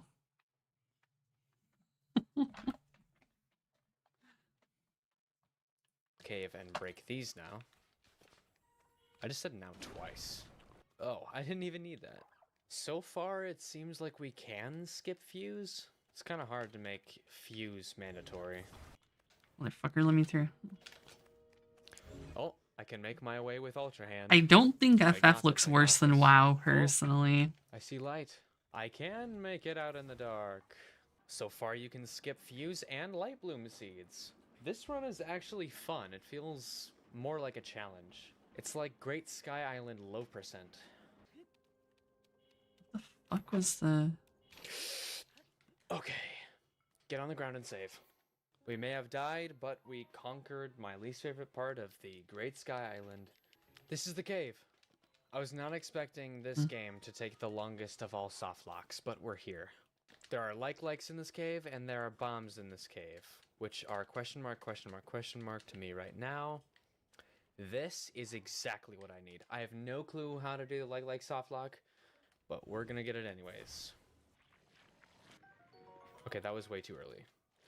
Yeah, he's literally just content farm. Oh, he ate my bomb! You idiot! Much cursed Halo. That was too early again. No. But that is the right attack, I guess. No, this isn't for you. This is not your num num. That was too early again. Darn it. too late this time.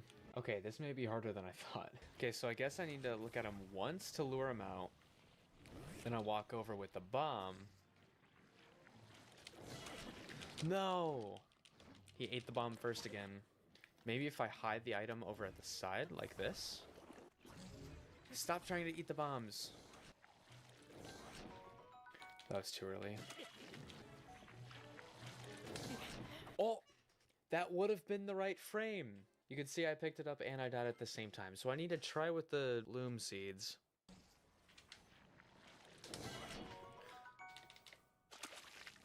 What? Weird. What? So I got hit and collected it at the same time? Without getting the soft lock. Damn. He sucks. That was me getting hurt.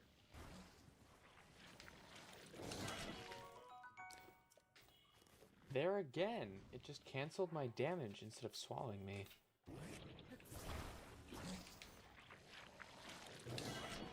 Oh! Did I finally get it? Wait, why didn't that soft lock? Lem-ow. Yeah, that. I just got it. But then I can advance just fine. They probably Okay, so I fucking had patched gotten the it. soft lock to work Or he's twice, but doing it wrong apparently somehow. It only works on a certain patch. And then Oh, it yeah, turns out they you can patched it. technically get soft locked Of at course. the very start of the game. And that's the soft lock.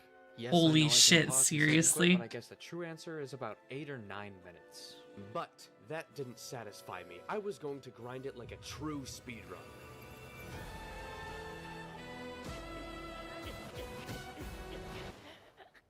Okay, screw that. And there you have it. I soft-locked all 3D Zelda games as fast as I possibly could. Except not really. And hey, if you're interested in more 3D Zelda challenges like this, I really enjoyed the making of this video, and I'm coming up Right. with more stuff like it. Honestly, just And give if up. you It's head over easier. to twitch.tv/Cathaldo, you may or may not see me doing runs of this live. Doing this video has made me want to take speedrunning more seriously, so I'm gonna try and Oh, I thought he was gonna say it everyone. makes him want to kill himself. To hell. That works Today I too. have the utmost pleasure of showcasing a complete overhaul of Halo 1, designed with the explicit intent of being so unfathomably cursed that it can be used as final proof we are indeed living in the darkest timeline. So let's just get straight to it. I bet you're all probably wondering about this background here. I do tend to do silly stuff with green screens after all, but this is not a special effect. This is Halo. This one is real. Welcome to Sidewinder.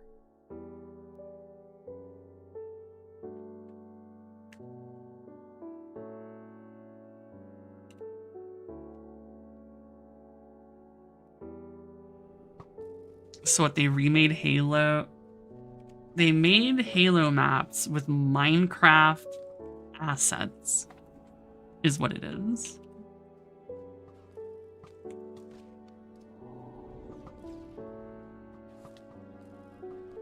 Double kill. Of course, this is only the tip of the iceberg. This mod has an absurd amount of content, with more than 15 playable maps coming in at over a gigabyte in size. But I'm getting ahead of myself here, so let's just roll it back and start at the beginning.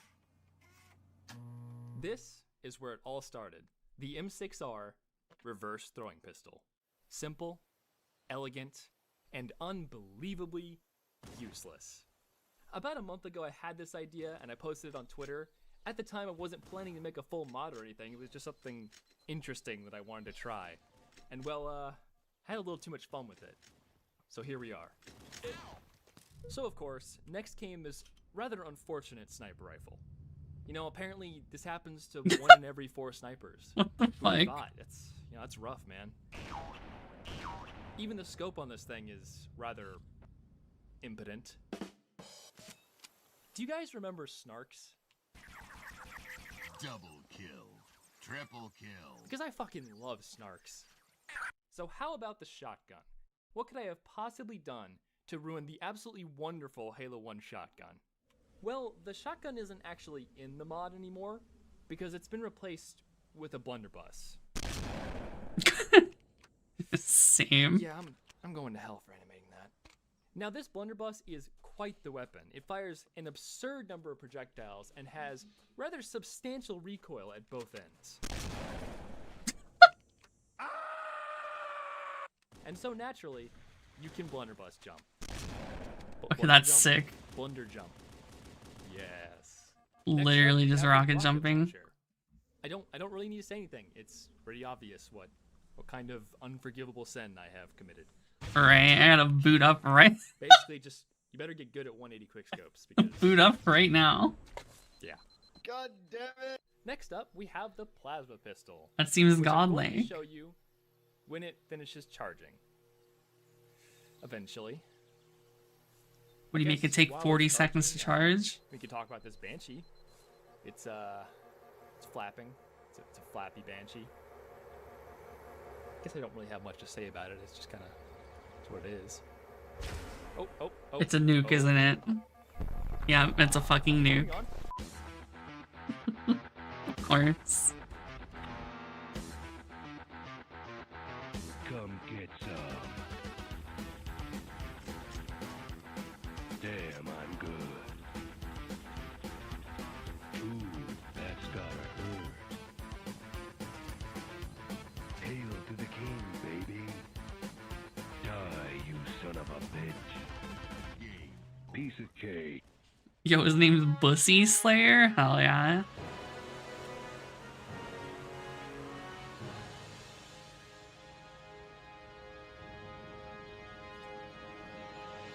Now, as you can see here, we have a completely normal, unmodified Warthog. And this is a completely normal Warthog sedan.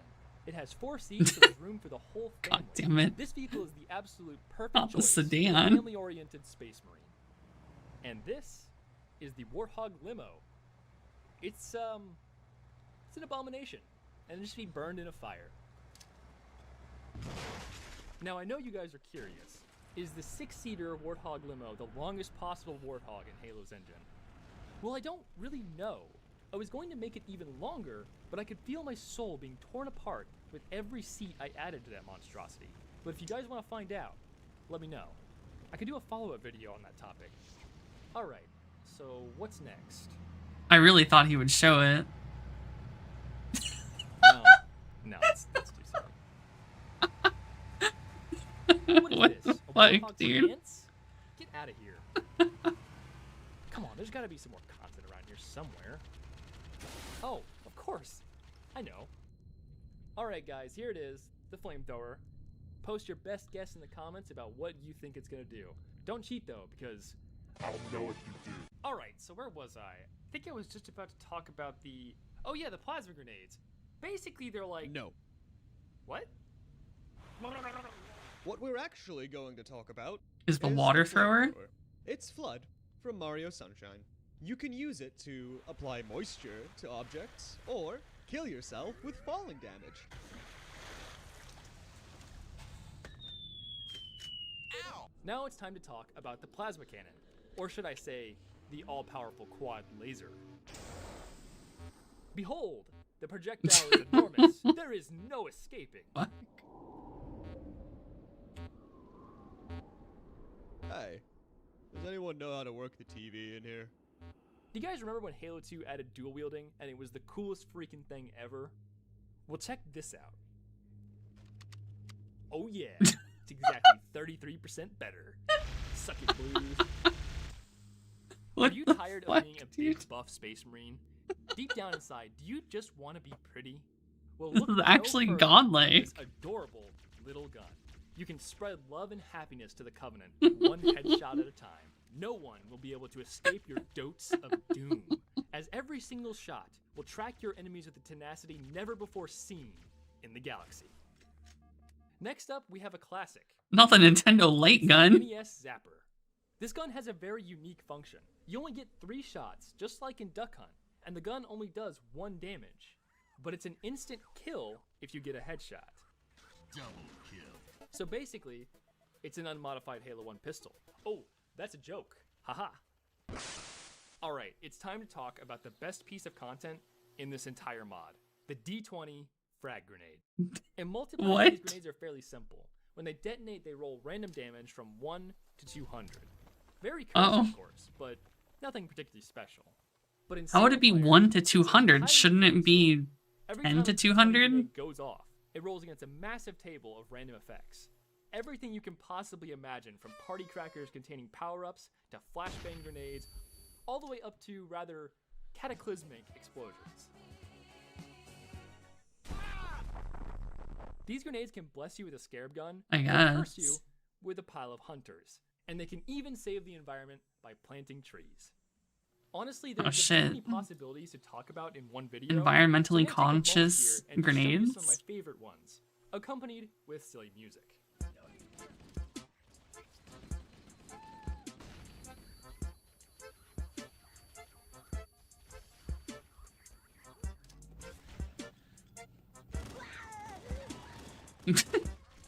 Oh, the fucking pistols.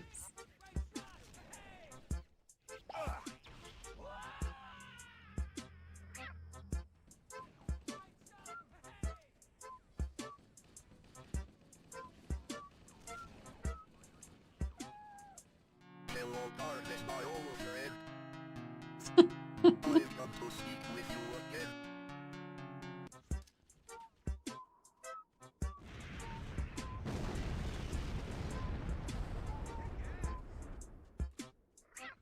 That's the most normal looking type grenade in the whole fucking thing. Yo, it spawns the mini hog?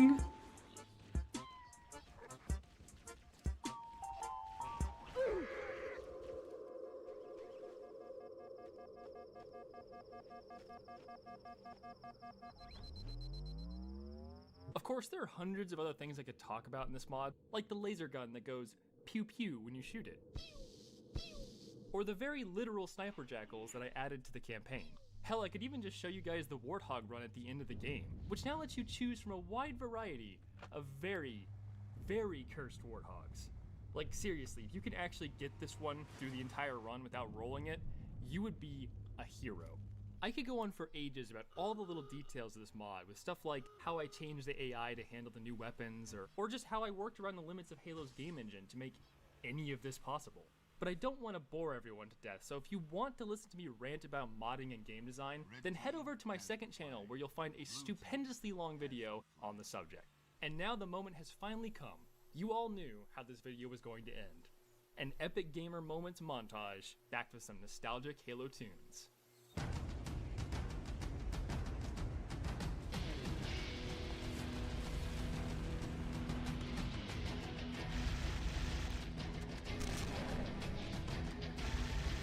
Bruh. The triple wielding is fucking insane.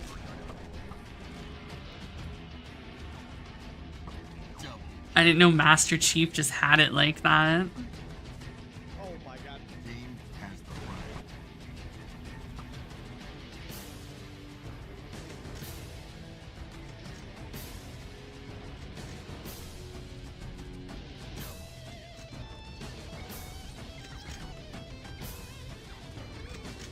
Double kill.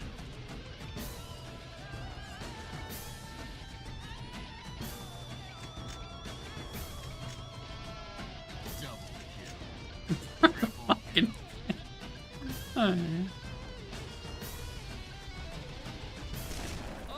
Oh my god.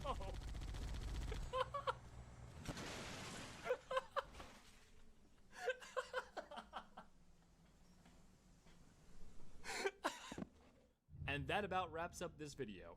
If you're interested in trying out the mod, there's a link in the description with all the information. And there's you need to another install one? it. And of course, here's a Alright, there's the warthog though. Excellent, Snake. Age hasn't slowed you down one bit.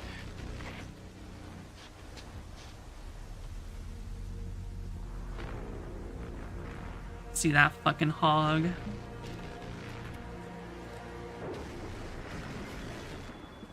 kept you waiting, huh? So here's where it all began. The Warthog Grand Caravan from Cursed Halo. A ridiculous idea given form and function, but not pushed to its absolute limits. Today we are going to change that. So here we have Longhogs version 3 and 4.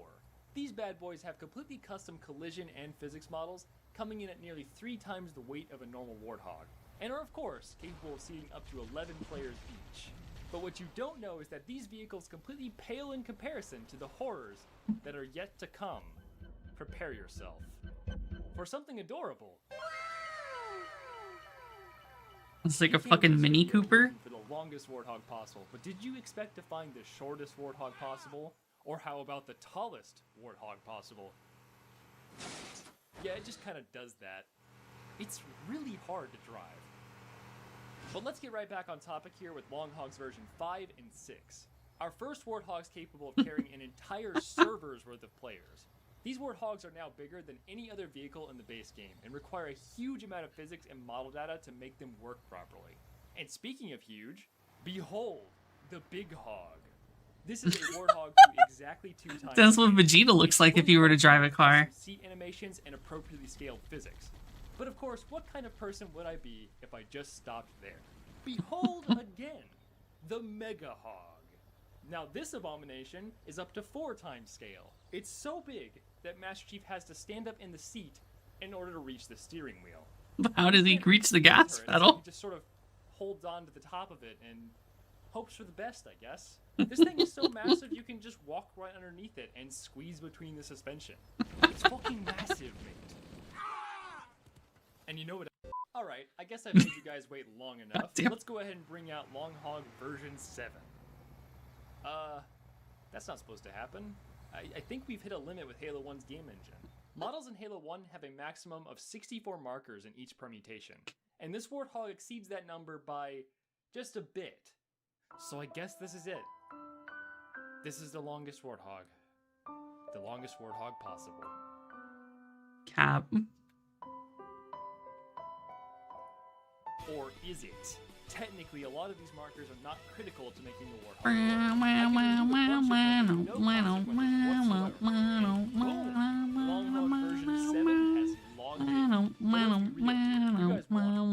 Your appetite for long Warthogs is truly insatiable since you are still watching this video. Let's go ahead and bring out Long Hog version 8.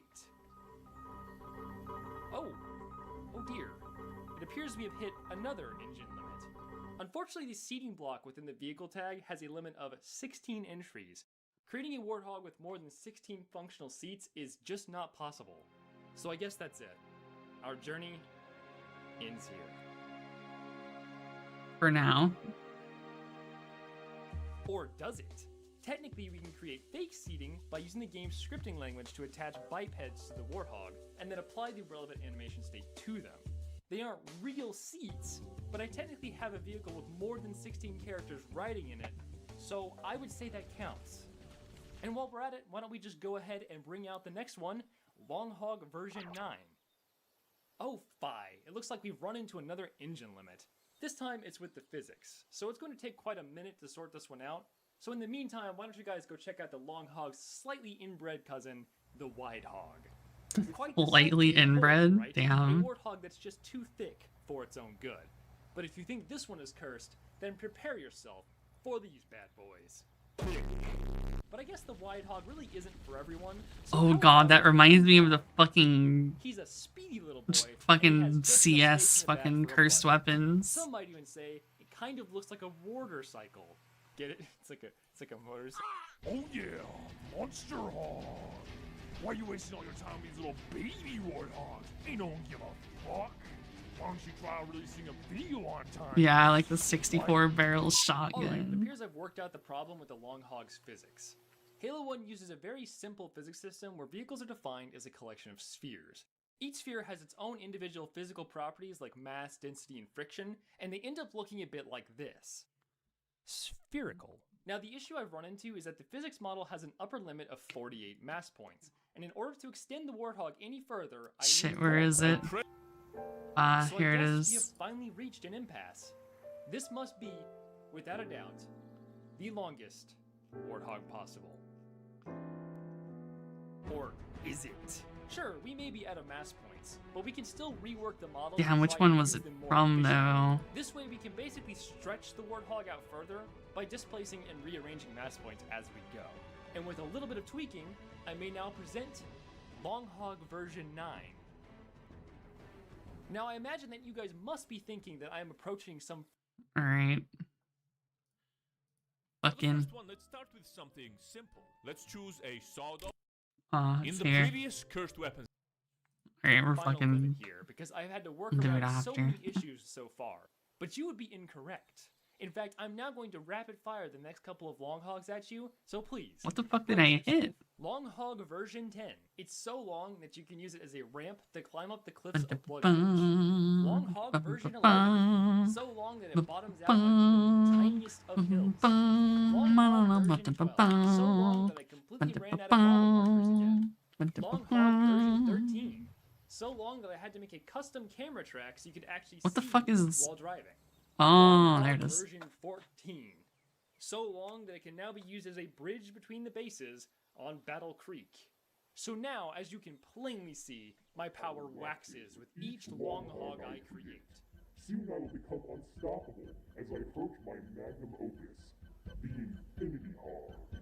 But in the meantime, check out this up hog, a fully functional warthog. What's up, hog? Ceiling Gang master race, because floors are cringe. And next, of course, we have the Hog and the Wart. I don't really know what to say about these though. They're just kind of goofy looking, and they drive weird. I don't like it.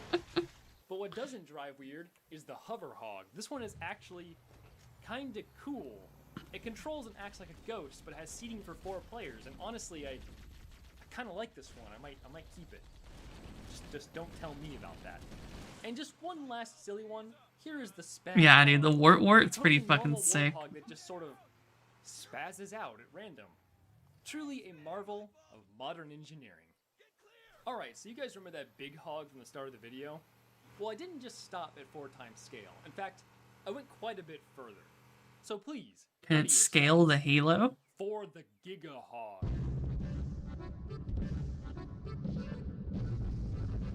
My apologies for those of you who may be suffering heart attacks right now. This monstrosity is completely beyond reason, but it is fully armed and operational. Though honestly, this map is a bit cramped for it, so let's find a better place.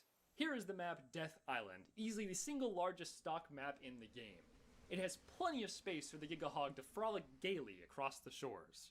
But what is that in the distance there? Some kind of dark and menacing foreshadowing. The Halo? It's here. The Ultima Uh-oh. Hog. It would seem that we once again need a bigger map, so I guess it's time to introduce Desert Warthog Remastered. As I was building all these warthogs, I kind of wondered what I should do with them, and the answer came like a bus running me over in the middle of a desert. What better use for all of these warthogs than to make people drive them monotonously through a giant desert for hours on end? And this desert, oh boy, does it push the limits of Halo's game engine. I could not make it any bigger. Damn, I wish or any Caster more East would touch me like no that. matter how hard I tried. But enough about sand. We all know it's coarse and it's rough and it gets everywhere. What you want to know is how big is this next goddamn warthog gonna be? So brace yourself. She's For a just great walking and most euthanasia. holy of lords approaches. Behold, the Wart God. Death sentence? Just have her touch Thou you. shalt singeth its praise and glory, and it shall blesseth thee with eternal life. Holy and shit. no pain.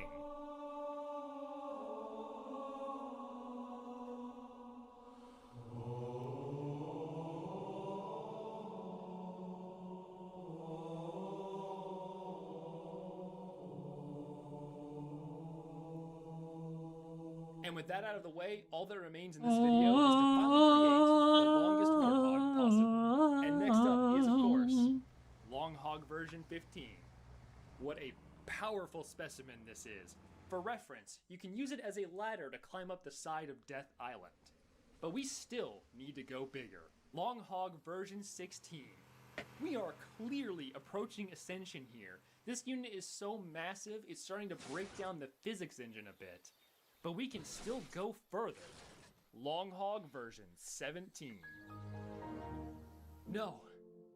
This error message, it brings me great pain. For we have reached the upper limit for vertices in a model. We can no longer extend this warthog.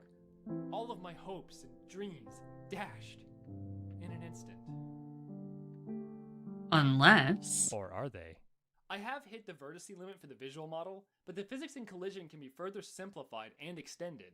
So if I segment the visual model into multiple parts and then reassemble it at runtime with a script, I can create a warthog that is so long, it will rip apart the very fabric of our universe. And that is exactly what I have done.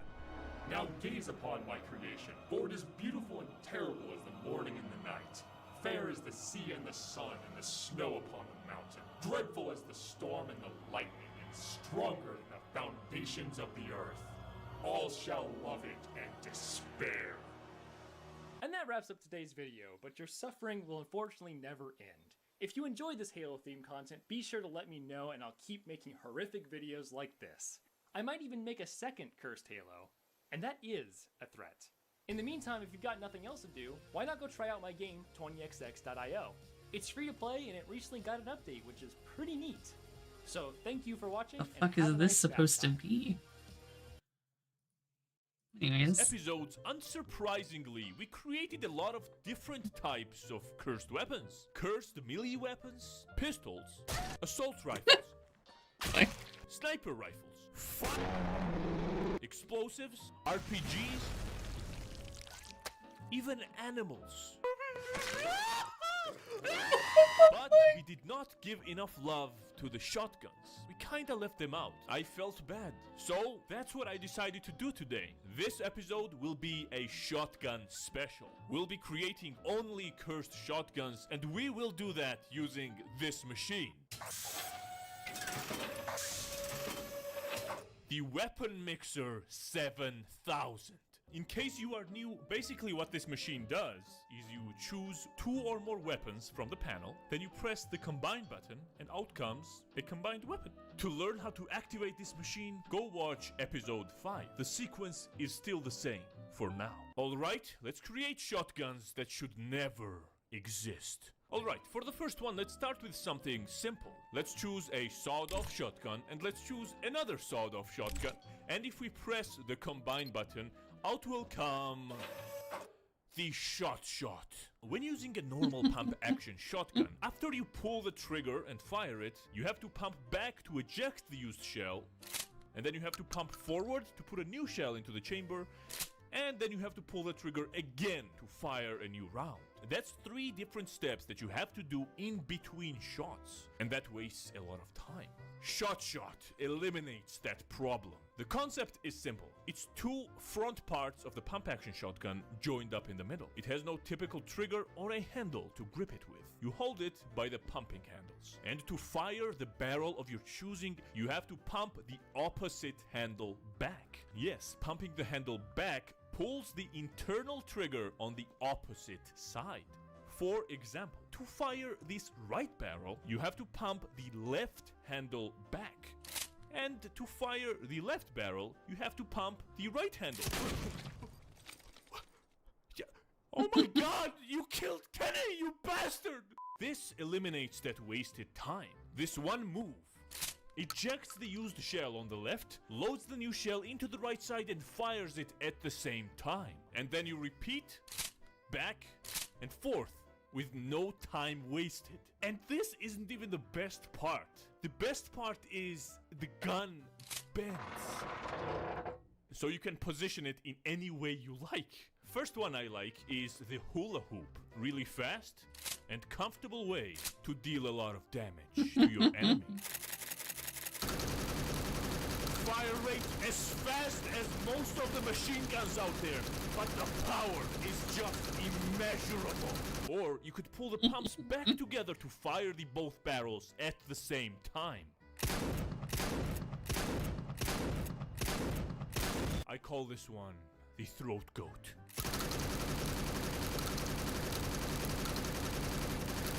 Throat goat 2? It's way easier to aim because you can actually look down the sights of the shotgun. No, James, no! James, no, he's not your competition! James, he's not your competition! Next one is the bath towel. Covers your 12 and 6 at the same time. Or you could bend both barrels to face forward together, attach an extended magazine, and just unload.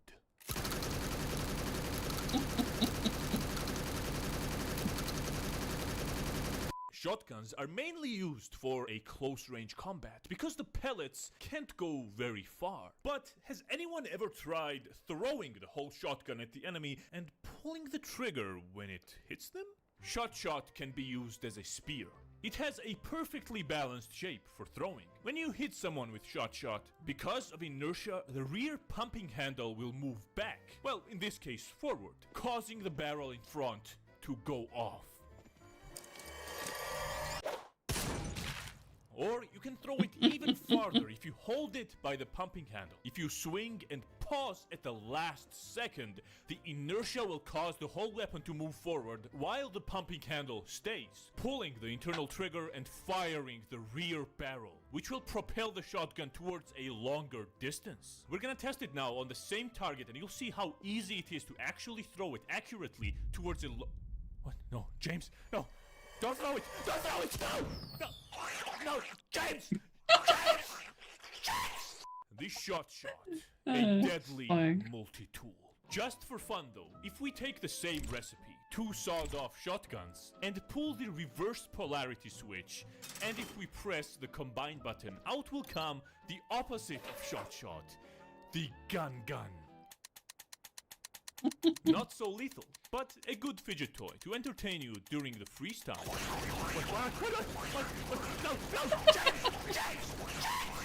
In one of my previous videos, I made a non-lethal weapon that you guys really liked. It was called the Pump Off. The way it worked was you just pumped the handle many times to increase the pressure of a specialized flammable gas contained within the weapon, which after firing the enemy would burn their clothes off, hence humiliating them in front of everyone. That seemed like a good platform, so honestly, they need to add that one to fucking CS, for real. Alright, as a base we obviously start with the sawed-off shotgun, and let's combine it with the highest magazine capacity weapons from the panel, such as MG249, the Negev, the PP Bison, I'd boot up CS so fast for that. The combine button, out will come the Pump Off 2. The Pump Off 2. At first glance, it's a normal sawed-off shotgun with an extended testicle magazine. And it is. You just pump back and forward to load the shell into the chamber. But a unique thing about it is, you don't have to just stop there. You can load another shell into the chamber. And another one. And another one. And another one. As much as you want. The more you pump the handle and load a lot of bullets, the more the barrel will elongate to accommodate for all that load. And when you pull the trigger, you unload all the bullets at once. It doesn't take much time either. A few quick strokes and the weapon will be ready for an explosive money shot. In 3, 2, 1. What? What's wrong? Oh, no, don't worry about it, man. You'll be fine. You'll be fine. Look, trust me on this. It's 100% safe. Nothing bad will happen to you. All right? Yeah, let's do this, man. Like, come on. In 3, 2, 1. James, are you alive? James! The weapon also comes in handy early in the rounds when you are defending mid. How long can this barrel get? Does it stop at some point? Does it have a limit? We don't know that. So we decided to test it with you guys right now and let's see how far it can go. We'll point it straight upwards so we don't hit anything. 20 minutes later. 20 minutes in, it seems to be going fine. Nothing seems to be stopping it, so we'll just wait and see what happens. 1 hour later. 1 hour in, again, fine. It's not stopping. I think James's arms are getting a bit tired, but the weapon seems completely okay. 3 hours How can James go for so long? To pump. I kind of feel it in my hands. Dude, stop looking at me when we do this, man. I told you. Jesus. So unprofessional. 6 hours later. Alright, now it's becoming noticeably harder to pump for some reason, and we're not really sure why. We can't even see the tip at this point. I don't know. Maybe it went to space? Will that make any difference? 1 eternity later. Okay, now it's just not moving anymore. It's completely frozen. We tried everything though. We tried to push it as hard as possible. We tried to step on it. Nothing worked. I think that's it, guys. I mean, we can't even see it up there. I think we've hit the limit. Which, I'm not sure why though. You know, maybe it is in space. And maybe it's because there's vacuum in space? Shoot it. There's vacuum in space. No, no! James! James, don't pump it anymore! James! James! No! No! No! No! And for the final weapon, I decided to go old school. We take a classic double-barrel shotgun, and if we mix it with the revolver, and press the combine button, out will come the Russian roulette gun. A classic double-barrel shotgun. 2 barrels, 2 I need this one in my life, one honestly. barrel pointed at your enemy, another one pointed back at you. It has only one trigger, and upon pulling that trigger, only one barrel will go off. Which one though is completely random every time. I wanted to finish this video in an entertaining way, so why not join me at a classic game of Russian roulette. Played for the first time ever, not with a revolver. Artyom and James were the only ones brave enough to participate. My boy Gentlemen, Artyom. I appreciate both of you for showing up. I could never thank you enough for the shit you do to entertain the psychopaths that watch this. Both of you seem ready, so let's get started.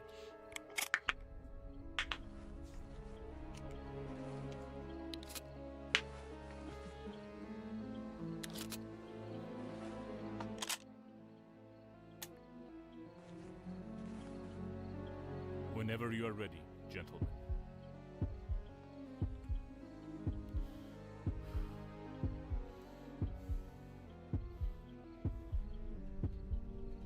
Was Artyom pussing out? Artyom. I can't say Artyom without like the fucking Russian inflection. No Artyom. pressure. Artyom. Artyom, you can put down the gun now. You don't have to do this if you're not sure. Artyom! Artyom!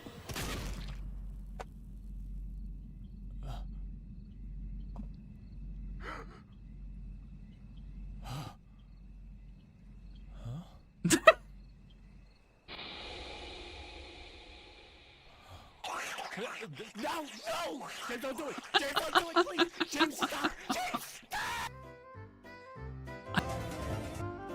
Fuck is this shit ass long?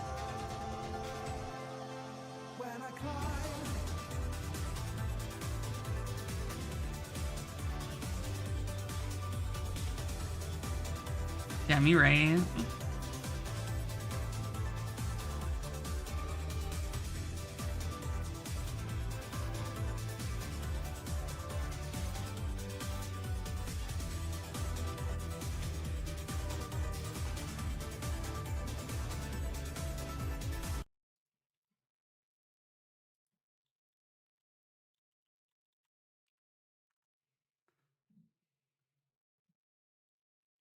Damn,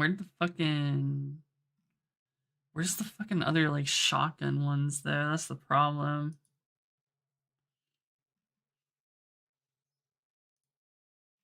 Because there's one very specific one I was thinking of.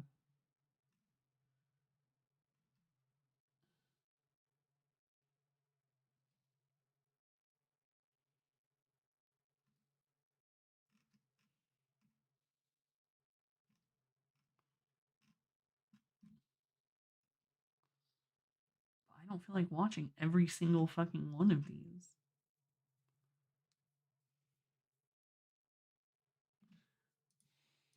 In one of the previous curses, the possible to kill, you know, is 6. No. That's too much fucking effort.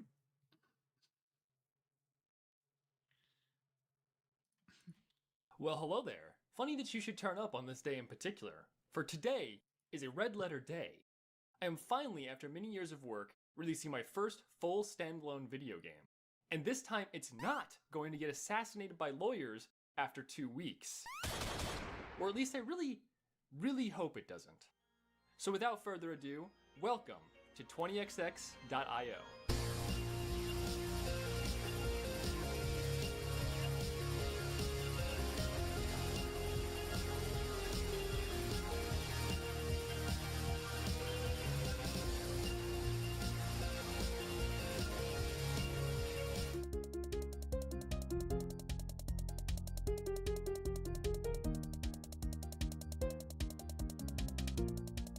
Hmm. 20xx is what I like to call a platform MOBA, which is what you get when you take a bit of Smash, Dota, and Quake and mix them all together with the most powerful object in the known universe, the default Blender cube. And as far as I know, this is a game genre that didn't really exist until now.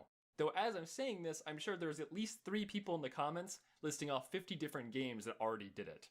Regardless, the core of this kind of game is very simple. You have a variety of different characters to pick from, each with a couple of different abilities. You then get placed on a platform with a bunch of other Fucking players and Astrolo. compete to complete objectives. The most I common forgot. I is was just like to in make there everyone else undeafened happy on the because platform fucking There is no health nobody's or awake. damage or leveling up. The game works off of very simple physics. You use your abilities to knock people around, and if you knock them off a ledge or straight into a wall, they go oof. Because the core mechanics and controls are incredibly straightforward, it makes the game very easy to pick up and play, but still allows for complexity to develop through mind games and team strategy. Which brings us back to objectives. I mentioned Quake at the start of this video, and here's why. All of the game modes in 20xx are modeled after classic first-person shooter game modes. You have Capture the Flag, King of the Hill, Juggernaut, Rabbit, as well as special variants like Freestyle Flag, which is a variant of Capture the Flag where both teams are allowed to carry both flags, and encourages you to play keep away with your flag while evading enemy players. I also mentioned Dota 2, and the inspiration from that is pretty obvious. The game plays from a standard top-down perspective like pretty much any MOBA, and the controls are fairly similar as well. You also get to pick from a variety of different characters, each with different abilities, all standard stuff you'd expect from a game of that genre. But there's one key element of games like League I've of been Legends and catching Dota up 2 for the that I made last sure 4.5 not to hours, include, and that is Astra. that 20xx does not waste your fucking time. Rounds in 20xx usually only last a few Because minutes. I never It's even meant did to be very 3.0. fast-paced, and the levels are designed to be as compact as possible. It does not faff around and So make you click on I'm minions for 20 minutes. however before you far start in the now. actual I game. assume I'm in And finally, the 3.2. last major influence for this game was, of course, anyone familiar with Smash. Wait, has seriously? probably I'm on noticed the number of 3.2? blue hexagons on display here. Because man, I fucking love blue hexagons. In fact, this was actually the very first effect that I ever created for the game, all the way back in March of 2017, according to Get. And these little things eventually became the core of the game's balance and design. So essentially, blue hexagons are the blood that runs through this game's veins. And you too can ascend to pure blue hexagon enlightenment by heading over to 20xx.io and trying the game out for yourself. It's a free-to-play web game that runs in just about any modern web browser, just like Mario Royale. God rest its soul. It also works on phones, at least, mostly. Don't at me about that. I also included a guest mode if you want to try the game out without having to sign up first. And if you do like the game and you do sign up, you can also buy the game for 5 buccarinos and get access to some neat special features, and as well as the ability to flex on everyone else, because you're cool, Mr. Guy who bought my game. Thank you. There's also a link in the description for... And with that, I hope you guys enjoyed the Trion game. is It has been an fucking insanely long dead. journey building this project from scratch, and I'm so happy to finally put it out there for everyone to play. I'm looking forward to hearing what you guys think about it as well, so post your thoughts in the comments, and in the meantime, I'm gonna go anxiously stare at the server status screen and pray that it doesn't implode into a black hole in the next 5 minutes. See ya!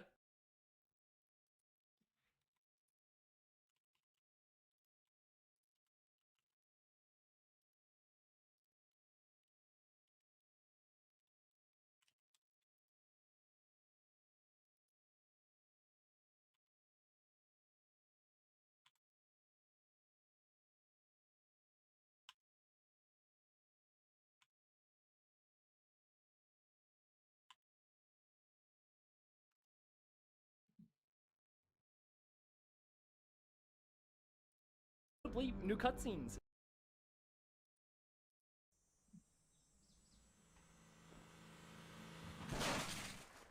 Hello there, and welcome to this video content. Today I want to introduce you to my 2 best friends, Test_Grunt2, and my really big pistol. I'm out of here. Say hello, big pistol.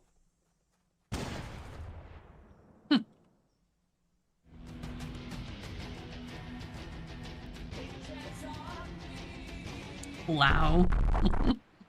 So yeah, this is Cursed Halo. Again, I really wasn't planning on doing another update for Cursed Halo, but I couldn't help myself. Did Halo really need grunts that throw splash potions of blindness at you? Probably not, or definitely not, but that is a thing now. And so if your screen turns black while you're playing this mod, don't panic, you're just blind. Wait, and speaking of things that might make you go blind... Oh no. It works too. Why is it curved to the left? If you're okay with lowered crosshairs in shooters, then you can't complain about this. It's literally the same thing. What you can Curves to the left. Come on. No-scope sniper rifle is unfortunately very bugged, and I had to remove it from the mod. Please send your complaints to keemstar@redlettermedia.com. Alright, so enough random tangents. I should probably explain what this video is actually about. A few months ago, Halo the Mustard Beef Connection finally got Steam Workshop support, and it's pretty great. 343 has finally made it so you don't need a degree in computer science just to install a mod. It's quite literally just one click and you're done. So I've been porting over a few of my old mods to the Steam Workshop so people can play them easier. And of course, when I got to Cursed Halo, I was distracted. And by distracted, I mean I doubled the amount of content in the mod, or tripled it, something along those lines. I mean, check it out. Black hole. Not the Gmod gun.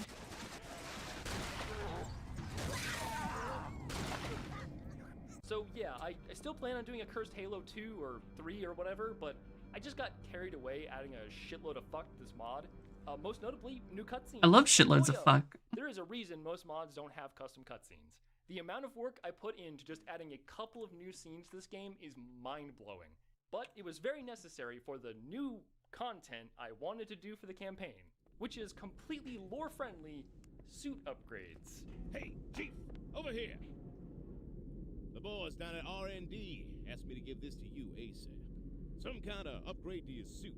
Supposed to give you some kind of crazy-ass Bruce Lee powers, if you can believe it. The first upgrade you get is a karate module. Whoa. That allows you to do spin kicks. I know Kung Fu. Lore friendly. Seriously, there's nothing in the lore that says he can't do that. He can do that.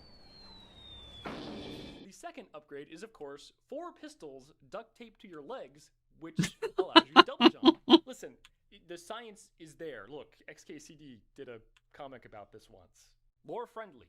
And also, the pistols upgrade your spin kick so that it's a gun spin kick. So you can kick your enemies while you're shooting them. Oh, shit. And the last upgrade, well, I don't want to spoil it, but...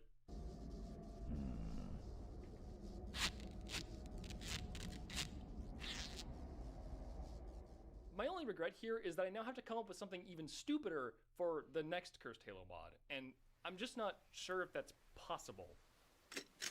Okay, I lied. This is a perfectly normal Halo pistol that reverses all of your controls.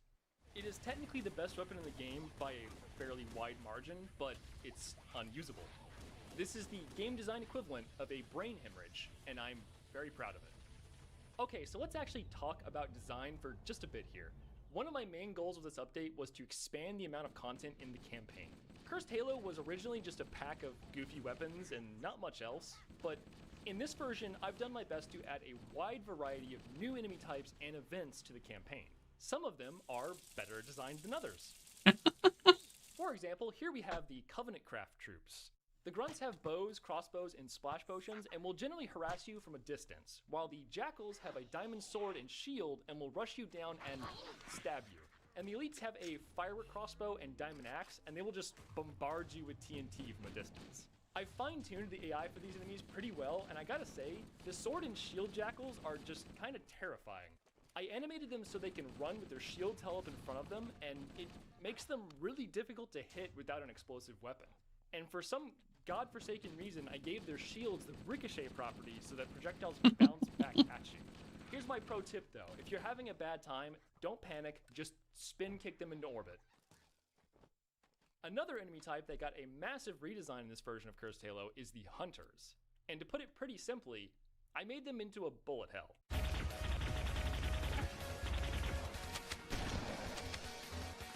Oh shit, the fucking cubes.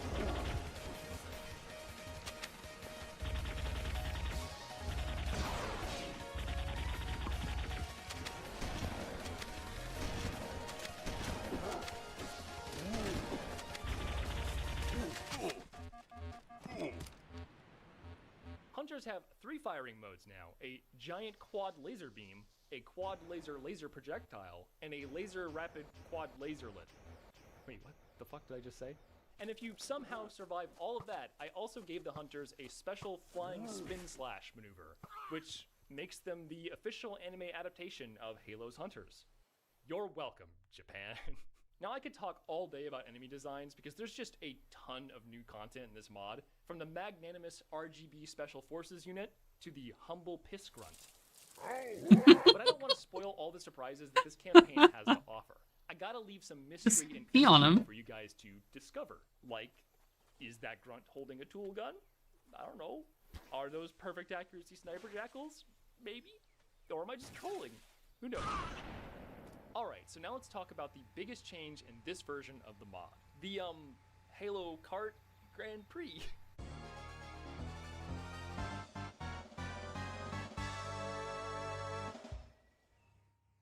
So yeah, some of you may remember the Halo Kart multiplayer mod I made a few years back. I tried to port it over to MCC, but I could not get it working due to some weird technical issues that I'm not going to get into. But I didn't really want to scrap the whole thing because it's full of quality content. So I spent like 2 weeks developing AI driving in Halo 1, and I made it a part of the campaign. And I know a lot of you may be thinking that Halo 1 already had AI that could drive, but I am here to tell you that is not correct. Halo 1's AI is utterly incapable of driving in a straight line, and it wasn't until Halo 2 that the AI could actually drive a Warthog without wrecking it into a ditch in under 30 seconds.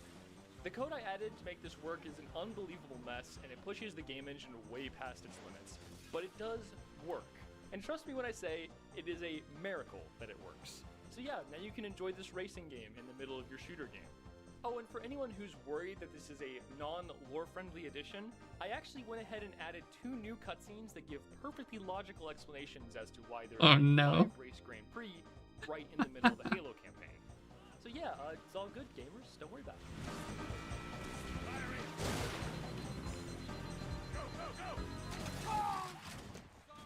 Another fun addition to the mod is not the D20 nades again. The new D20 frag grenades have been massively improved. They originally had about 40 possible random outcomes, and now it is up to over 90. Just about anything. But they're D20. How do they have 90? From a Minecraft chest full of goodies to a flashbang to a nuclear detonation.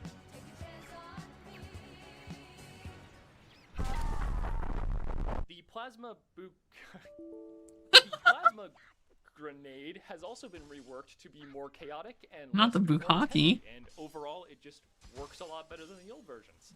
Next, we have the TNT block grenade, which is primarily dropped by the Covenant Craft troops and works pretty much like.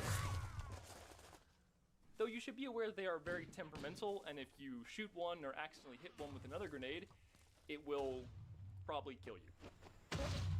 And the final grenade type in this mod is the throwable Warthog, which it sure is. And speaking of tiny warthogs, let's go ahead and talk about the library. This is a level that pretty much no one likes. It's just a dozen or so hallways filled with flood, and then more flood at the end with some flood in between. So I redesigned it a bit and made it into a cooperative driving level. The idea is real simple. Instead of fighting your way through hordes of floods solo, you and your best buddy, Sergeant Johnson, just splatter your way through to the end in style. And this change not only makes the level about half as long, but twice as enjoyable. Most of that enjoyment is of course thanks to Vocal Butcher, who voiced over 300 new lines for Sergeant Johnson. And of course, I also spent quite a bit of time integrating Johnson into the level so that he is able to see and hear what is going on and respond with the appropriate level of self-referential meme dialogue. You brought such ineffective weapons to combat the flood, despite the containment protocols. Ineffective weapons? How about my boot up your ass, Spock? How does that sound? Basically what I'm trying to say is I made the library kind of fun, and that is an accomplishment. Oh, and also, one more little thing about this level. I may have added a math quiz to the end. Question 1. What? Is 6 times 7? Why? And speaking of questionable design decisions, near the end of Halo 1's campaign, Master Chief steals a Banshee from a Covenant cruiser and flies it over a desert to get to the crash site of the Pillar of Autumn. In this mod, however, Chief instead steals a Warthog and then he drives it to the crash site Riffy. the desert. A desert that I also just randomly decided to make a lot bigger. What a weird series of coincidences. Yeah. Alright guys, check this out. This is a salt rifle. It shoots salt. Yeah. Please post your complaints in the comments below. Joking aside though, this is a really questionable gun. It's a beam weapon that deals very low damage, but has a random chance to cause a super suck event. Suck. I don't know why I made this. In the original Cursed Halo, I never really touched the Sentinels. I just didn't know what to do with them at the time and kind of just left them alone. But with the wonders of modern computing, I have finally made a momentous breakthrough in comedy technology. They now say pew when they shoot.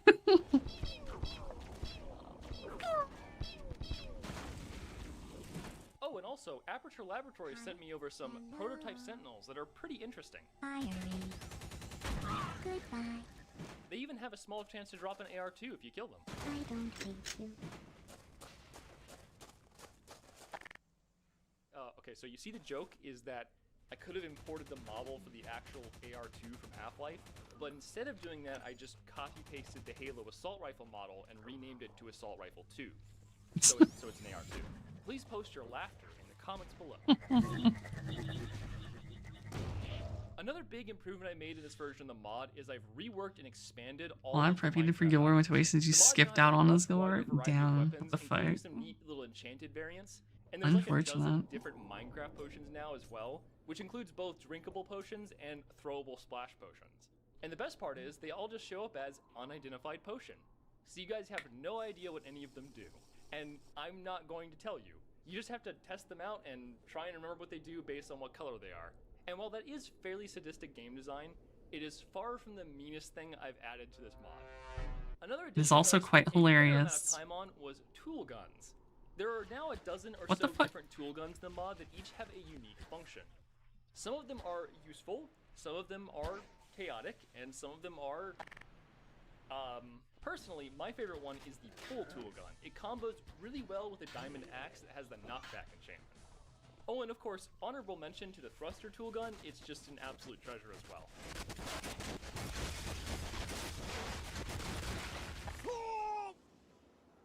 But my overall favorite addition to the mod still might just be the really big pistol that I showed at the start.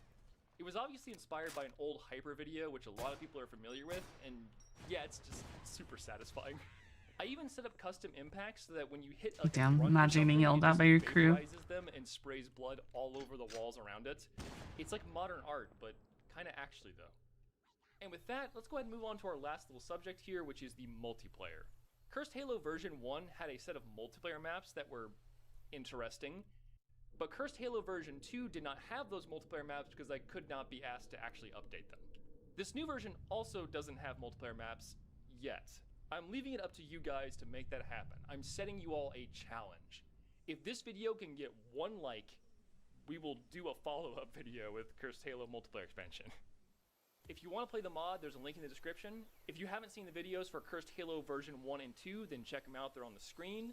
And if you're a patron, then you can find your name here on the Jumbotron that I... Hey there guys, I'm back from the store with the gallon of milk that I left to get,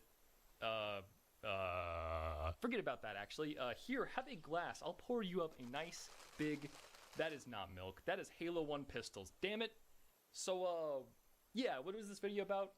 How wide I can make the Halo ring before it's no longer a ring? Yeah, let's do that. Alright. That's still a ring. That one's alright, I like that. That's okay. Alright, yeah, that's still a ring. That's a ring. Okay, now that's a 2. Maybe though. Okay, no, that's a square. You can't just, what are you doing? Come on. I hope you're enjoying this video so far. Please send me an instant message on AOL Instant Messenger if you have been enjoying this video so far. Did you know that only 1% Damn, what's his at? of my viewers are What's actually his subscribed? shit? Oh, this is aim name. That's what it was. Fucking aim name. That makes no sense. Okay, that's enough unfunny juice for one video. Today, I am going to be showcasing the Cursed Halo Again multiplayer update. A dozen or so new maps for you guys to pull each other on so hard that it rips the skin. And I guess a little bit of technical talk is warranted here because the reason this was separated into its own update is because the networking for Halo 1's multiplayer is completely different than the cooperative mode. So a huge amount of the mod's content had to be tweaked and adjusted for this to work. A good example of this kind of change is the assault rifle. It used to have a random critical hit, but there was no way to synchronize that properly in multiplayer. So I instead decided to make it an actual salt farming weapon, and it now forces players to look down when you shoot them with it. It is incredibly annoying, and can now make even the most friendly gamer cross a bridge in PUBG.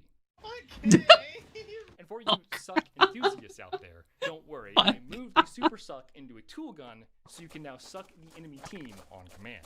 Suck. Suck.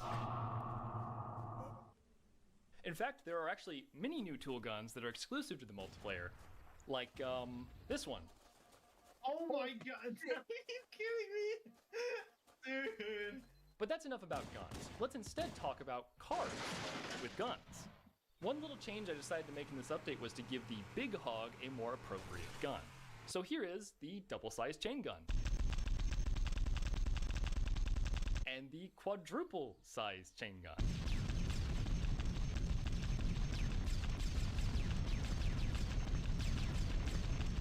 I promise this is 100% fair and balanced, simply by the fact that getting into this turret requires both 99 agility and the completion of the Karamja Elite Diary. So I think that's enough talking about the mod. Instead, let me just show you what it's like to play. Alright, so now it is time for some zany hijinks from the beta livestream. And a big thanks to all the streamers who showed up to play this giant mess. Damn, where was my invite? I would have gone. Stay tuned to the end of this video because there is some secret bonus content in this update that you don't want to miss. Cool video transition. The first map we played is Boogalooch, which was in the original release of the mod, and some of you may think this is a lazy copy-paste job, but I did actually rework the model and improve it. Or, okay, well, improve. Why'd you pull for her though? What is it? Is this the other legs? What the hell is that long warhog? Is great.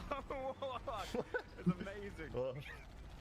Wait, what's our objective right? Oh, capture the flag. Yeah, capture the flag, yeah. Oh, wait, this is capture the flag. It is. I can't drive this thing. What the What do you mean? It's totally fine. Oh my god, the long warhog really clean. You want the long hog with me? Whoa, Don't say long hog. With the frizz. That's literally the name of it. I know, but just Twitch doesn't like when you say that. Magic school bus, dude. Well, nice hog. I'm not gonna be. Yeah, everyone get in. Wait, who's magic? Who's magic school? What? Oh, you no. ran me over. I just ran. Just like my long hog. I'm sorry. It's slippery. Who's Pog? Oh my Is that your name's Pog or 117? Yeah. Hog on hog that's collision. dangerous. Okay. Oh, we're just a bunch of Pogs on a hog right now. Wait. Whoa. I just want to show you what this tool gun does. Are you ready? Okay. Oh, they I'm got ready. me. Oh! My eyes!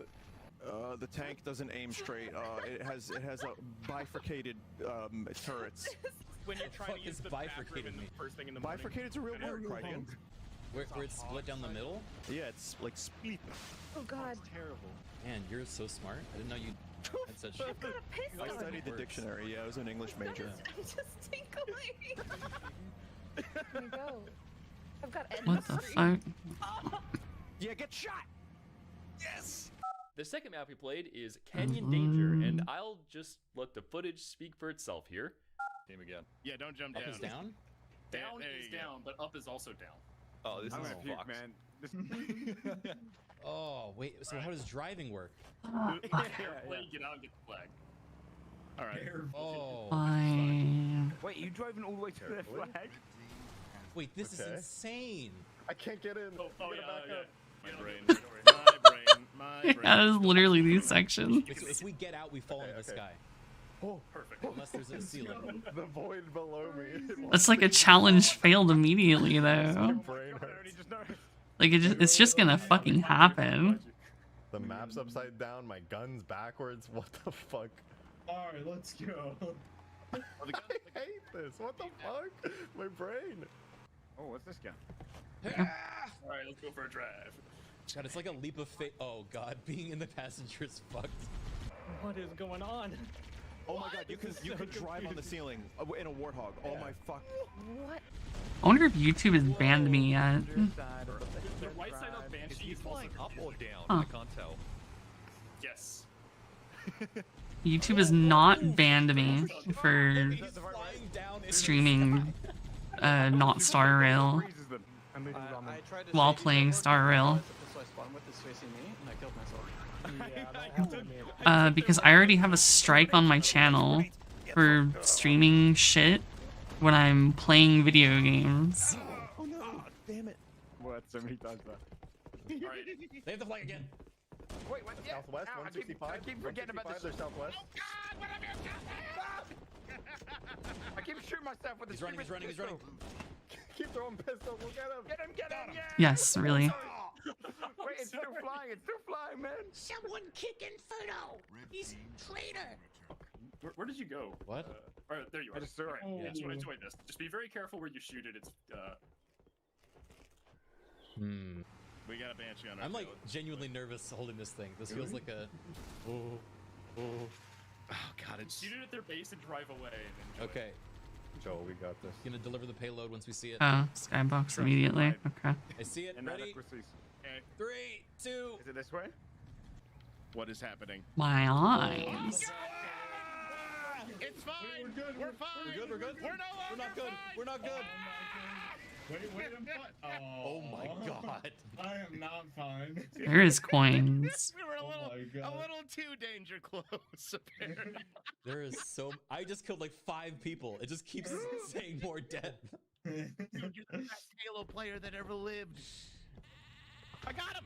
Got him with my Minecraft. Nice. Ow. You see the Thanoses? They're right here. They look like ancient statues. Oh. What? Oh, now I see them. What the fuck is this? I kind of want to They go look on like red Greek team and be like, what have you done? Why? architecture. Me finding the Thanos is amazing.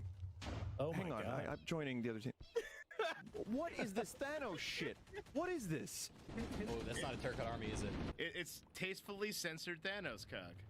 All right, I'll see you later. Peacefully They censored just said it was Thanos cock. Tastefully censored Thanos cock, and that's the only information I got. Yep. Hypothetically speaking, what would I need to look up on Google to find Thanos' cock? Says a chat member. Okay. Thanos not cock. Not gonna chat anymore tonight. I know exactly what image they're probably talking about because I've seen Thanos cock on Twitter. Makes it really, really big. This is actually the only map in the pack that is large enough for a quadruple-sized warthog. Uh-oh. Yo, I didn't realize you got like inspiration from SpongeBob from this Inferno. You know, Plankton's perspective. Watch out, Jabbo! True. I'm gonna throw a warthog at him. Oh my God! I got him! I got him! I don't know whose laugh that was, but that was amazing. Watch out, Jabbo! Inferno, what's happening? I am just running people over in a giant warthog. We gotta go steal the Krabby Don't run me over! I'm gonna steal their flag and run into your warthog. All of these hogs are not. Real Sergeant Johnson. They're not going so great next to each other. There's a big hog in our base. I'm getting shot! They delivered a tank to us. Stop shooting me! Oh God, how do I get in? Get in! I need to get to the passenger. I'm trying! Go, Go! Yeah!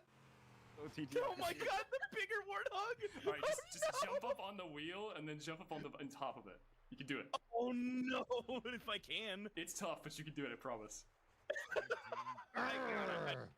I'm in. Oh no! Oh no! You have to jump from there to where I'm at. Oh no, you got it! Gotcha. Let's go! That thing is a cannon. Oh my God!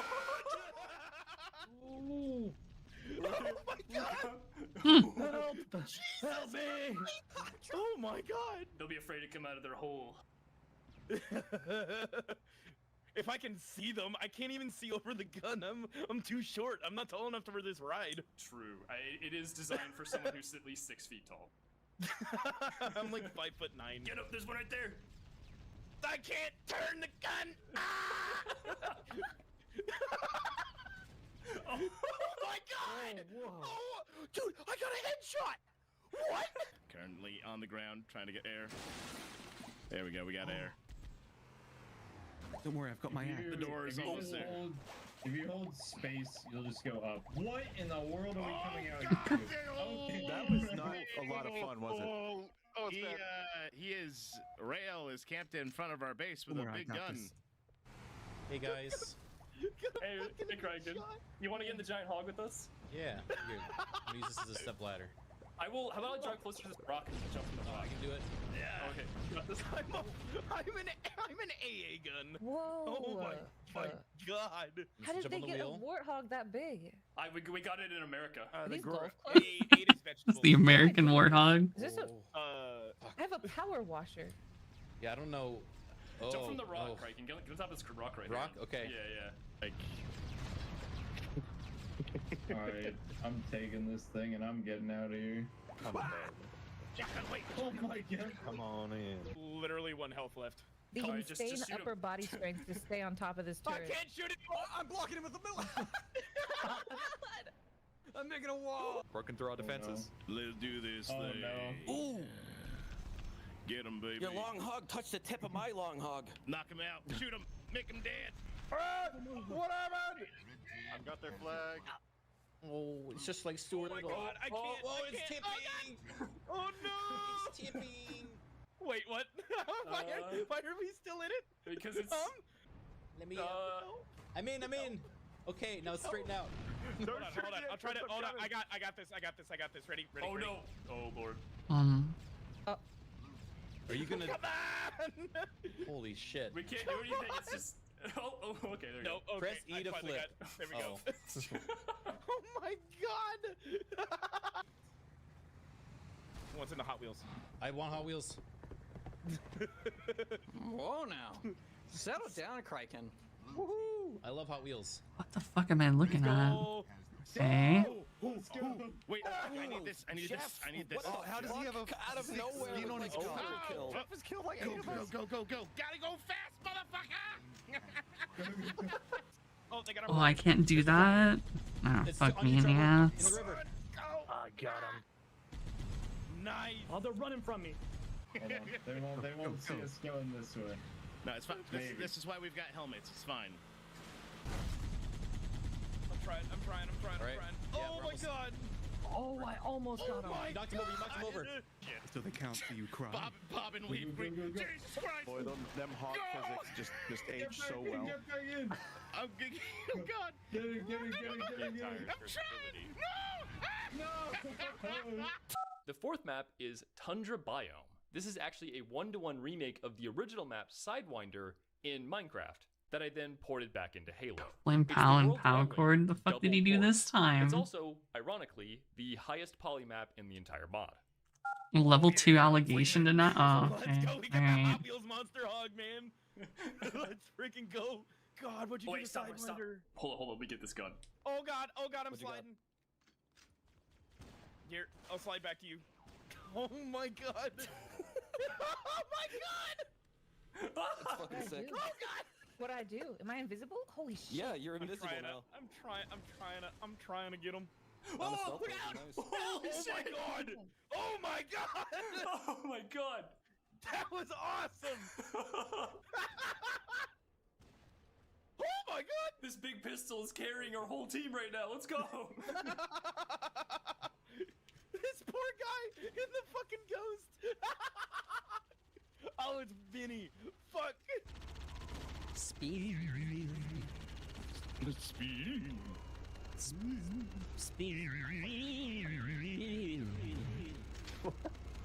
Nobody can stop him. Sorry. That man, I've never feared anything before. Oh god! A weapon to surpass Metal Gear. Get in. Look at my tiny hog. Look at my tiny hog. It's so Touch it. Can I? Touch my tiny Do you hog. think I can? Do you think? Oh Jesus! Hey! Don't you touch this tiny hog! That's a grenade. It's fine. It's fine. The tiny hog is fine. The fifth map we played is the Dam Rooms, and I really feel like I should apologize for this one. I took one of the best original maps from Halo and turned it into the back rooms. Trying to navigate this map is just horrendous. Who are we missing? I missed conjoin. No, like who you miss in life? Do you miss anyone? I miss my. I miss my. Oh, that got sad real quick. What was that? What's the deal with that? What's the deal that dude. Oh, I just got fucking played by him so bad. Why is Mario music playing? I let you chase me for so long. I was just pissing on your fucking ass, and you just jump behind me. And He was pissing on his ass. Out of context. No one. That's a direct order. So after you pissed on his ass, what came next? You know what came next. I haven't seen anyone in ages. You know what came next? Yeah, I did. I painted somebody against that. Oh, hey, Wow, Come to double me. kill. Come to me. Killed each other at the same time. I witnessed that. Nice. That was amazing. I'm just gonna stand near a cliff with the pole gun and pull people What into is the cliff. happening? It's good. Is that you? Yeah, I'm just Oh pulling my you into the cliff. It's all good. God damn it. Inferno, I hope you don't mind me saying this, but this is one of my least favorite multiplayer maps I've ever played on in a video game. I appreciate it. It's just not wretched map. Makes no Every fucking word. sense. You don't understand. That's a compliment for him. You're gonna have that, Yeah. that opinion change on the next map, I promise. Oh, Okay, boy. sick. The sixth map we played is longer, and once again, I'm just gonna let the video play for this one. And, you know, coincidentally, this is the longest segment, so it's perfect.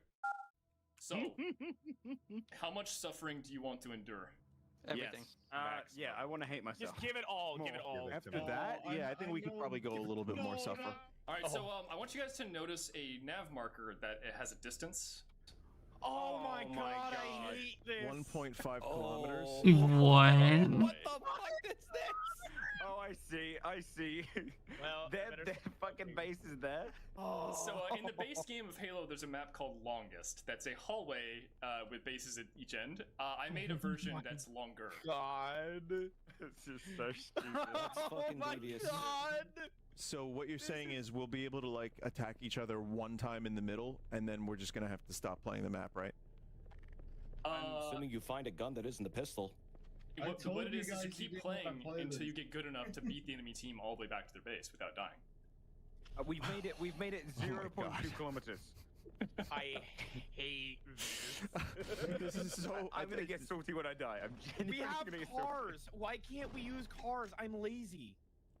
I can't believe I called that other map wretched. I really just dropped that too soon. Chat, do not enable Inferno. Do not say it needs to be longer.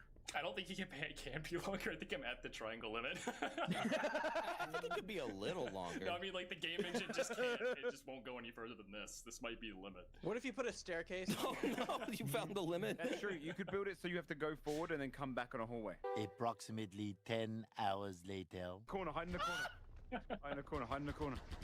No, no, please don't kill me, please don't kill me. Don't fucking do it. No, I guess I gotta walk again. The genuine fear. Please don't kill me. Yeah, I saw the fucking Kazuya bunny head shit. That was Literally so fucking dick laser. Oh I gosh. can heal you. I can heal you. It didn't work. I'm stealing you. Anyway. Alright, back to the start. Alright, Shameful. They're trying to collect intel. Yo, we need to stay as a team, though. Yeah, wait, if we die, though... God, I'm running. Farther Gotta to stay run together. back. Stay together. This is the craziest tug of war. Yeah, what's crazy is Just that like whoever football. is left over at the end gets all the weapons that everyone else dropped. Yeah. Oh, that's true. This is cool. I like this one. Wait, are we actually like still playing this map? For some reason, yes. I feel like Somehow. we're losing, to be honest. Somehow Palpatine has returned. Whoa, motherfucker! I'd rather watch that movie right now. It's kind of cool though because you have to hide when they're like walking by you. It's kind of intense. Yeah, every 25 minutes. Yeah, yeah, exactly. It's like a match of Counter-Strike, except instead of waiting, you have to like actually walk. It's kind of like It's like playing Arma to DayZ me, again. you know? Yeah, This is exactly. literally what you do in PUBG, like, all the time. Just lots of walking. This just distills Lots of it. walking for kilometers. Lots of walking for like a minute of actual shooting. Yeah. It's groundbreaking gameplay. This just distills it down into a hallway. It's truly the Final Fantasy It's truly a work of art when you really version of Halo. Yeah, it's truly a work of art when you think of it. It's able to condense the feelings of PUBG into one map. It really says a lot about society. One hall. Says a lot about Inferno. This feels and like a his mental Kojima state. project. Wait, is Inferno you know, not I can, here? I can see this source. No, I'm here. I'm just enjoying this. Oh, okay. Inferno is the Hideo Kojima of the Halo How the franchise. fuck do I... This is basically Death Stranding, honestly. Yeah, honestly, yeah. The only thing that's missing is like package delivery. Got boxes. Yeah, you can put those somewhere. What you're delivering is the flag. You know what? You're right. Got a point. Show yourself. I got Oh, them I got if they him. cross this hallway. Wait, I want to feel it.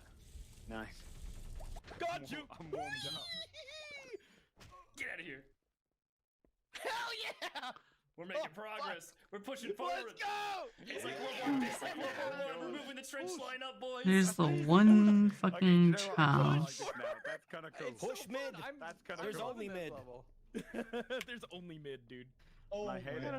And I just realized the only health packs on this map are like at the beginning and the end. Yeah, so if you get low on Really? health, it's critical. Yeah. Oh, Inferno, what is wrong with you? There's no way it's I got connected. something special for them when we reach them. Oh, Yeah. Definitely hacker god powers to like. Oh, I might be You know, retarded. I picked up a potion of blindness. Oh, no! I'm just gonna blind them and run away. Them and then just walk away. Yeah. That's so fucked. Play it stealthy there, or find you just blind them and run off. Yep. Anyway, what I was hinting you at, guys do it. Inferno, is that if you would like to show me some different maps while I'm still here, that would be fantastic. I'm sorry. I'm sorry. begging No, me. I'm being- Not I'm this. also gonna go and play Donkey Kong. Please. Let's do. You know what? I'll just. Oh my God. Whoa! No! Was Yeah, that what's like going the on? ABBA bomb Hiding. or Yeah, something? Oh my god! Hey, I surrender. I'm okay with That surrender. wasn't passive aggressive, chat member. That was just aggressive. I'm sorry. I blinded them and I ran past, and they don't seem to know where I am anymore. I think we're good. Yeah, That I've shit heard. is rough for that one. I've heard. We're coming. I'd say just keep running for the flag. Oh, Don't look back. Okay. That would be so beautiful if you could crawl around on the floor like a baby. I'm sorry, I'm losing my mind, guys. I'm doing all my bits. I No, please go on. Continue. You want Master Chief to crawl around like a baby? I can do that. I had the giant pistol. I'm blind. They throw a fucking blindness potion at me. What is this game? I got you. I'm okay. I'm good, guys. I'm 100 meters Let's from do the it. base right now. They're chasing me. All of them are chasing me. Oh, my controller disconnected. No! This is the run. All right, so I know the winning move for this game, and I'm gonna make it. Do it. Oh, Nice. The only winning move is not to play. Game over immediately.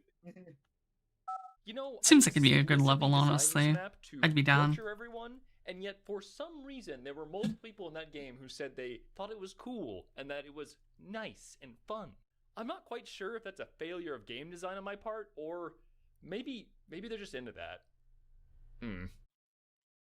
The 7th map we played is Chiron, and this is one of those deep-cut Halo references, so I'm going to go ahead and explain the joke. Chiron was an original Halo map that is a bunch of small rooms connected together with teleporters.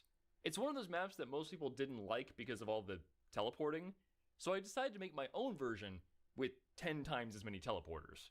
Oh, and I'd like to add some context for these next few clips. This was a tiny free-for-all map, and we had like 12 people on it, so the conversation just kind of went out the window. Chat, I'm not just going to do all of my bits for these people. They have their own lives. They Do it. Do your bits. I want to actually have them remember me fondly. Do the diaper chief bit, or we're going back to longest. Do it, Vinny. Say I'm not funny doing it. things. I'm not doing it. Stop, chat. Make me laugh. You guys funny kill each man. other. Be funny, entertaining man. Vinny, say something funny. Do the thing with the diaper. Wait, you got diaper bit? Let's hear it. I'm gonna leave this chat. I'm gonna remember you as the diaper guy. You know. Please don't. Yeah, that's been the diaper guy. Hey, I remember you.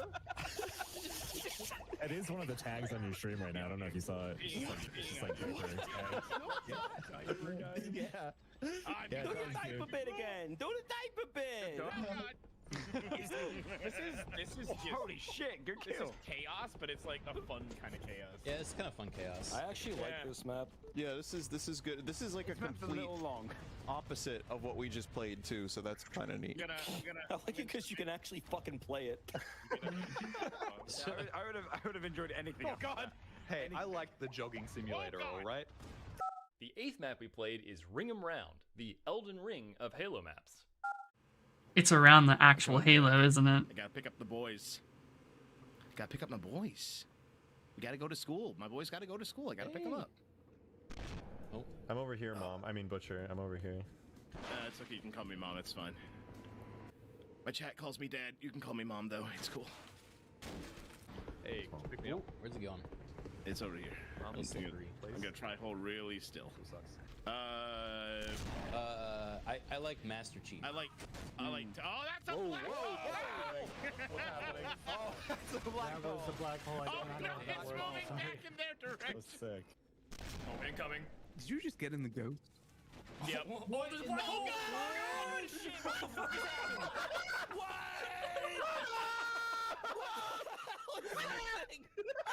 What's going on?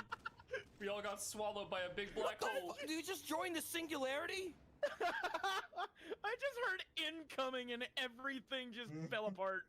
That was fucking ridiculous. I need you to take this gun and use it. I need you to use it on yourself. I need you to self. Suck. That was good timing. Thanks for that. Well, you know that joke too, huh? Okie dokie, I am bored of this segment. Let's move on. Cool video transition.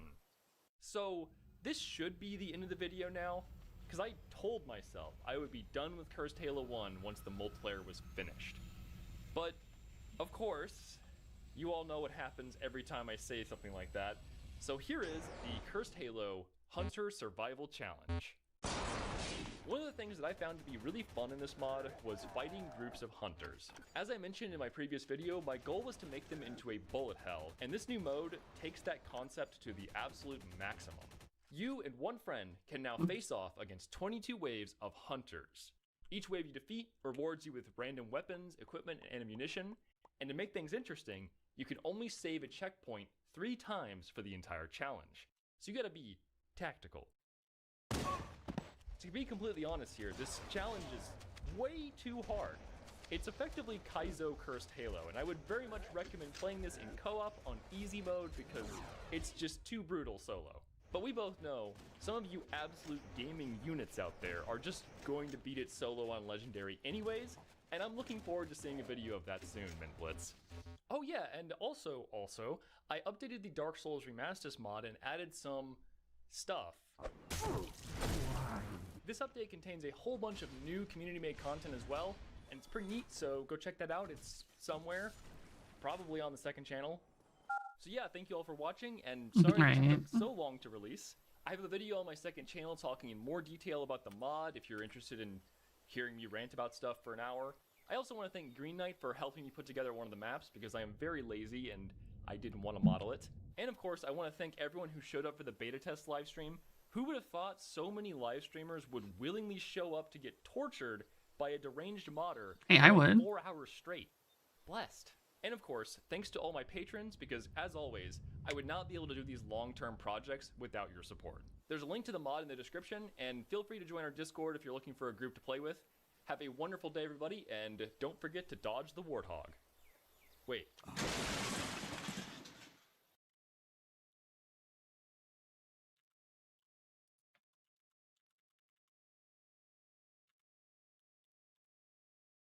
Yeah, that's true, huh?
so quiet. The silence is deafening.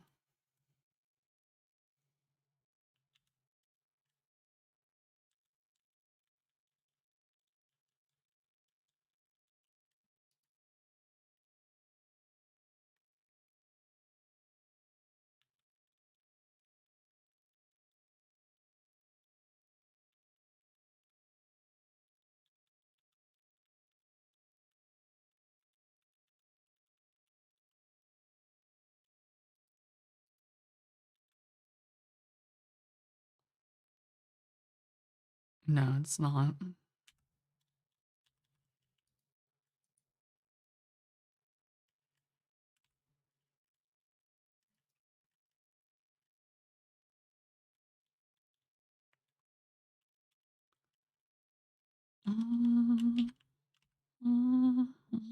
It's my overworld team.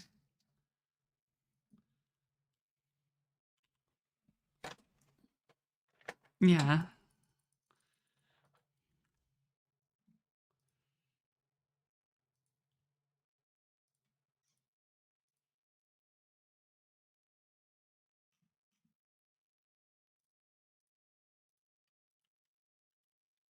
Connie.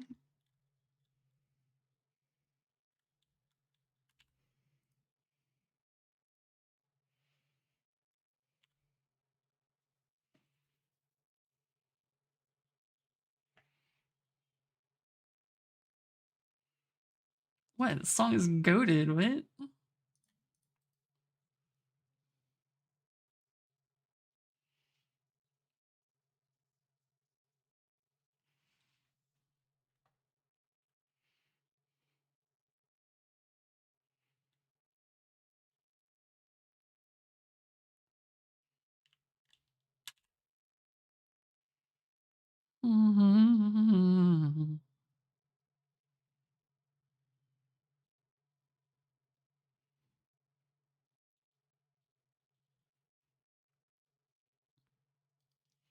Dude, I love how he just talks about Cunny.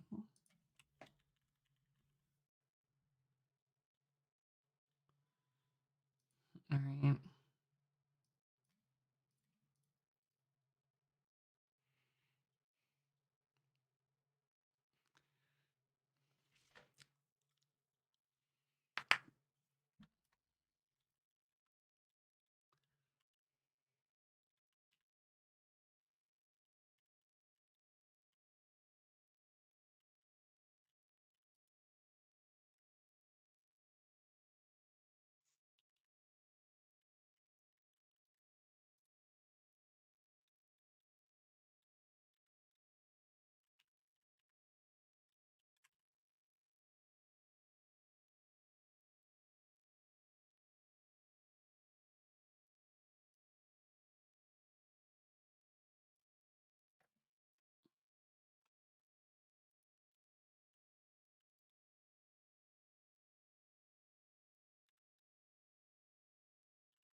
Sing as well.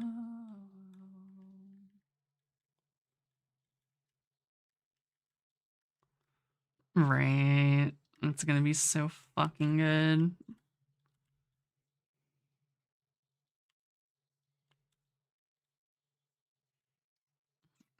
You booter.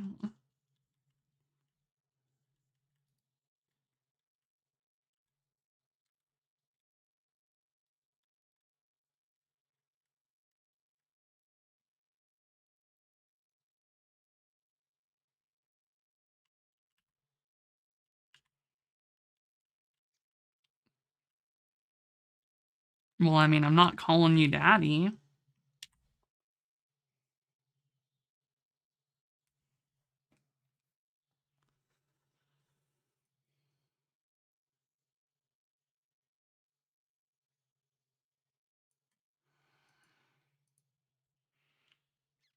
But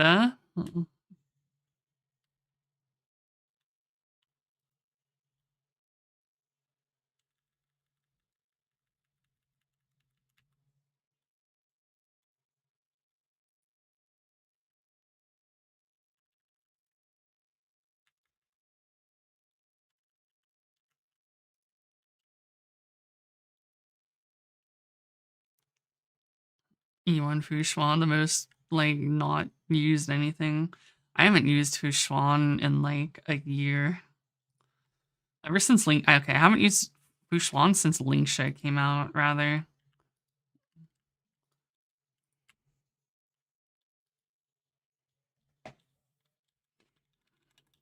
I mean, I like her too, but I have no reason to use her.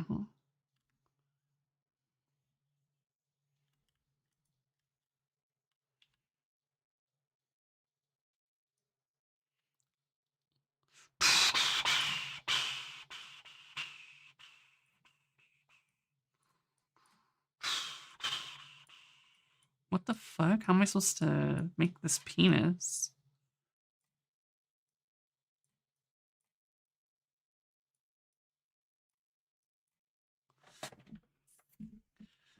Yeah, I was gonna say, I don't know what you mean by short stack. She don't got shit. She is like peak honey, which is why I like her.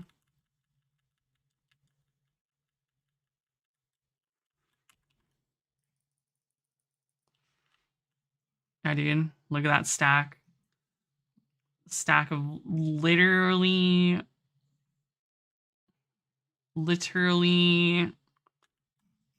nothing.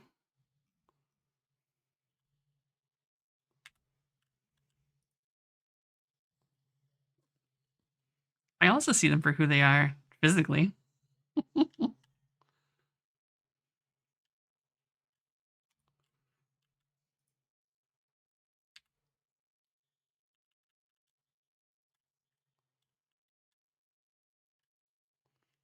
Maybe I didn't.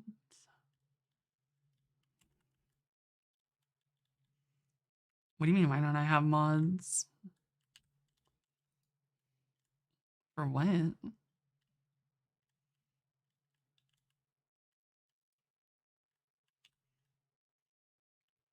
I mean, I don't have any reason for mods.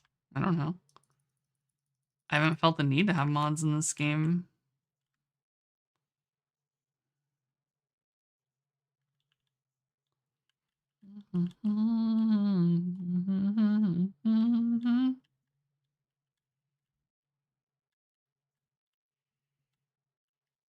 Wait a minute. How did I lock myself in here? Well, I mean, it's a gotcha, dude. I don't care that much.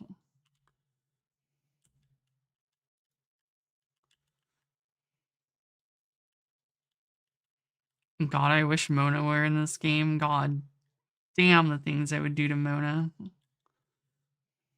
Stick to me, my cameraman.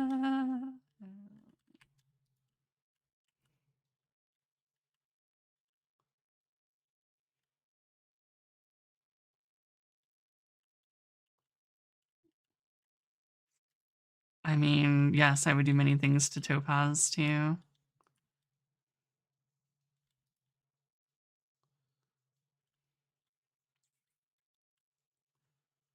What the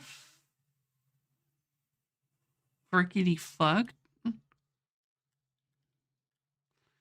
There's no way I locked myself by putting this thing here.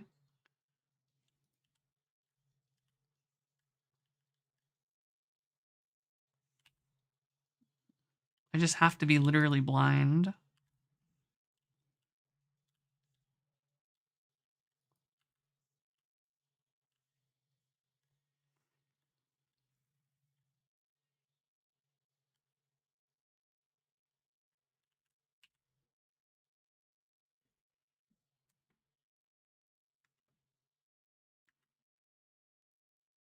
True.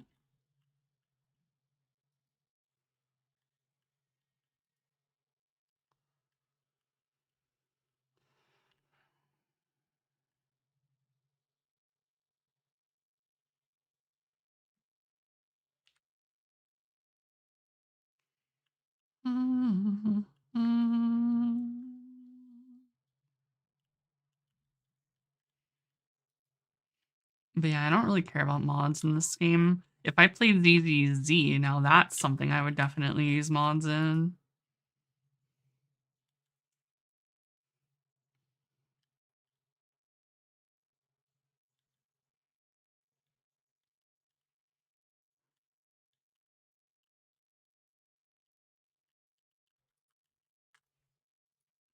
Oh. Honey, what the fuck? It's growing. You need to get it off.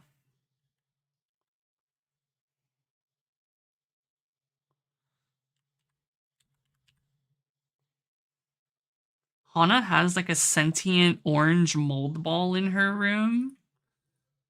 And it sometimes likes to lay on her.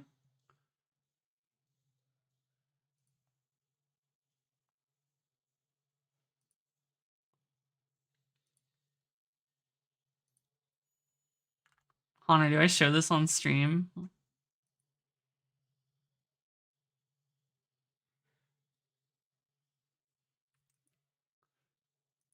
What? It's just your fucking thighs.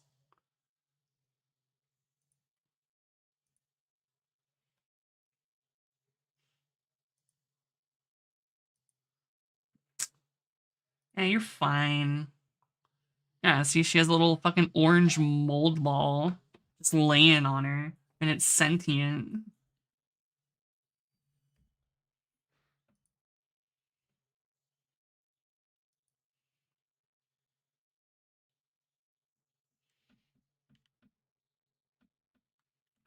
But maybe I didn't.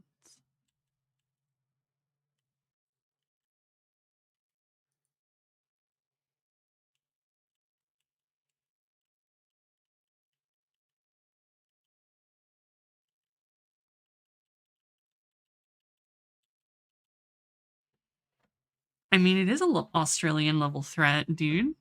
It's a lot of mold.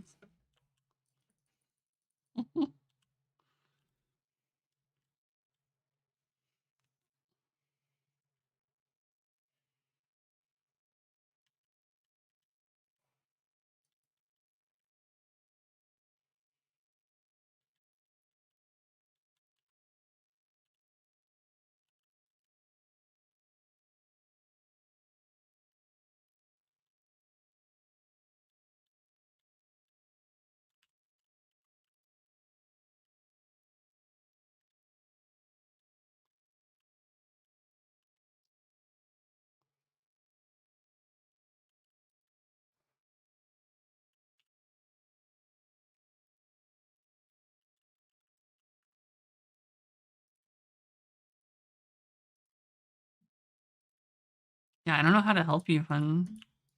I think you're fucked, honestly. You just gotta stay there and wait for it to disappear.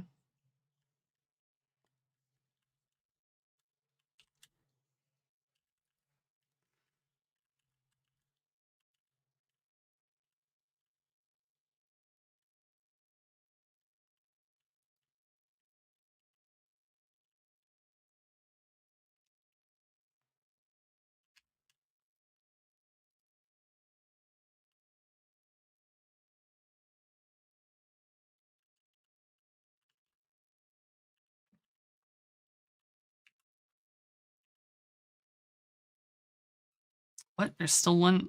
Oh my god, fucking suck.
It's over, honey.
Mm.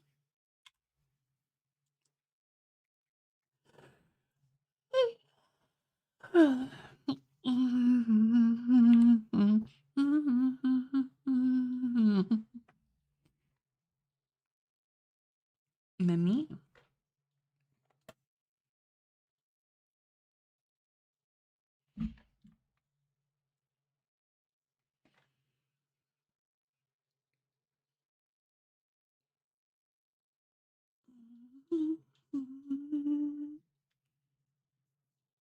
Oh, fuck, I'm gonna have to fight it. This dumbass team.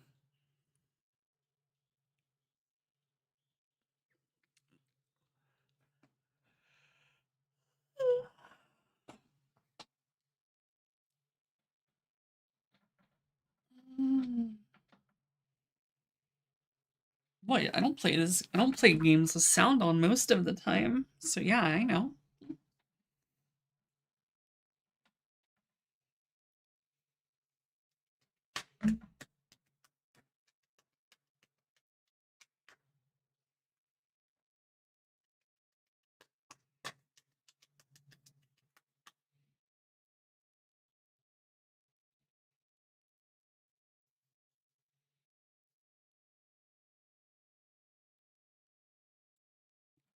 I do.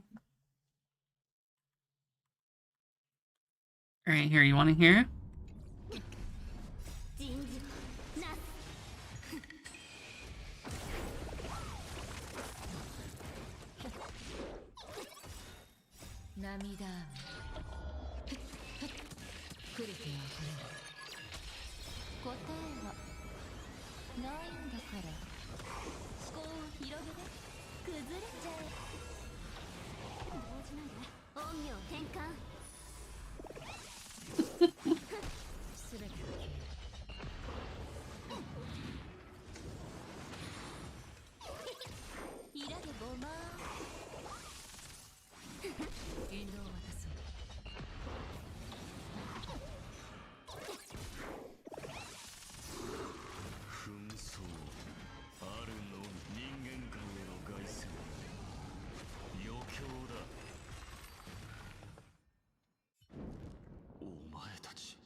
And then you get to hear all the talking being skipped.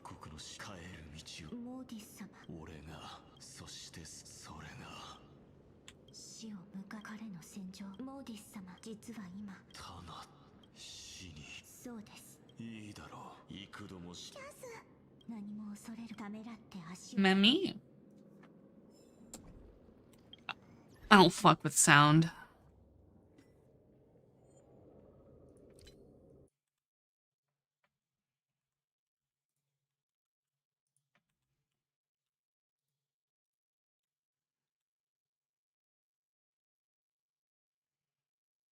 Yeah,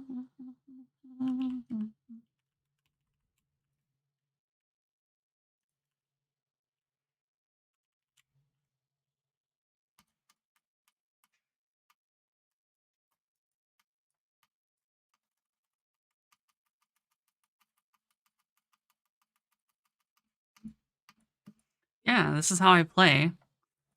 Bro, I literally play. I've said this before multiple times. I play a lot of games in windowed mode. Like this.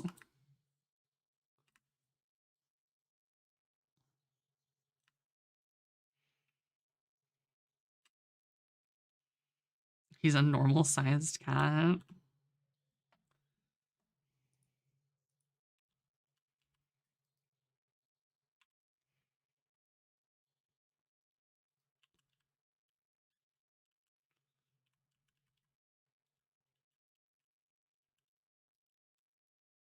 Yeah, it's a you issue. It's because you're too small.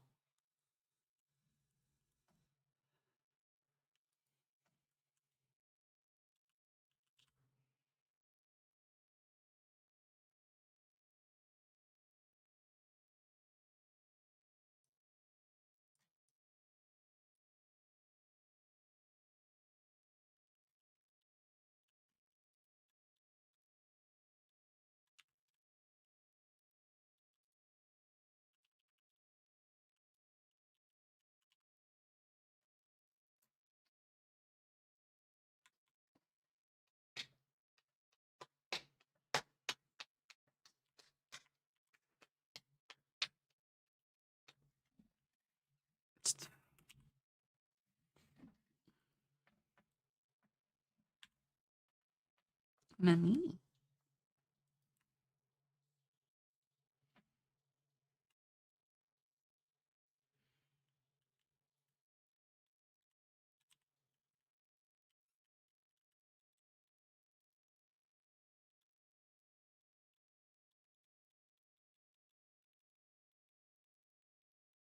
Bro, I don't have Jamba Juice. Don't remind me that I don't.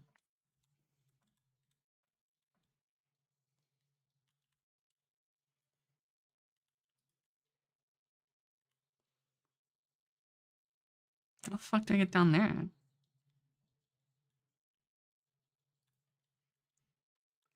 Hana, how much of this shit I like get do I feed you? And you're gonna be mad over my Jamba when I literally fucking spoon feed you everything else?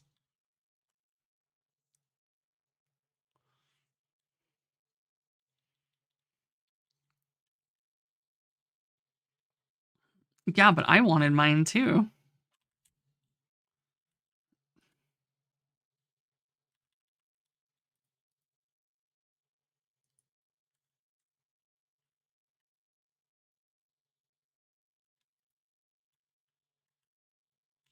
No.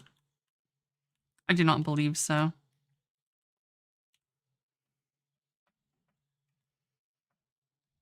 That was my Jamba.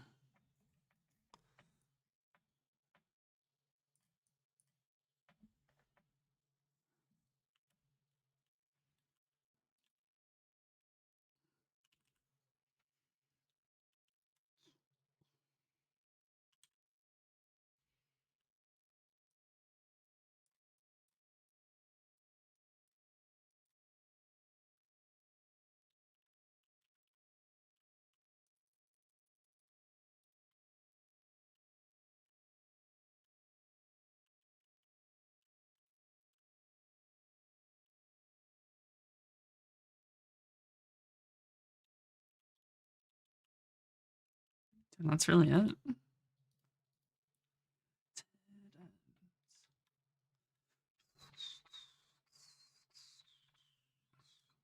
What?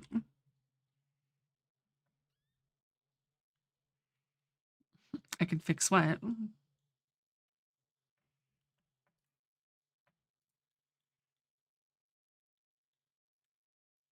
My points are always made.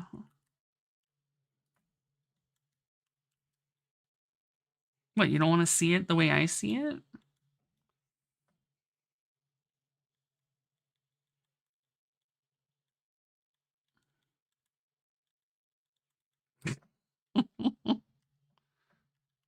Mellow Flan.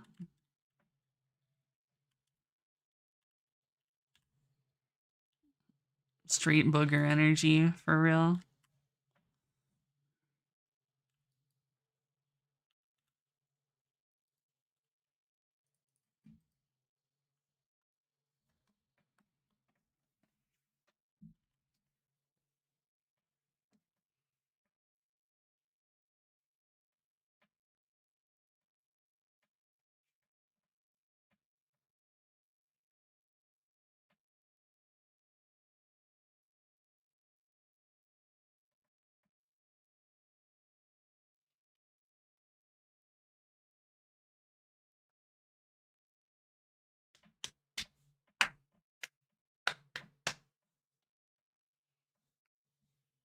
You're the Hearthstone logo.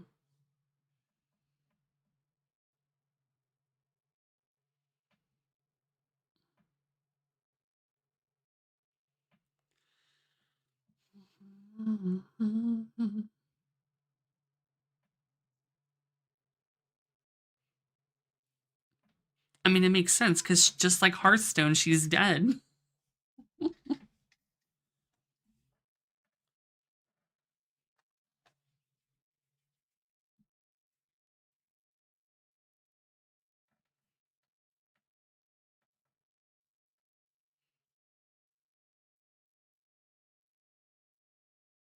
Yeah, it's your turn to draw. Go ahead.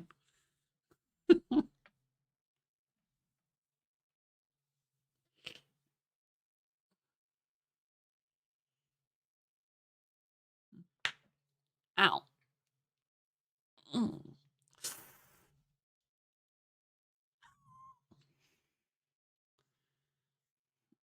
I can't crack my middle finger and I bent it back too far and now it fucking hurts.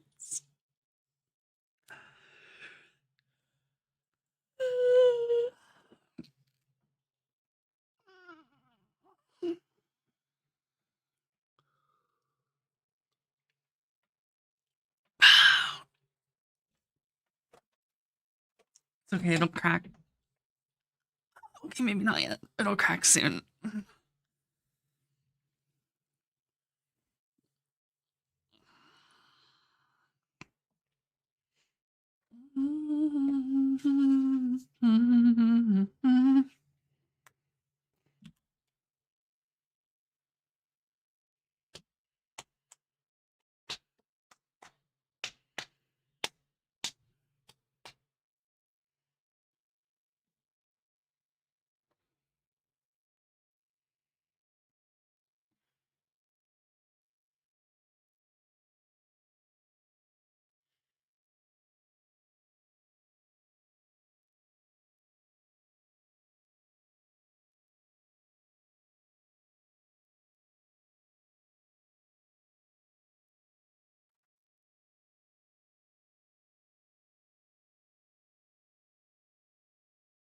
You are gay.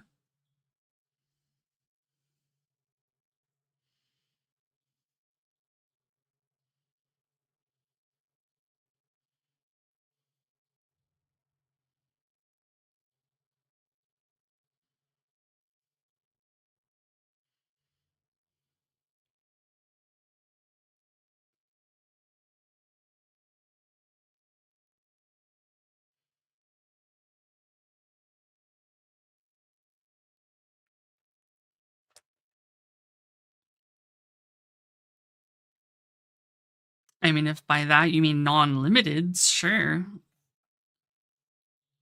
But I ain't gonna fucking pull Eidolons for your fucking Sele type shit, right? Just make the character decent. And then the Eidolons can just have, you know, be a little fucking cherry on top of your fucking cake.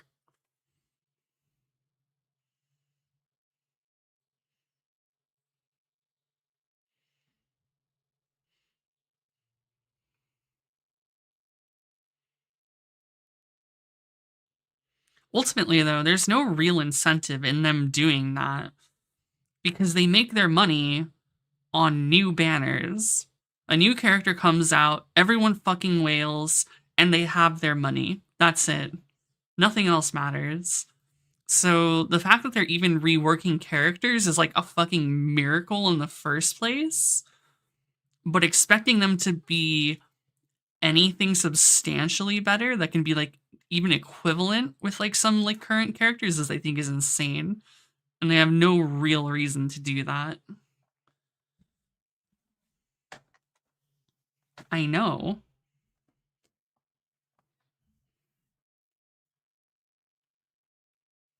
But I don't think it's gonna fucking...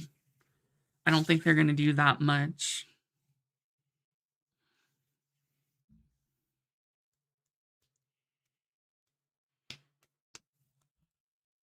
I think they're gonna hand people a fucking lollipop and be like, here you go.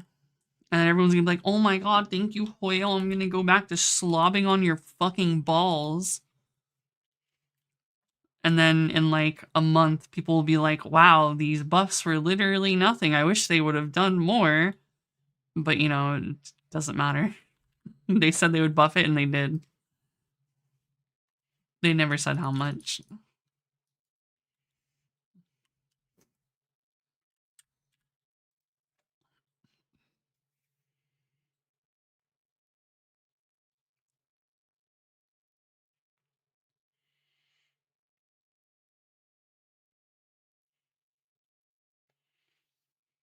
Yeah, but I still don't think they should buff Eidolons.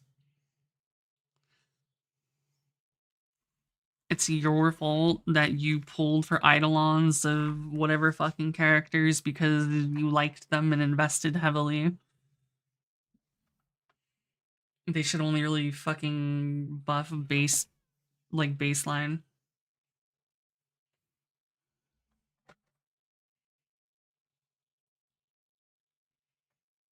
Because if they put most of the power in the Eidolons, and most people don't pull for Eidolons, like, how fucked is that?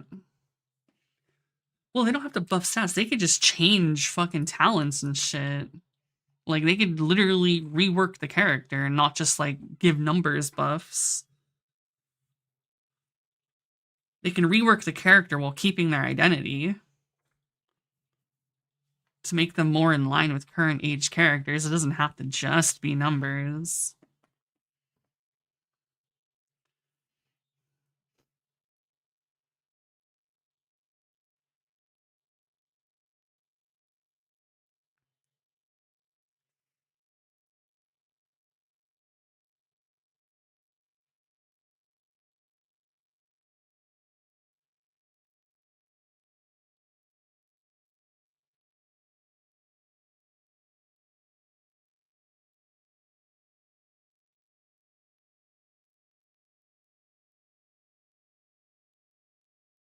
Yeah, it says Spyro the Dragon. His head's stuck in the fucking shell. Like a dumbass.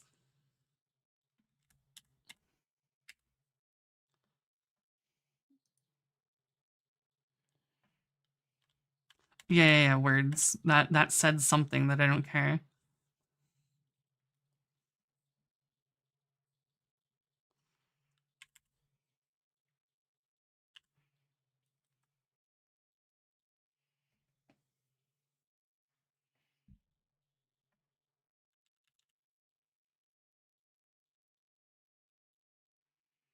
Maybe I didn't.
Did I like what? All the pussy?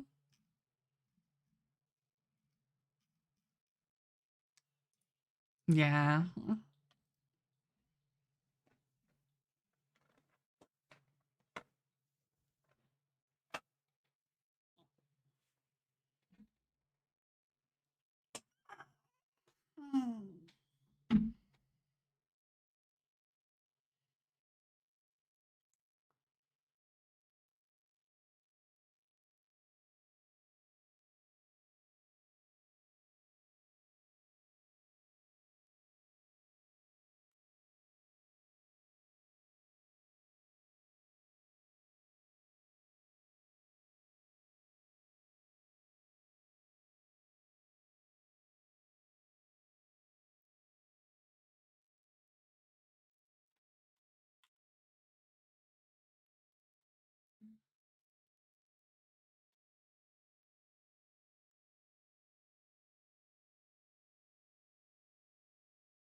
Well, I mean, what else am I gonna do?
Ah, yes.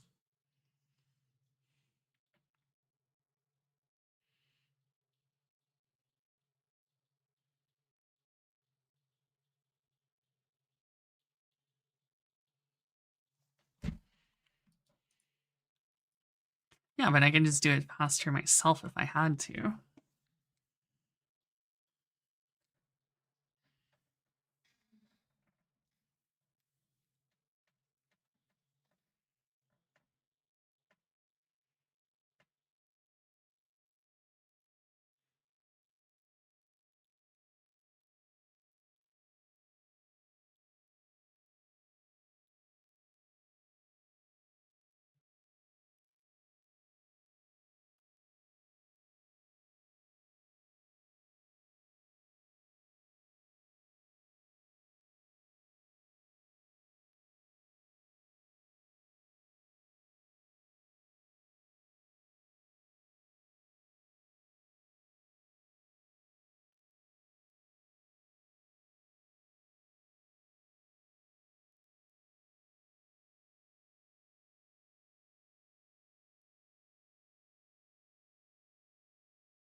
Yeah, apparently.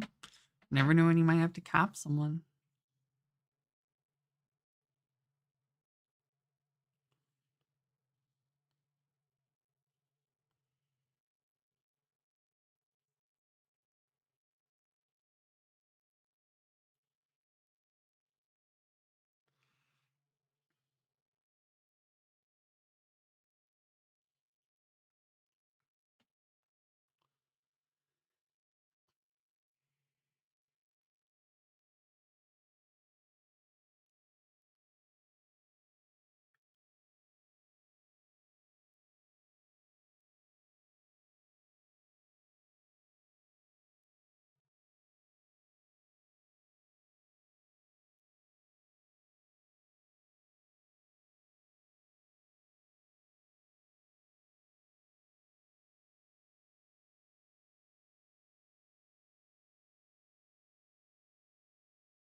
I remember I had a friend who used to have a wireless headset. This was like back in like the Ventrilo days. He would literally just go to the fucking bathroom and you just hear him pissing. Over fucking vent.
Mommy?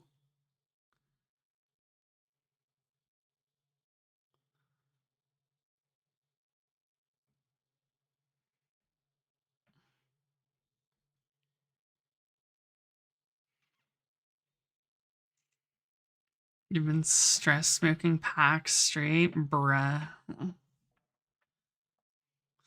The second option is because our character is a funny guy.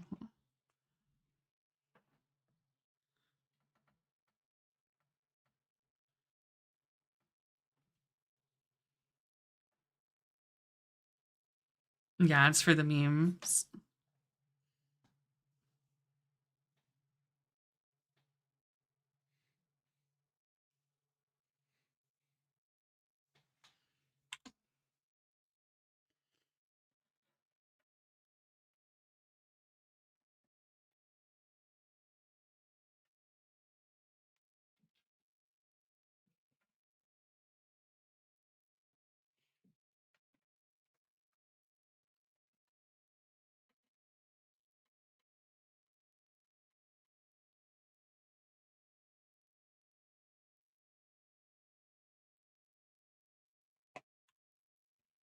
Yeah, we're technically dead.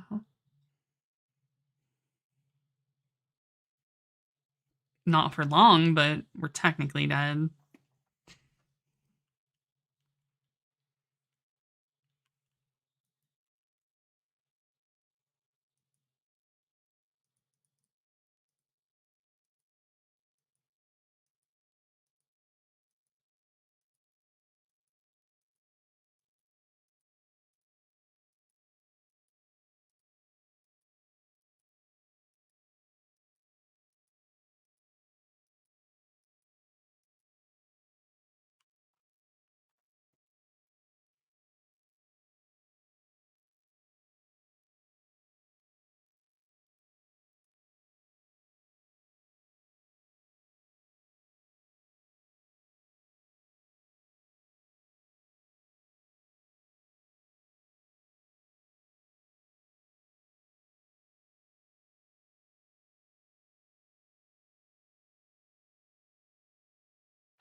Why the fuck is Acheron here?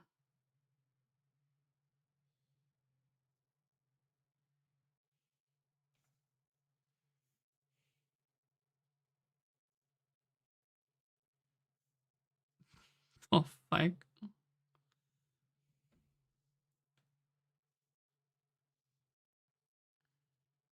Mm.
Yeah, that shit's ass without the detector.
It's gonna cost 6 digits each? What the fuck?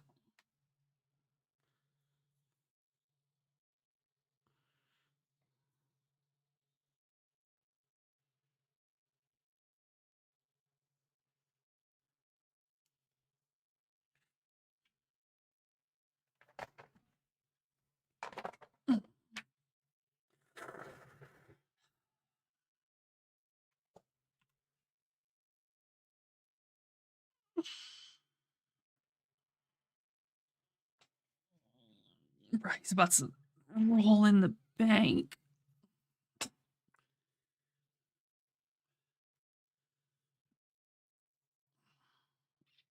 You're getting laid off?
God, I want fucking some black swan thighs more than fucking Himiko.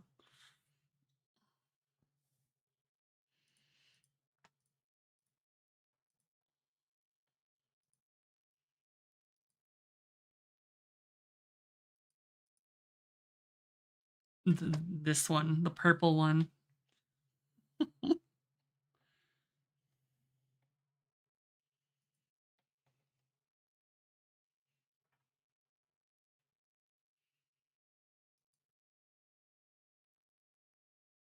Nah, Himiko's the red one.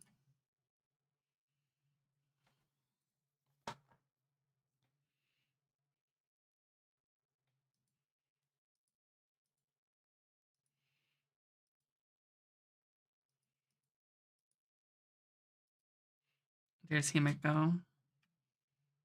For the little bit that it stayed on her.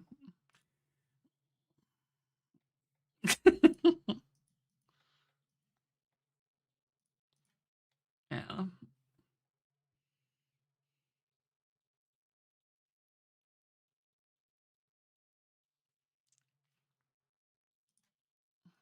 Dog, I'm not.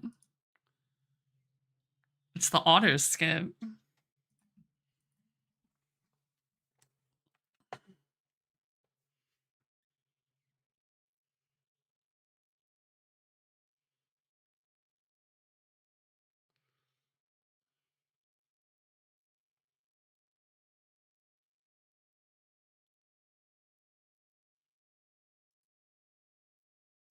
Bruh, I can literally just pull her out.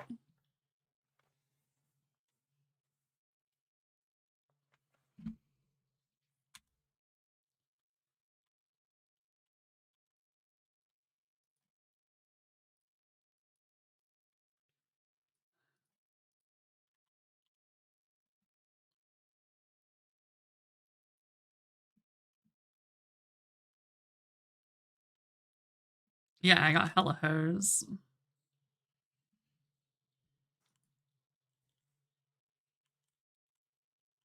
Oh, okay.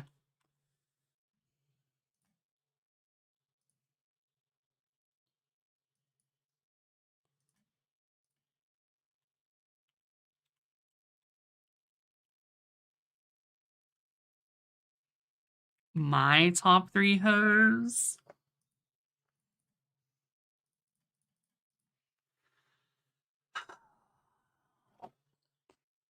Top 3.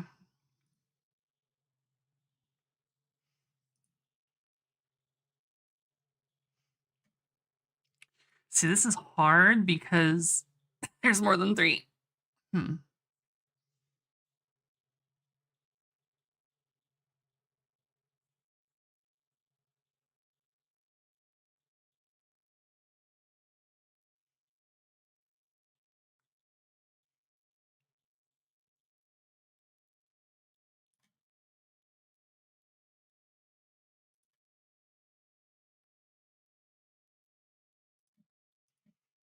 Great. Yeah, I'll do you 4.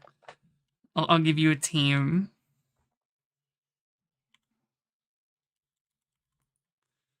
So yeah, 1 hoe, 2 hoe, 3 hoe, 4.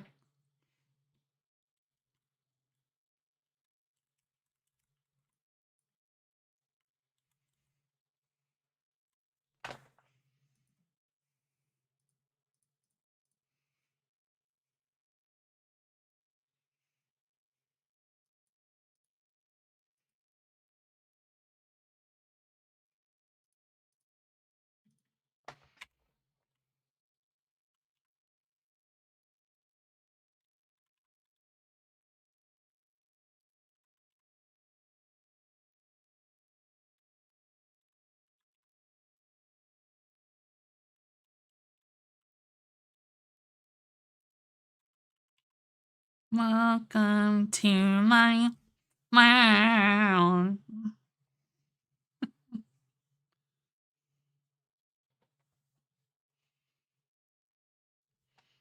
The solution is just not to play it with sound on.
Aw.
Peruse the story.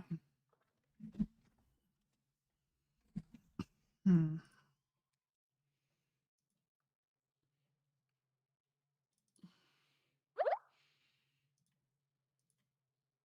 Mimi.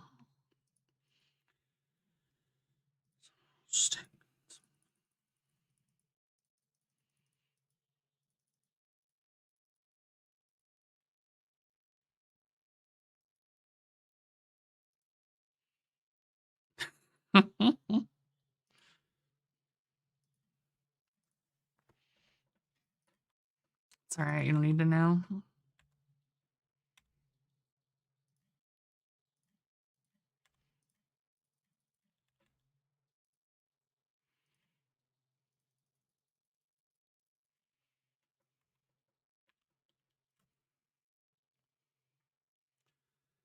Ugh. I didn't think that would take 6.5 hours. I'm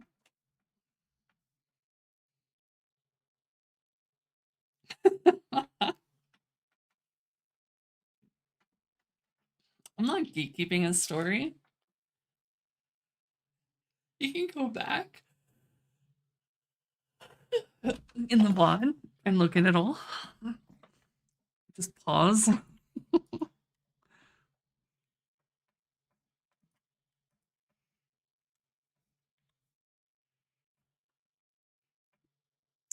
Yeah. Arknights event, it's just the EX stages that they added. It's like, what, 9 stages and then the 8 EX? Nothing out of the ordinary.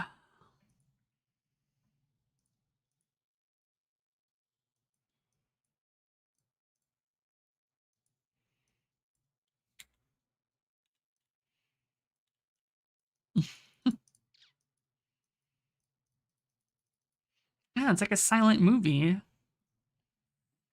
It's like the old days.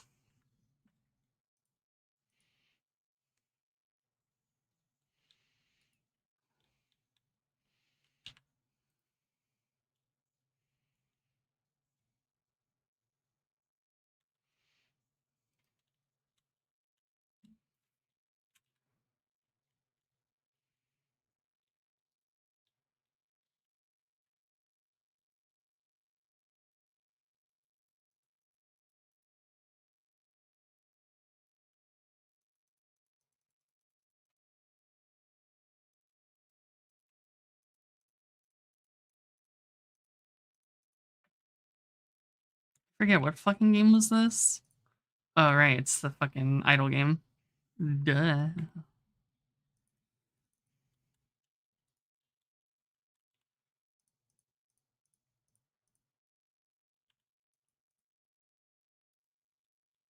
I'm feeling lost, and the only thing that can help me is mommy's milkers.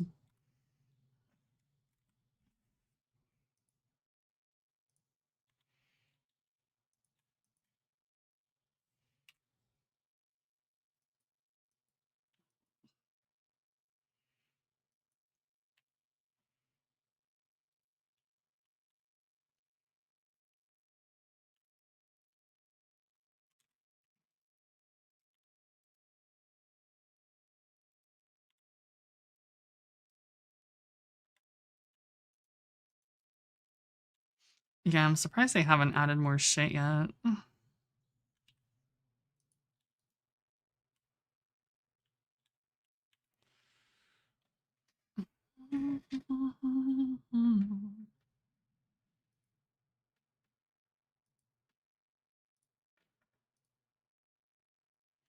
$33 out of 35.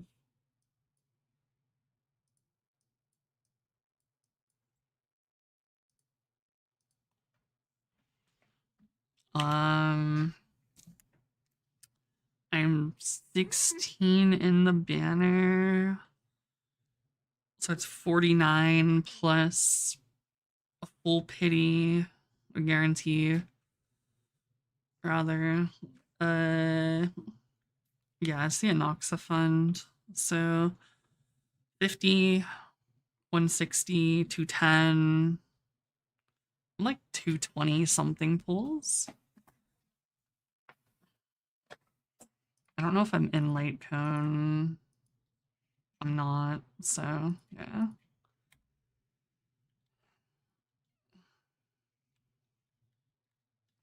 It is the Anoxa fund.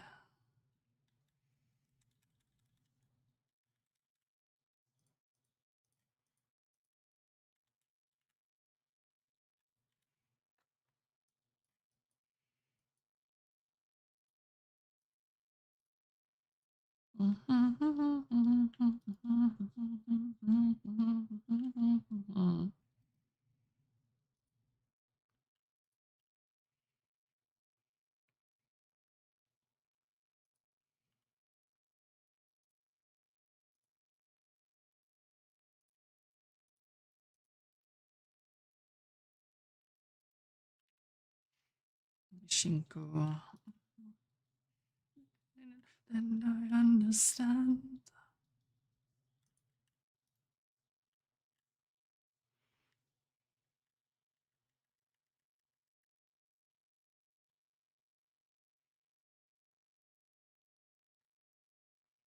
I hate how long these fucking doors take to open.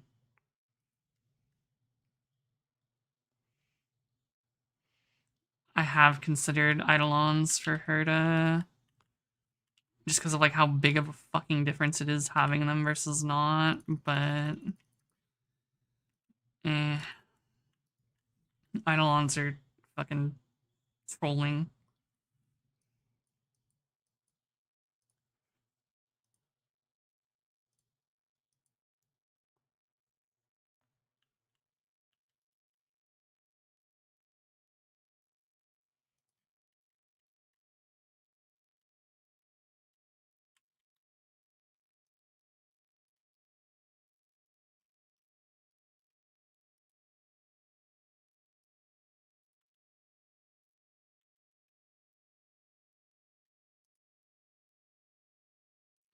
Fuck do I get there?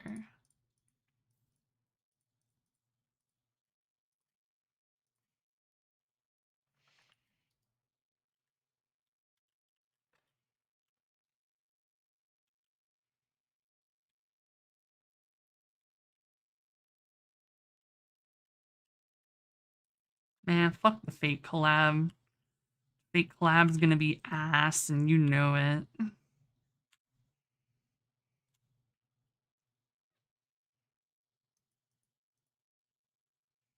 I'm not playing Star Rail to fucking play Fate Grand Order, dude.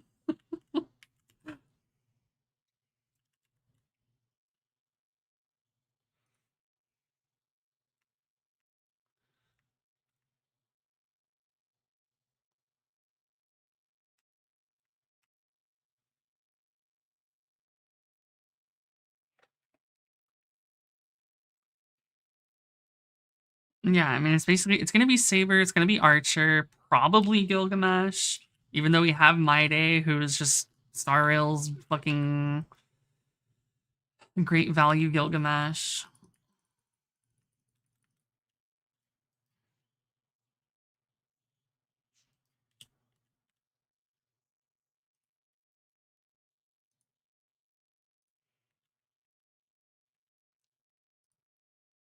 And you don't think Saber and Archer's outfits are goofy as fuck compared to shit like Rappa and Acheron? What the fuck? That's wild, G.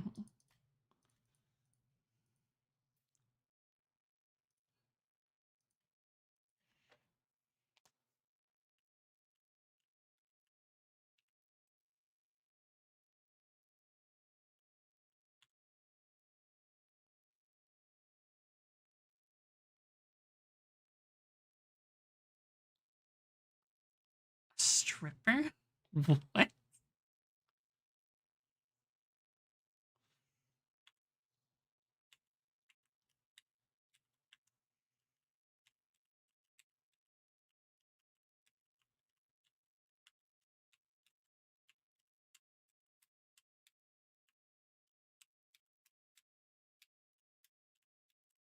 That robot, that's fucking Rotarius. That's how he feels when Himiko pats his head.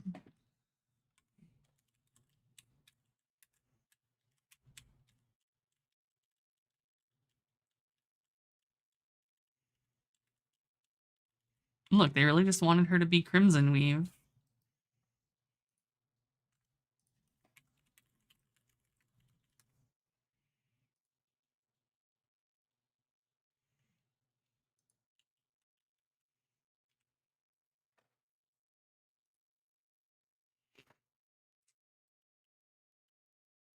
Bellowbog.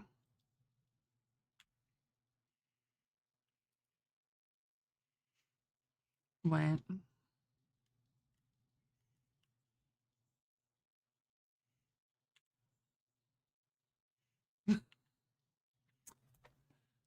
Waiting.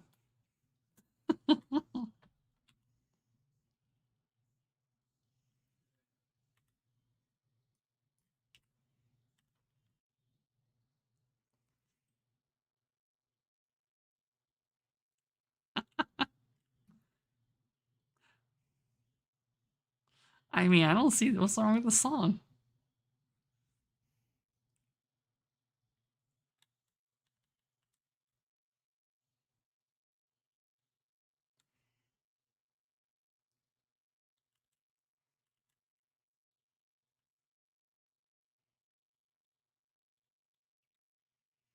It has not been 6 hours.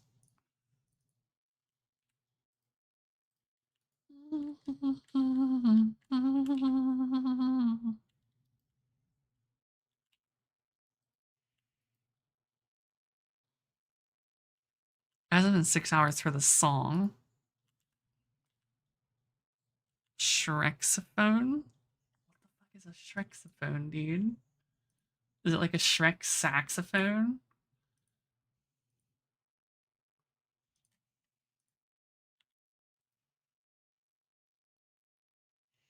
Dog, it has not been the whole time. I can guarantee you. It has been the whole time since I have been playing music, basically. But it has not been the whole time because we were watching hours of videos. Hours of videos.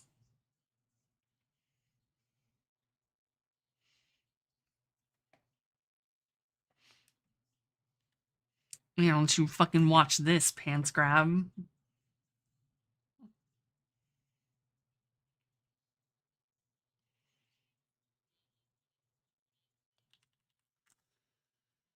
Tapia no Nakananji.